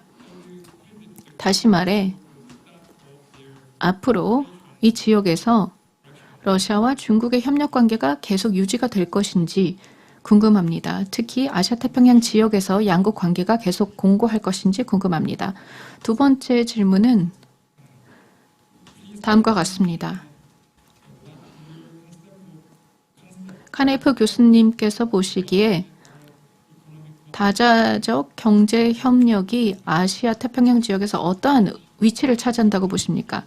러시아 정부 입장에서는 아시아 태평양 지역에서의 다자적 경제 협력에 어떤 입장을 가지고 계신지, 그리고 이 지역에서 다양한 국가들과 어떤 경제 협력을 추진하려고 하는지 궁금합니다. 네, 감사합니다. 카나예프 교수님 나중에 답을 해주시기 바랍니다. 저희가 좀 더 빠른 속도로 진행을 하기 위해서 다른 토론자 분들의 말씀을 먼저 듣도록 하겠습니다. 한국외국어대학교의 이광태 교수님, 헤이즈 교수님에 대해서 토론 진행해 주시면 감사하겠습니다. 네, 우선 모든 발제자 분들께서 참여를 해주시고 또 이렇게 시간을 내주셔서 너무 감사합니다. 왜냐하면 제가 그 조직위원회 일원으로서 연결 상태에 어떤 문제가 있거나 혹은 이제 개인적인 다른 사정이 발생할까봐 굉장히 많이 걱정을 했었는데요. 여러분들 모두 건강하고 안전한 모습으로 뵐 수 있게 되어서 기쁘게 생각합니다. 저는 헤이즈 박사님 발표에 대해서 토론을 지정받았습니다. 다 아시다시피 헤이즈 박사님을 전 세계에 있어서도 한반도 정세의 그 저명한 전문가이십니다. 많은 저서를 집필해 주셨고 육자회담에 대해서 핵 비확산, 또 한반도 비핵화, 일본의 원자력 원전 사태, 환경 에너지 협력, 동북아 지역의 에너지 협력에 대해서 많은 전문적인 논문 또 보고서를 발간해 주셨습니다. 저도 이제 한국 연구자로서 이런 평화롭고 지속 가능한 방식으로 영내 갈등을 풀 수 있는 많은 해결책을 제시해 주신 것에 대해서 감사하게 생각합니다. 오늘 헤이즈 박사님께서는 지금까지 수년 동안 걸쳐서 진행을 해주신 연구를 요약을 하고 집계해 주시는 것으로 풀이가 됩니다. 그 헤이즈 박사님은 그 지속 가능성의 4가지 측면을 다 아우르시면서 특히나 마이크로 그리드 활용에 대해서 아이디어를 제시를 해주셨고 팬데믹 이후에 방역 또 역학적인 그 측면으로 인해서 마이크로그리드 사용이 확산이 될 것이다 라는 것으로 말씀을 해주셨습니다. 동북아에서의 전력망과 마이크로그리드가 서로 통합이 돼서 더 나은 수준의 안보 또 지속 가능성을 담보할 수 있다고 저도 생각합니다. 하지만 여기에서 이제 문제는 북한을 어떻게 여기에 참여를 유도할 것인가입니다. 이 문제는 너무나 필수적입니다. 김정은 정권 하에서 북한은 지금 그 어떠한 남북 협력, 교류에 참여하고자 하지 않고 있고 심지어 인도주의적 사업에 있어서도 참여하지 않겠다고 선언한 바 있기 때문에 그렇습니다. 북한이 만약에 협력을 한다 하더라도 사실 장벽을 넘어가야 되는데요. 일단 제재 문제가 있습니다. 지금 현재 남한 정부 또 기업들이 이 제재를 우회를 하면서 유의미하게 북한과 연계를 하는 것을 굉장히 어렵게 생각하고 있습니다. 그렇게 할 수 있는 방법 자체가 많이 없습니다. 그래서 이 두 가지 큰 장벽들이 있는데요. 이것을 우리가 고려한 상태에서 헤이즈 박사님께 질문을 몇 가지 드리도록 하겠습니다. 우리가 어떻게 북한의 참여를 유도할 수 있는지,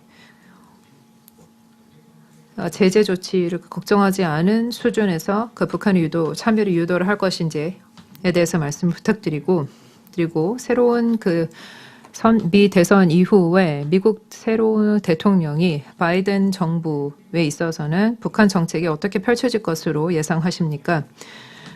바이든 당선인이 그 전략적 인내의 접근을 계속 진행을 할 것으로 생각하십니까?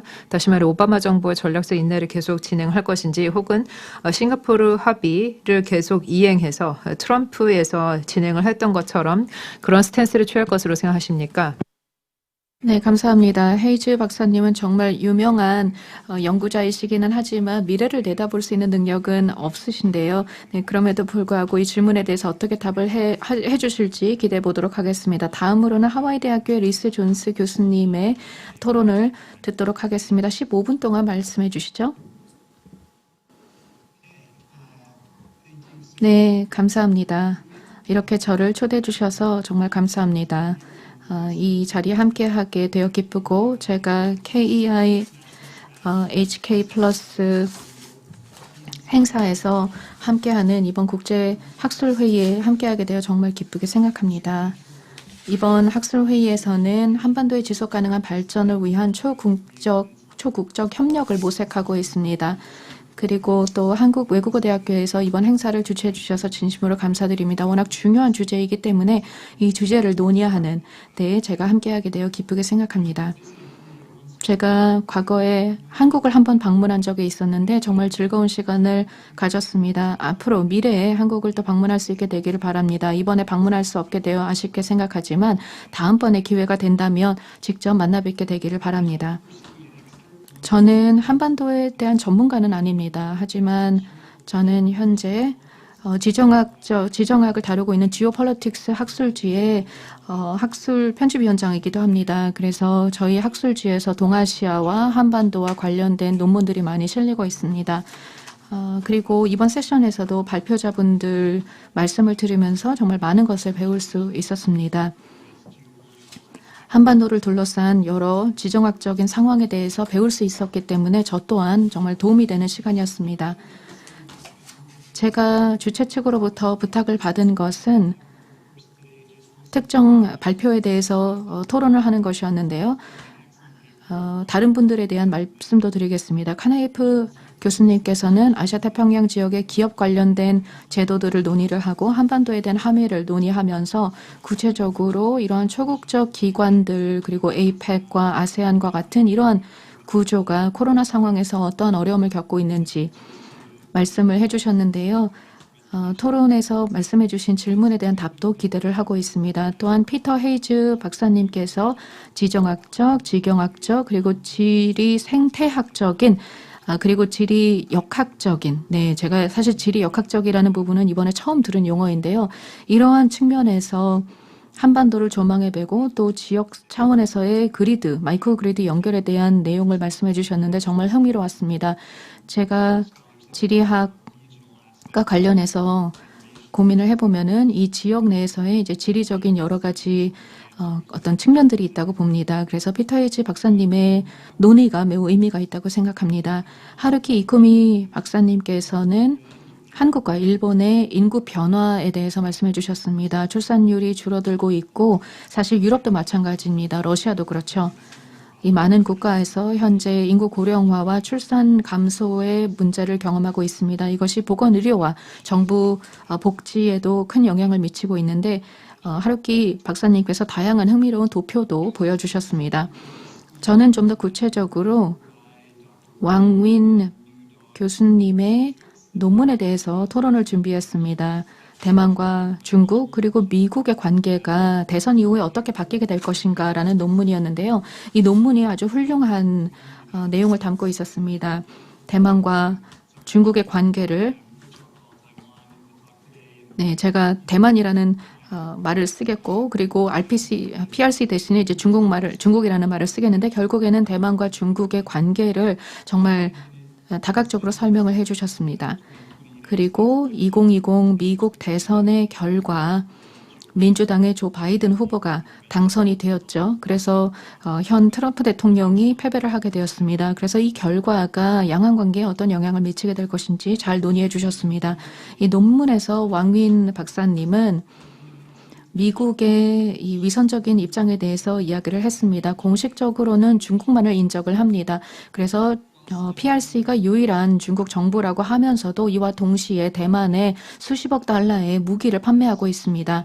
그래서 이러한 전략적인 모호함을 지금까지 미국이 펼쳐왔는데 이것을 왕윈 박사님께서는 민주당이든 공화당이든 상관없이 미국이 유지해왔다고 말씀을 해주셨습니다. 지난 35년, 40년 동안 미국은 이러한 전략적인 모호함을 유지했습니다. 그래서 행정부가 바뀌게 될지라도 여러 가지 다양한 대중 그리고 대대만 정책들이 발표가 되겠고 일부에 있어서는 중국에 좀 더 적극적인 대응을 펼치면서 정책이 바뀌기도 했었죠. 예를 들어서 클린턴 대통령은 중국의 도륙이다 이런 이야기도 했고 또 어떤 미국의 대통령은 이제 대만이 문제를 일으킨다 이렇게 이야기를 했고 여러 가지 정책적인 발표가 있기는 했었습니다만 현실적으로는 미국의 공화당, 민주당, 양당 모두 결국에는 군사적인 차원에서 대만에 무기를 수출하고 경제적인 성장을 위해서 모호성을 유지하는 이러한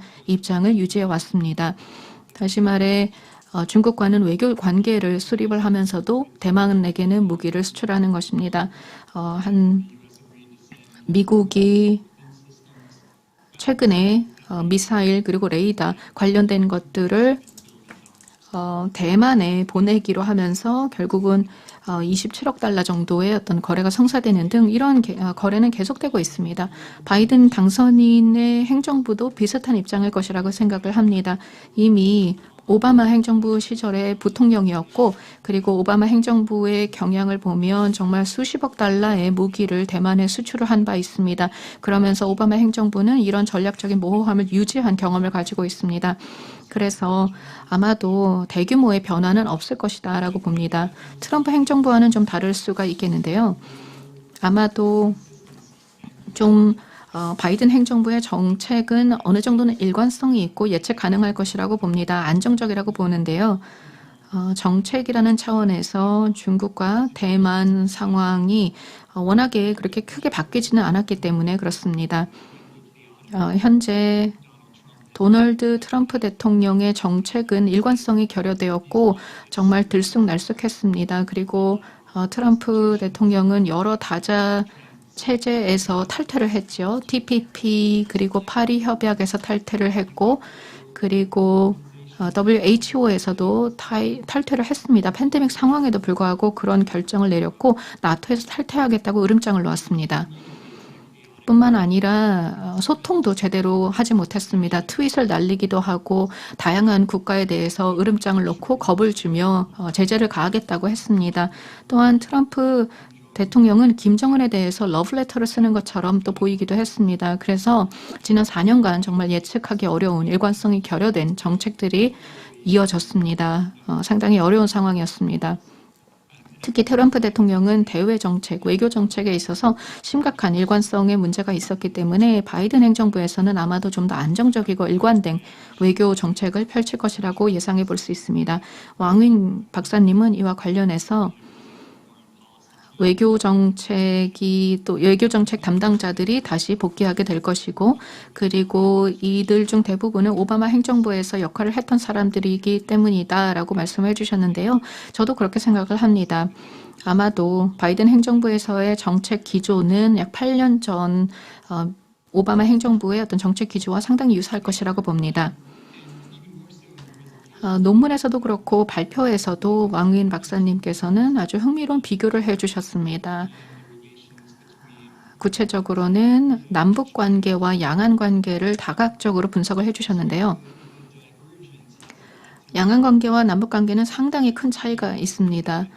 아마도 중국의 등쇼평 이후의 개방 개혁이 1979년부터 진행이 되었고 중국 경제가 개방되면서 그 차이가 더 커진 것 같습니다. 당시에 대만은 외교의 어려움을 경험하고 있었고 UN 총회에서 결의를 통과를 시켜서 1971년이었습니다. 그래서 그 당시에 UN이 중국을 공식적인 정부로 인정하게 되었습니다. 그 다음에 여러 전 세계 국가가 1970년대에 마찬가지의 입장을 선언을 했습니다. 현재 14개 국가만이 대만과 공식적인 외교 관계를 맺고 있고 주로 과테말라, 온두라스, 니카라과, 파라과이, 세인트 빈센트, 세인트 킨츠, 세인트 루시아 등등 작은 국가들입니다. 그리고 일부 태평양 지역의 군소도서 국가들도 있습니다. 이러한 국가들의 경우에는 투발루라던가 나우루, 팔라우, 마셜제도, 그리고 스와질랜드, 아프리카죠. 스와질랜드 정도만이 대만과 공식적인 외교 관계를 맺고 있고 다른 국가들은 다 중국을 인정하고 있습니다. 그래서 태평양 이런 도서 국가들의 경우에는 대만과 이렇게 공식적인 외교 관계를 유지하는 것이 상당히 의미가 있습니다. 팔라우와 마셜 제도의 경우에는 기본적으로 UN에서 클라이언트 국가입니다. 그리고 마이크로네시아 등 이런 국가들의 경우에는 미국과 어떤 관계를 맺고 있습니다. 왜냐하면은 결국은 이런 도서국가에서 미국이 군사적인 위치를 가지고 있고 또 여러 인적인 교류가 이루어지고 있습니다. 이런 인적인 교류가 가능한 가운데 특히 이 세 개 국가에 대해서 미국이 외교 관계를 좌지우지하는 경우가 있는데 그럼에도 불구하고 이 국가들이 대만과 외교적인 관계를 맺고 있다는 것은 미국이 가지고 있는 전략적인 모호성을 잘 보여주는 것입니다. 이렇게 중국과 대만 간에는 공식적인 외교 관계가 없음에도 불구하고 아주 견고한 경제 관계를 발전시키게 되었습니다. 왕인 박사님께서 말씀해 주신 바대로 중국은 대만의 제1대 교역국입니다. 그래서 수출의 약 28%를 차지하고 있습니다. 그렇기 때문에 양안 간에는 아주 긴밀한 금융관계와 경제관계가 존재합니다. 왕인 박사님께서 발표에서 말씀을 해주신 대로 대만 입장에서는 독립을 위한 강력한 푸시를 하지 못할 것입니다. 현상을 유지해야만 이러한 경제적인 관계가 유지되기 때문이죠. 이와 동시에 중국은 더 강력한 군사적인 조치를 취하지 않을 것입니다. 동일한 이해관계가 있기 때문입니다.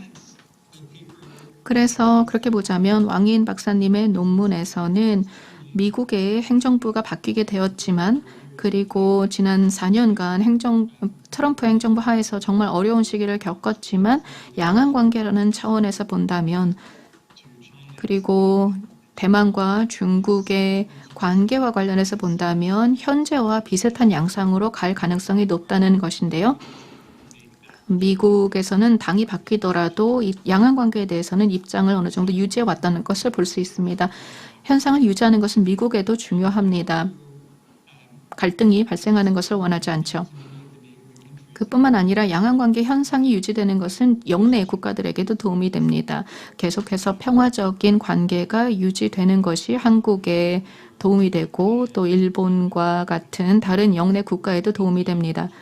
다시 말해 양안 관계가 안정적으로 또 미국과 이 안정적으로 유지가 되는 것이 이 영내 국가들에게 정말 중요한 의미를 가지고 있습니다. 그렇기 때문에 한국과 일본 모두 이러한 현상 유지를 지속하는 데 기여하고 있습니다. 왕인 박사님께 그렇지만 질문을 드리도록 하겠습니다. 좀 더 구체적으로 혹시 박사님께서 보시기에 바이든 행정부 하에서 어떤 변화가 있을 것으로 예상이 되는지요? 제출해 주신 논문은 바이든 당선인의 당선 여부가 확실히 결정되기 전에 작성이 된 것이기 때문에 이제 당선이 결정이 되었기 때문에 그러면 바이든 행정부 하에서 양안 관계에 대한 정책 변화가 있을 것으로 보이시는지 궁금합니다. 좀 더 구체적으로는 바이든 행정부가 외교 정책과 관련해서 어떤 액션을 취할 것인지요. 그리고 사실은 미국의 한 공화당 상원 의원은 바이든 행정부가 팬다를 안아주는 입장이 된다고 비판을 한 바 있습니다. 결국 중국 쪽으로 우호적으로 갈 것인가 이런 이제 질문이 있는데요. 결국에는 뭐 공식적인 입장이 바뀔 수도 있고 또 아니면 동일하게 이어질 수도 있지만 실질적으로 어떠한 변화가 예상이 되는지 왕인 박사님의 의견을 듣고 싶습니다. 앞서서도 말씀을 드린 바대로 논문을 정말 즐겁게 읽었습니다. 그리고 이번 학술대회에서 토론자로 참여하게 되어 정말 기쁘게 생각하고 또 이후에 발표자분들의 답을 들어보도록 하겠습니다. 감사합니다. 네, 감사합니다. 지금은 이제 지정학적인 관점이 그래도 가장 대두가 되고 있는데 그런 차원에서 이 지오폴리틱스의 편집장님을 모실 수 있게 되어서 기쁘게 생각합니다. 앞으로 계속 더 많은 협력이 있기를 바라겠습니다. 다음 토론자분은 윤지환 한국외국어대학교 교수님이십니다. 하루키 박사님에 대해서 토론해 주시겠습니다. 네, 저를 초청해 주셔서 감사합니다. 이 귀중한 세미나에 저를 초청해 주셔서 감사합니다. 여기 계신 모든 분들 통찰력 있는 발제를 해주셔서 대단히 감사드립니다. 혹시 괜찮으시다면 제가 한국어로 발표를 하도록 하겠습니다. 하루키 박사님도 한국어로 말씀을 해주셨기 때문에 제가 한국어로 하도록 하겠습니다. 그리고 또 그 통역사 분들이 계시기 때문에 통역사를 믿고 제가 한국어로 얘기를 하도록 하겠습니다. 괜찮으실까요? 네, 괜찮습니다.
It gives both Japan and South Korea are facing this similar problem of low fertility rate. And this is problematic because it undermines a sustainable development going forward.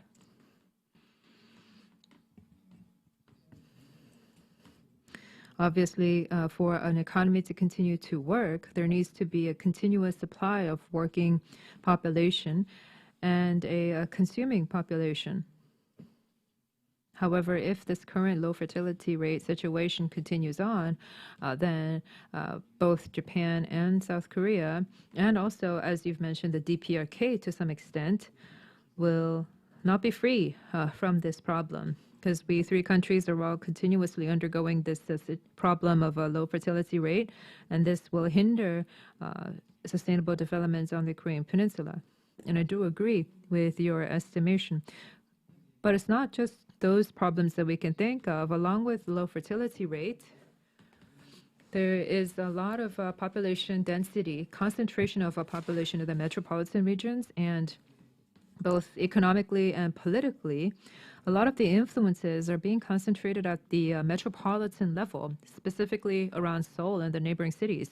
I don't know what the situation is like exactly in Japan, but I would venture to guess that it's also similar, that a lot of the national capacities are being centered and concentrated on Tokyo. So given that situation, the different rural towns and cities are seeing their population exit out of their cities. So it's a grand population exodus from the rural regions, and all these people gathering at the metropolitan cities. And from the point of view of a balanced development of the whole country, this is very inefficient. Now, given that context, Dr. Haruki proposed different ideas that we can pursue, namely the idea of a compact city.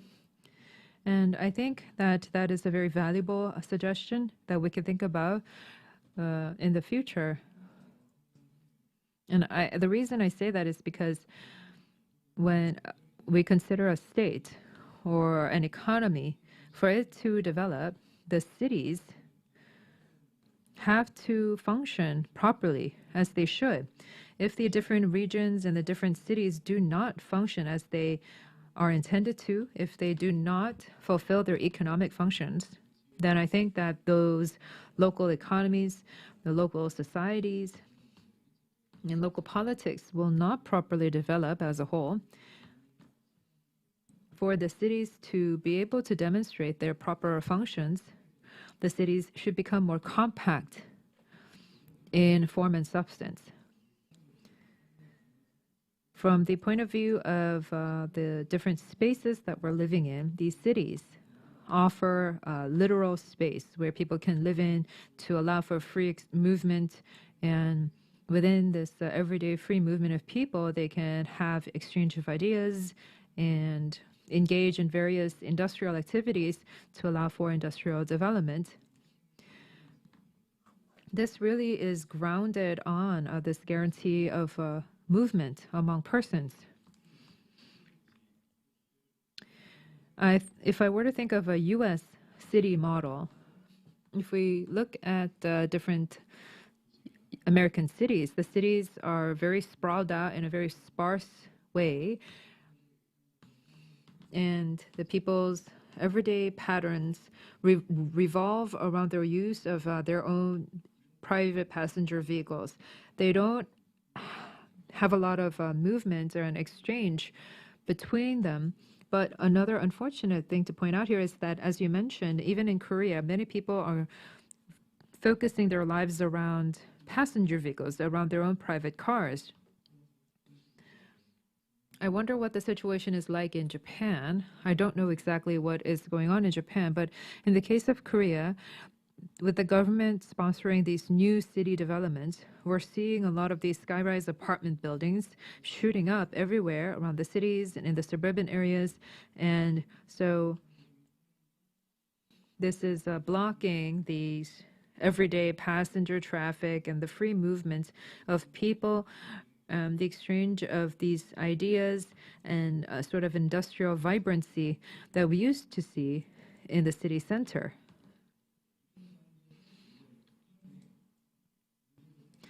We also have to give some consideration to the situation in Dprk, because if we have to consider unification, for example, or maybe there's reconciliation between the two Koreas, and so there's going to be more economic cooperation with the Dprk, then we have to think about how South Korean corporations and different agencies will go to work in the Dprk and engage in more exchange and cooperation.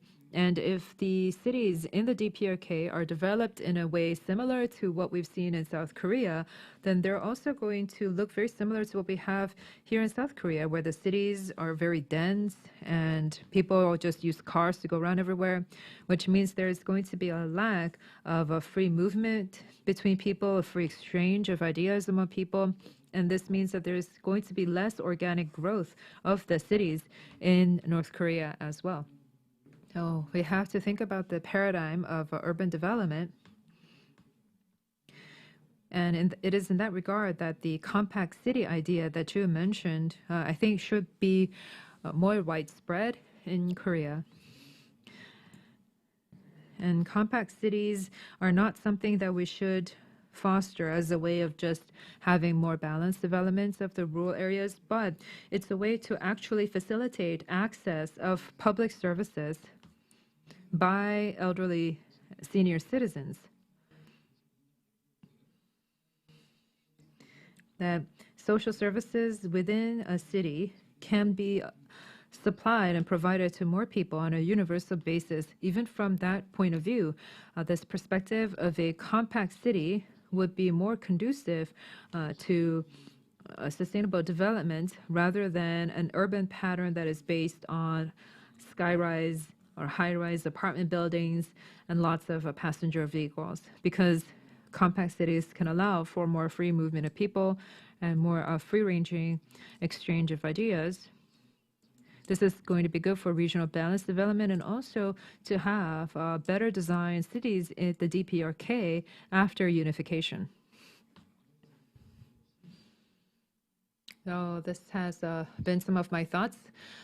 I was all over the place, but I hope you understood my comment. 네, 감사합니다. 윤지원 박사님께서 이 공간에 대해서 그리고 도시에 대해서 그리고 도시의 개발에 대해서 말씀해 주시고 또한 한반도의 통일 관련된 말씀도 해주셨습니다. 마지막으로 한국환경정책평가연구원의 명수정 연구원님 15분의 시간을 드리도록 하겠습니다. 전반적인 네 분의 발제 내용에 대해서 토론해 주시죠.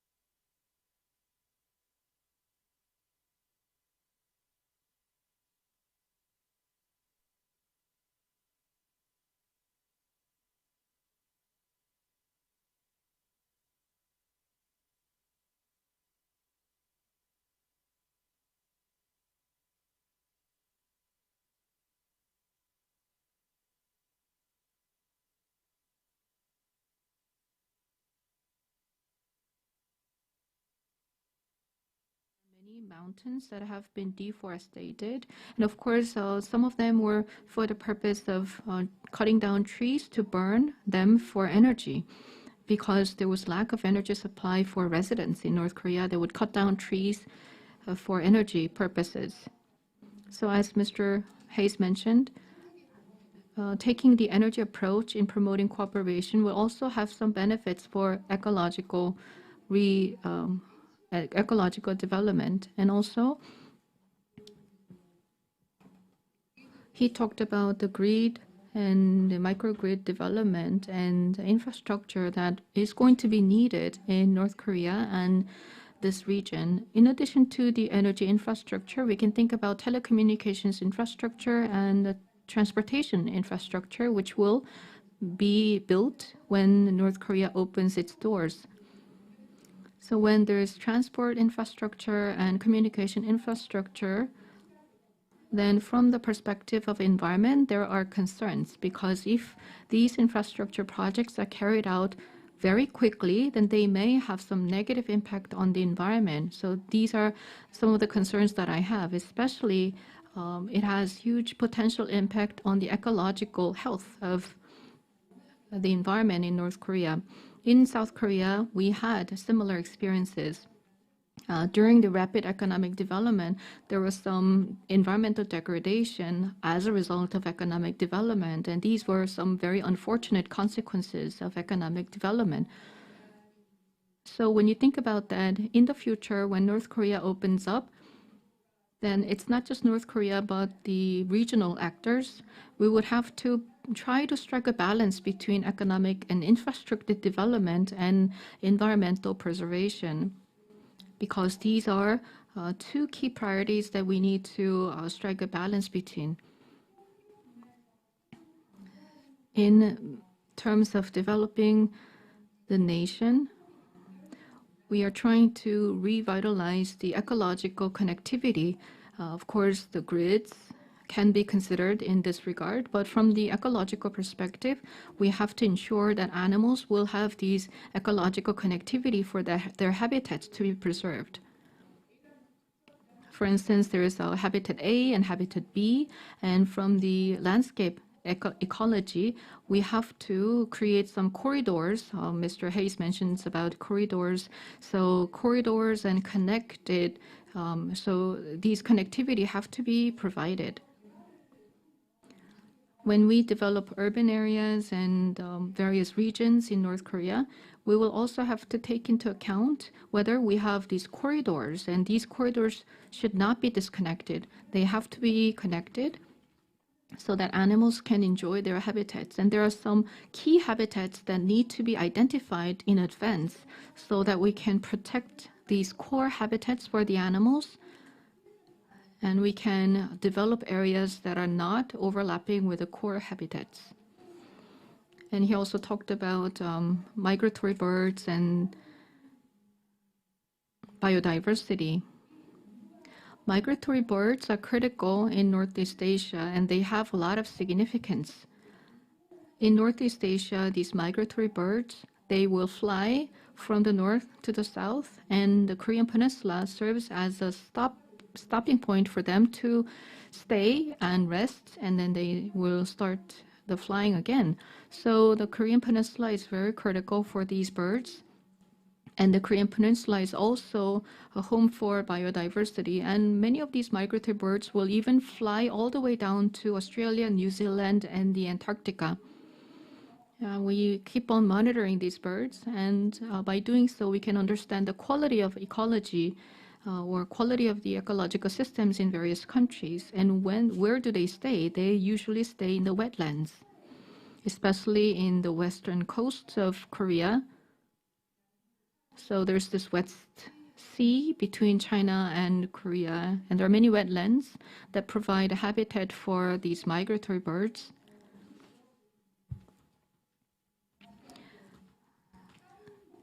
And in Northeast Asia, we grow rice.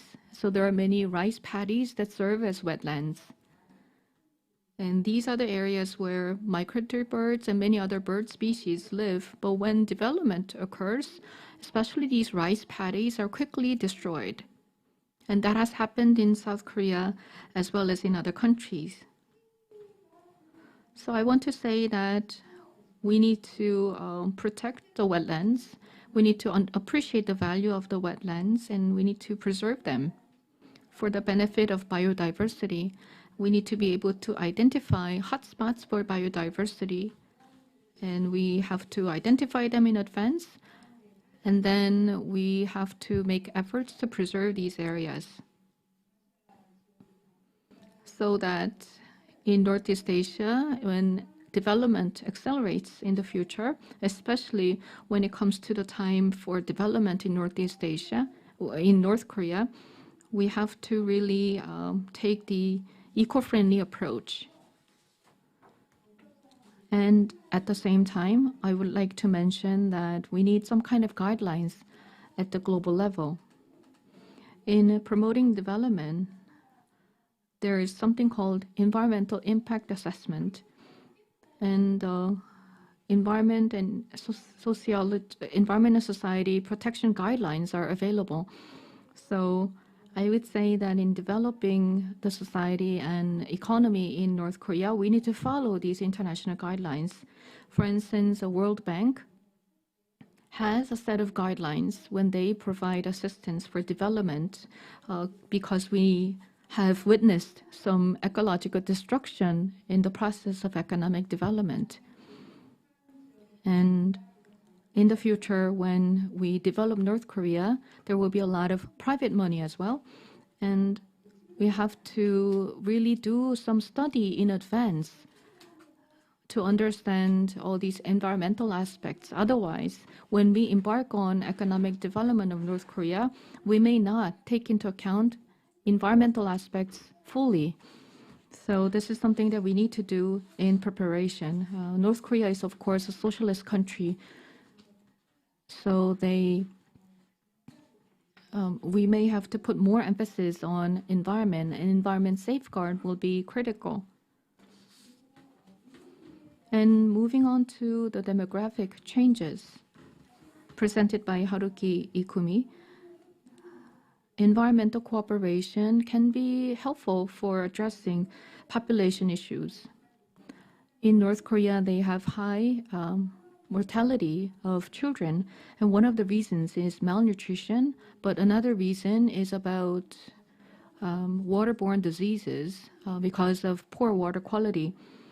So it is crucial to provide clean drinking water to North Korea to reduce mortality of young children and improve quality of life. So this is going to be crucial for population management as well. And recently, the pandemic is ongoing globally. And as part of responding to COVID-19, we have to wash our hands frequently to prevent COVID-19. But at the same time, you need to have clean water so that hand washing can be preventive enough. So once again, providing clean water to the residents is crucial for public health and also to prevent population decline. And she talked about population decline and environmental problems. And one of the issues that we need to consider is the air quality issue. According to WHO report in 2017, there is early mortality of so poor air quality is number one cause for early death, especially in the winter season. And in some seasons, there is a huge issue of air quality degradation because of heating and some traditional fuels. And improving air quality in North Korea will also help reduce early deaths in North Korea. And this will once again contribute to delaying population decline. But it's not just about a particular area, but air is just, it moves around. So in order to improve air quality, it takes the cooperation of the surrounding nations, and regional cooperation is critical. I talked about some migratory bird issues. Likewise, the regional actors, the regional countries will not only have to cooperate in terms of protecting the migratory birds, but also need to cooperate to improve the quality of air in this region.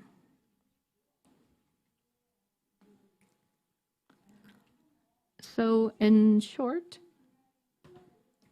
I believe that cooperation on environmental problems is going to help address many of those who are in the underprivileged positions, and this can be viewed as a humanitarian project. And it can also be useful in building trust between the two Koreas.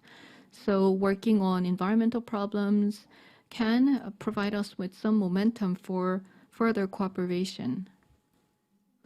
And finally, we should work together to create a more sustainable energy system in a way also that will protect biodiversity by preserving the ecological corridors. And to do so, we need to work together with the neighboring countries. And there are many different forms of cooperation. One of them would be investment, a joint investment. But another form of cooperation would be that countries who have gone through economic development already can share their experiences.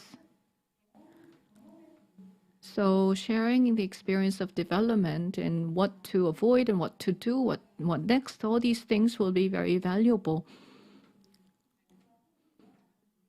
And I believe that in that sense, this conference is very meaningful because all the experts from different countries were able to share our ideas and experiences.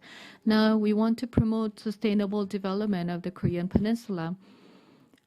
We now understand the value of sustainability, and it takes international cooperation to achieve sustainability, and we need to continue to raise our awareness on that. Thank you. 네, 교수님 감사합니다. 지금 다양한 그 지속가능한 발전에 대한 의견을 다 이렇게 논하는 것이 쉽지 않은데 그래도 토론을 해주신 것에 대해서 감사 말씀드립니다. 발제자분들, 토론자분들 감사 말씀드리고요. 발표자분들께 3분씩 그 대응을 해주시면 되겠습니다. 우선 카나예프 교수님 먼저 말씀 부탁드리겠습니다.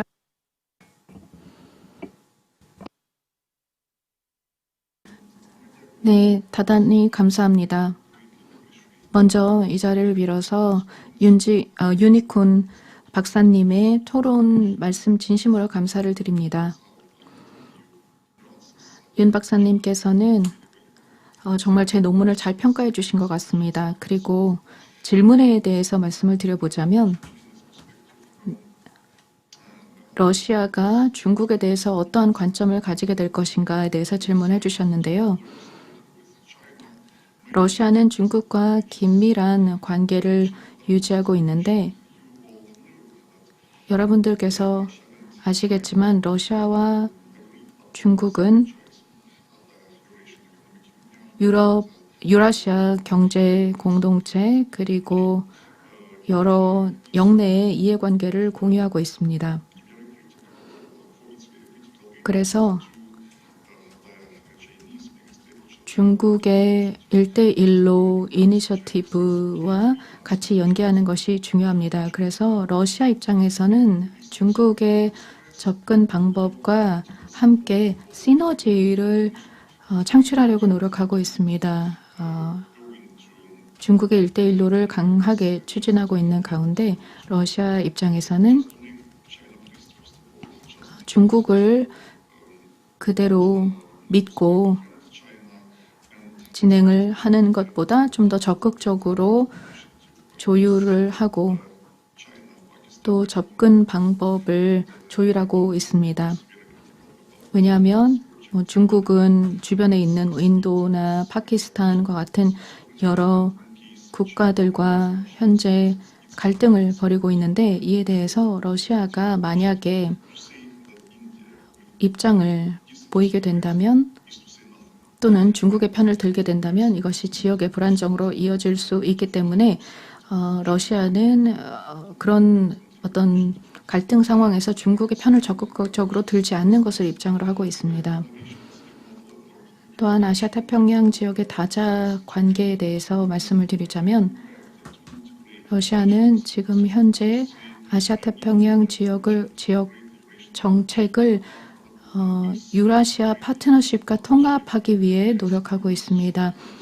러시아는 유라시아 파트너십을 굉장히 중요하게 생각을 하고 있고 또한 이러한 파트너십과 공동체를 발전시키고자 합니다. 더 나아가서 아프가니스탄과 크리미아 같은 그런 문제도 이런 제도를 통해서 해결하기 위해 노력하려는 것입니다.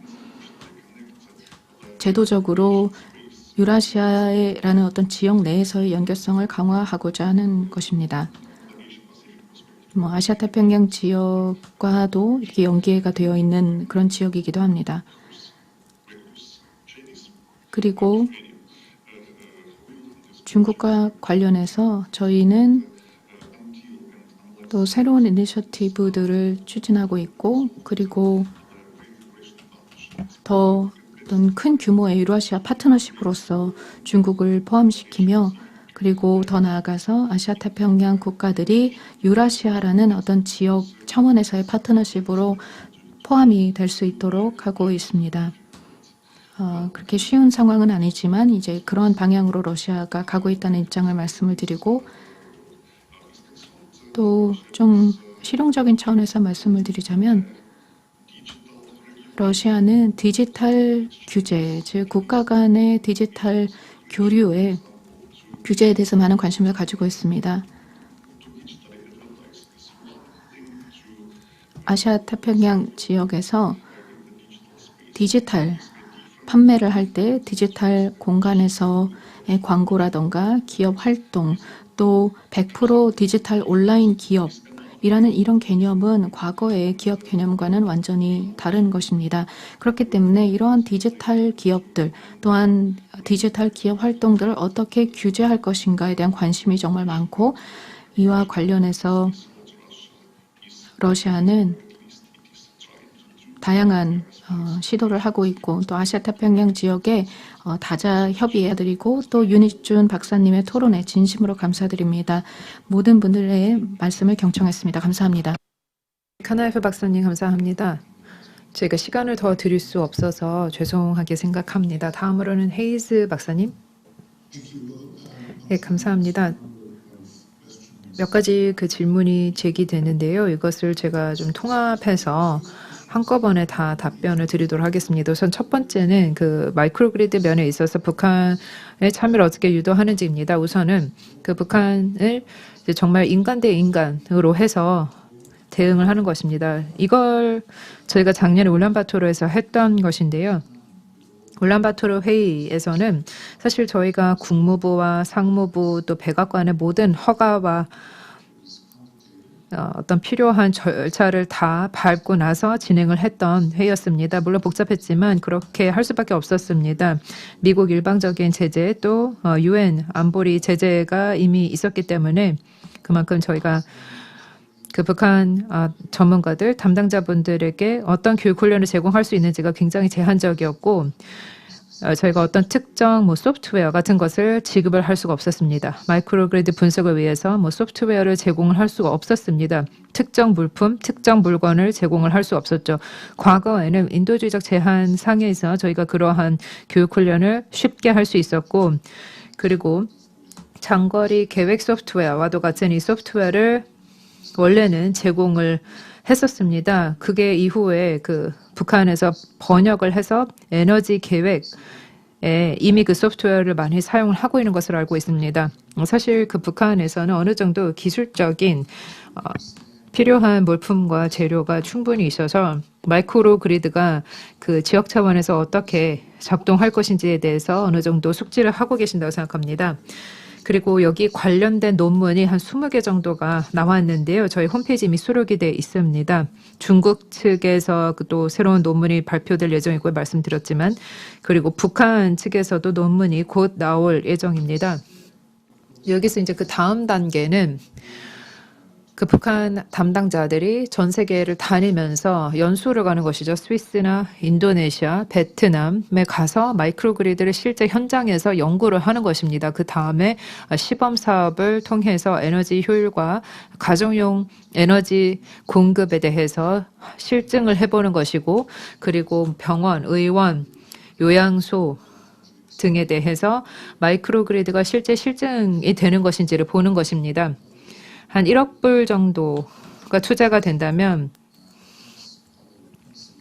가정용 단열재를 어느 정도 설치를 할 수 있고 그래서 에너지 효율을 담보를 하면서 마이크로그리드까지도 설치를 하는데 이거를 6개월 안에 할 수 있다고 저희가 평가를 하고 있고 이 모든 것을 하는 데 있어서 3,000개 일자리가 나타날 수 있다라는 것을 알게 됐습니다. 그렇게 되면은 그 북한 평양에 있어서 단 6개월 안에 전체 에너지 필요량의 4분의 1을 충당할 수 있다는 것을 알게 됐습니다. 그렇게 되면은 저희가 6개월 안에 도입을 할 수 있다고 말씀을 드렸지만 실제 프로젝트가 시작이 된다면 이게 그 가격 디스카운트가 굉장히 빠르게 나타날 수 있기 때문에 저희가 매우 발빠르게 어떤 가시적인 혜택을 제공하지 않으면 안 되는 그런 상황일 것입니다. 실제적으로 사업 수행을 하는 것은 양자 차원에서 하는 것이 아니라 다자적으로 지역 차원에서 해야 될 필요가 있겠습니다. 그렇게 돼야지 누구 어떤 한쪽에 그 책임을 묻지 않을 것이고요.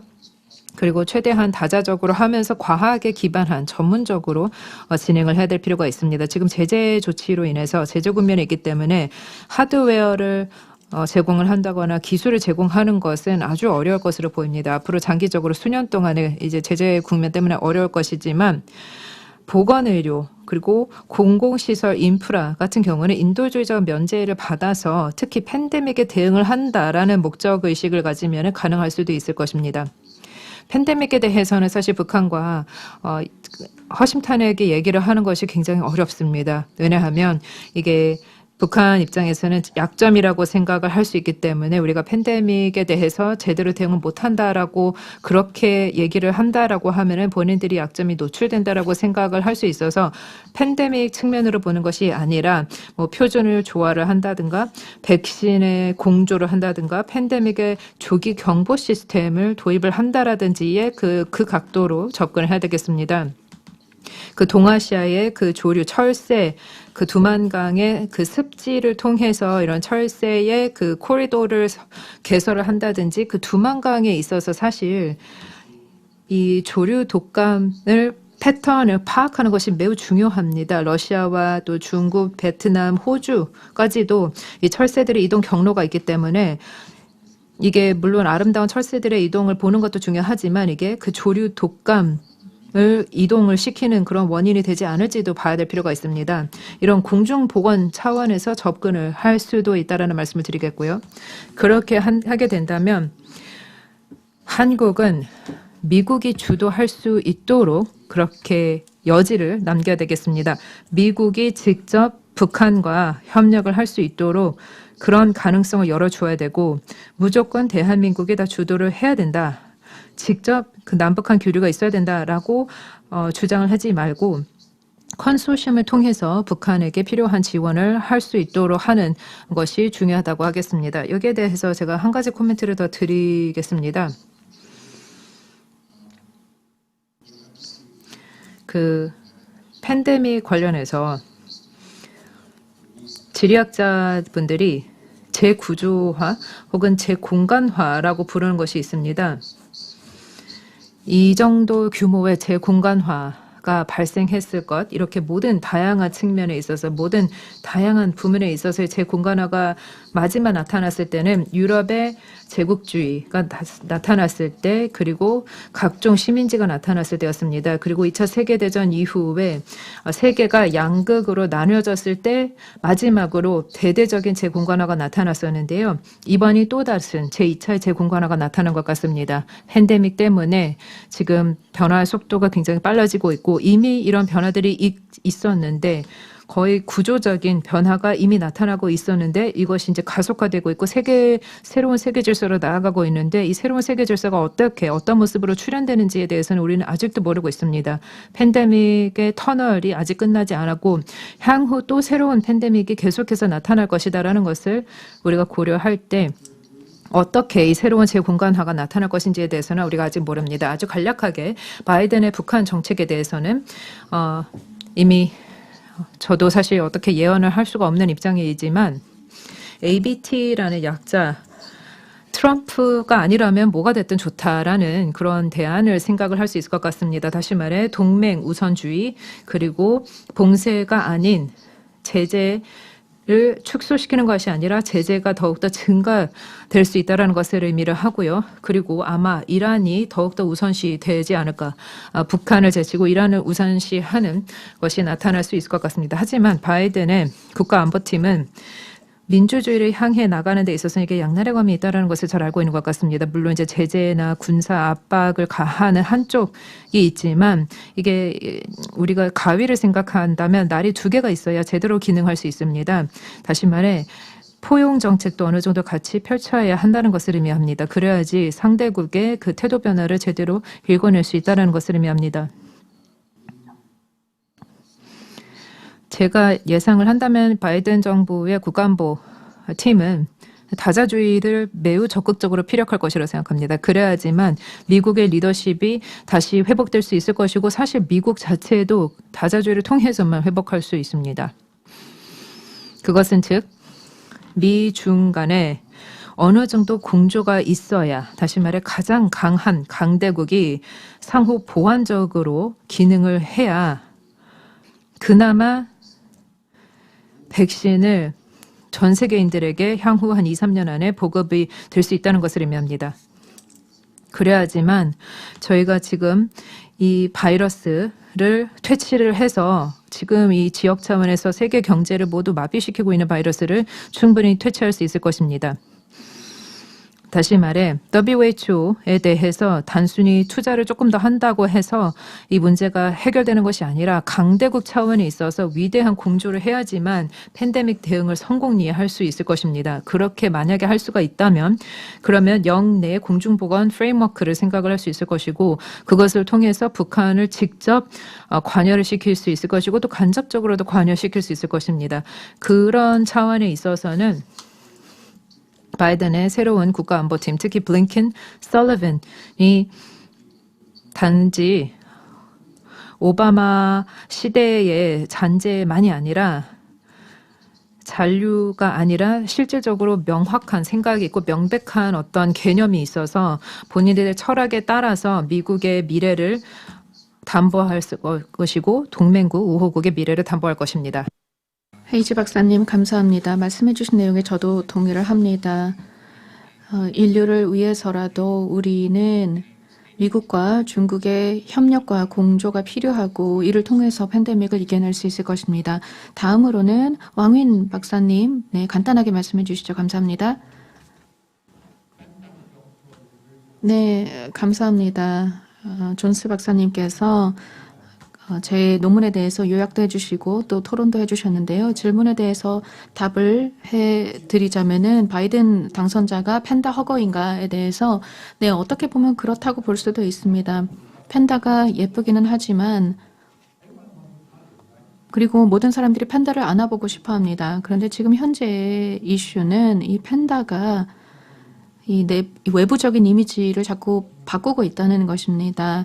외교적인 차원에서 정말 좀 공세도 있고 그리고 여러 가지 모습을 여기저기에서 보이고 있습니다. 호주에서 뉴질랜드뿐만 아니라 많은 국가에서 우리는 우려를 할 수밖에 없는 상황입니다. 새로운 어떤 중국의 이미지에 대한 우려 그리고 중국의 영향력에 대한 우려를 가지고 있습니다.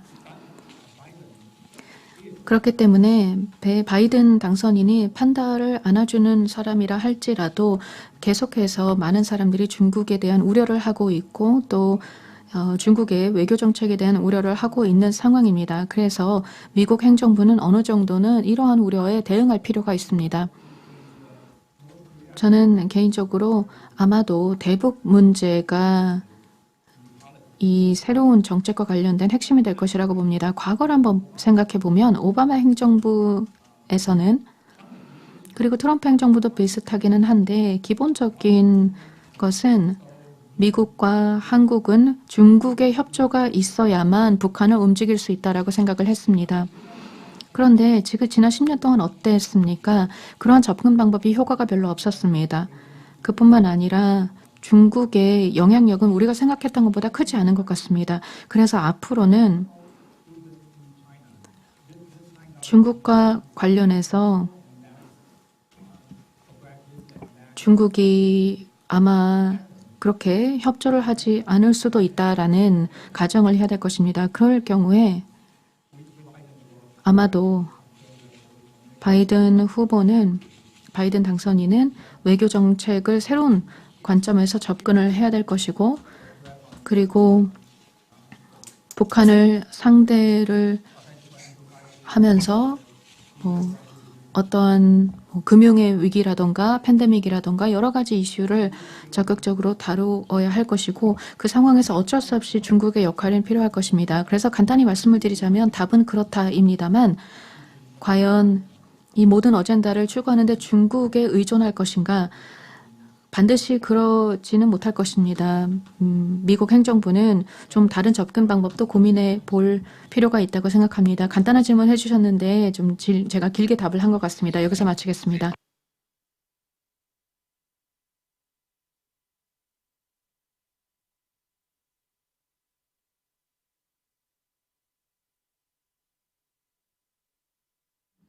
So again, before I begin, I would like to say that I majored in sociology, and I did receive some questions.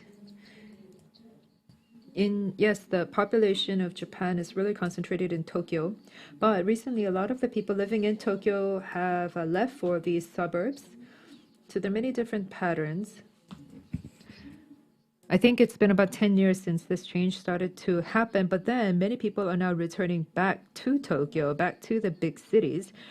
First of all, these people left because in Japan, most people prefer to live in single unit residences with a garden rather than high-rise apartment buildings. So in the beginning, many families left the big city to live in suburbs, to live in small family homes with gardens. But now that their children grew up and they are moving back to Tokyo, many of the elderly, they live in these small family homes, but they don't like living there. It's more inconvenient, and many people just go to live in nursing homes, or they just return back to the city to live in the apartment buildings, which are more convenient. And also, secondly, because of the radioactive pollution situation, many people have left where they've originally been, meaning the rural cities and the rural towns, because of the disaster. And the government has supplied many different subsidies to other local governments to try to pump that into the market and offer that to the rural population to make them stay. But the people who went to the rural regions to receive the subsidies are now coming back to the cities again because they could not get adjusted to life in the rural regions. In the case of many of these rural towns, there are strong community spirits in place, and there are very strong value systems in place.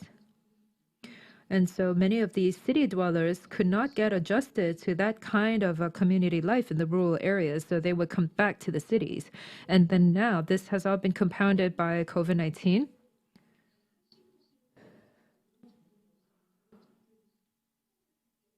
So Japan is now saying that we have to go in the route of compact cities.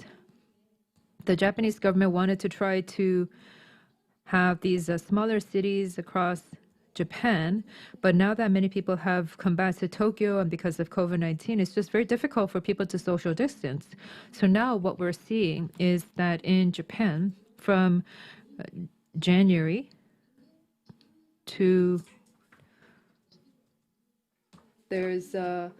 they take exams to go to college in Japan, but the rural cities, the people of the families who live in the rural cities are not sending their children to the big cities to take these college entrance examinations, which means that for this year, the number of college entrance applicants are going to decrease in number.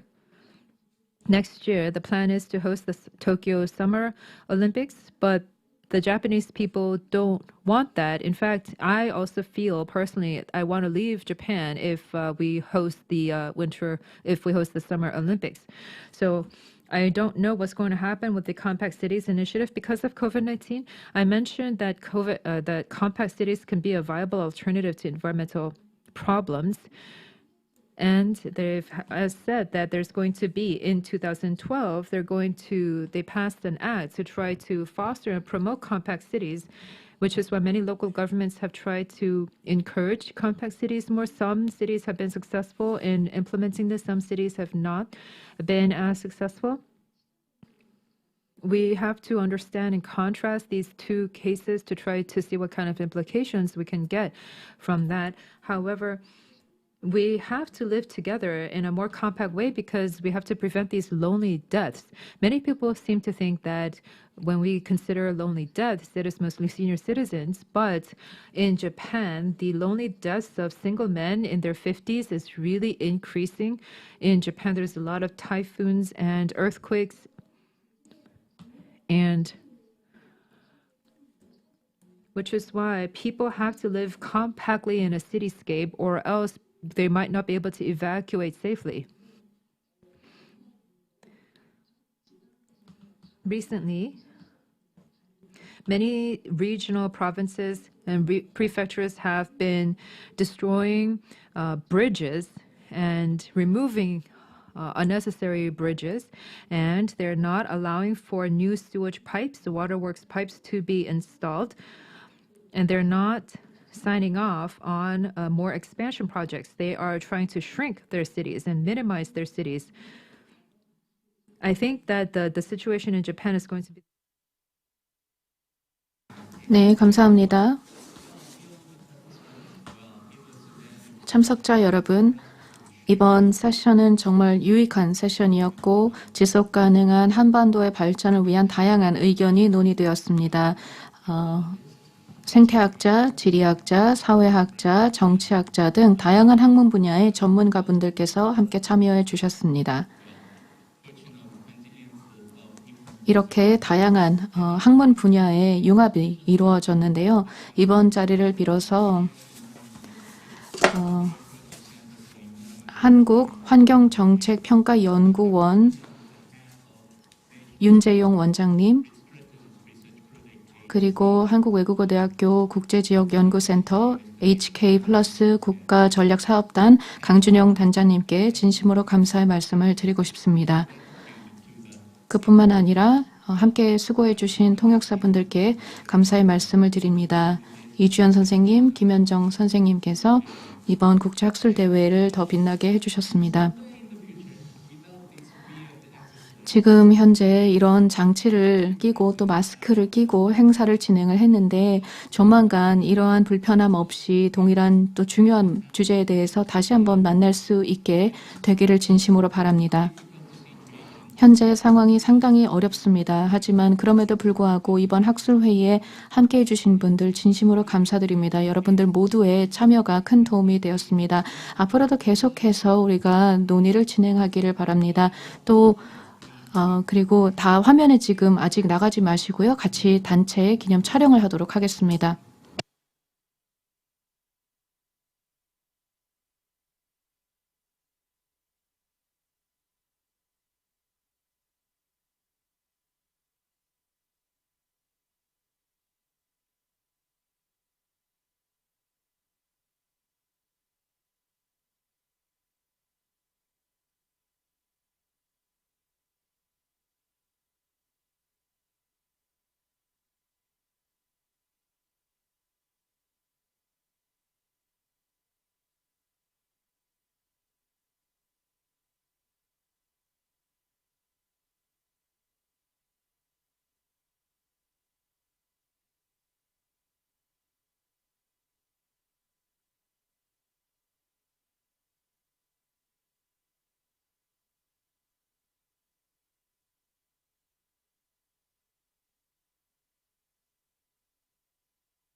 네, 대단히 감사합니다. 그러면 가까운 미래에 직접 뵙도록 하겠습니다. 감사합니다.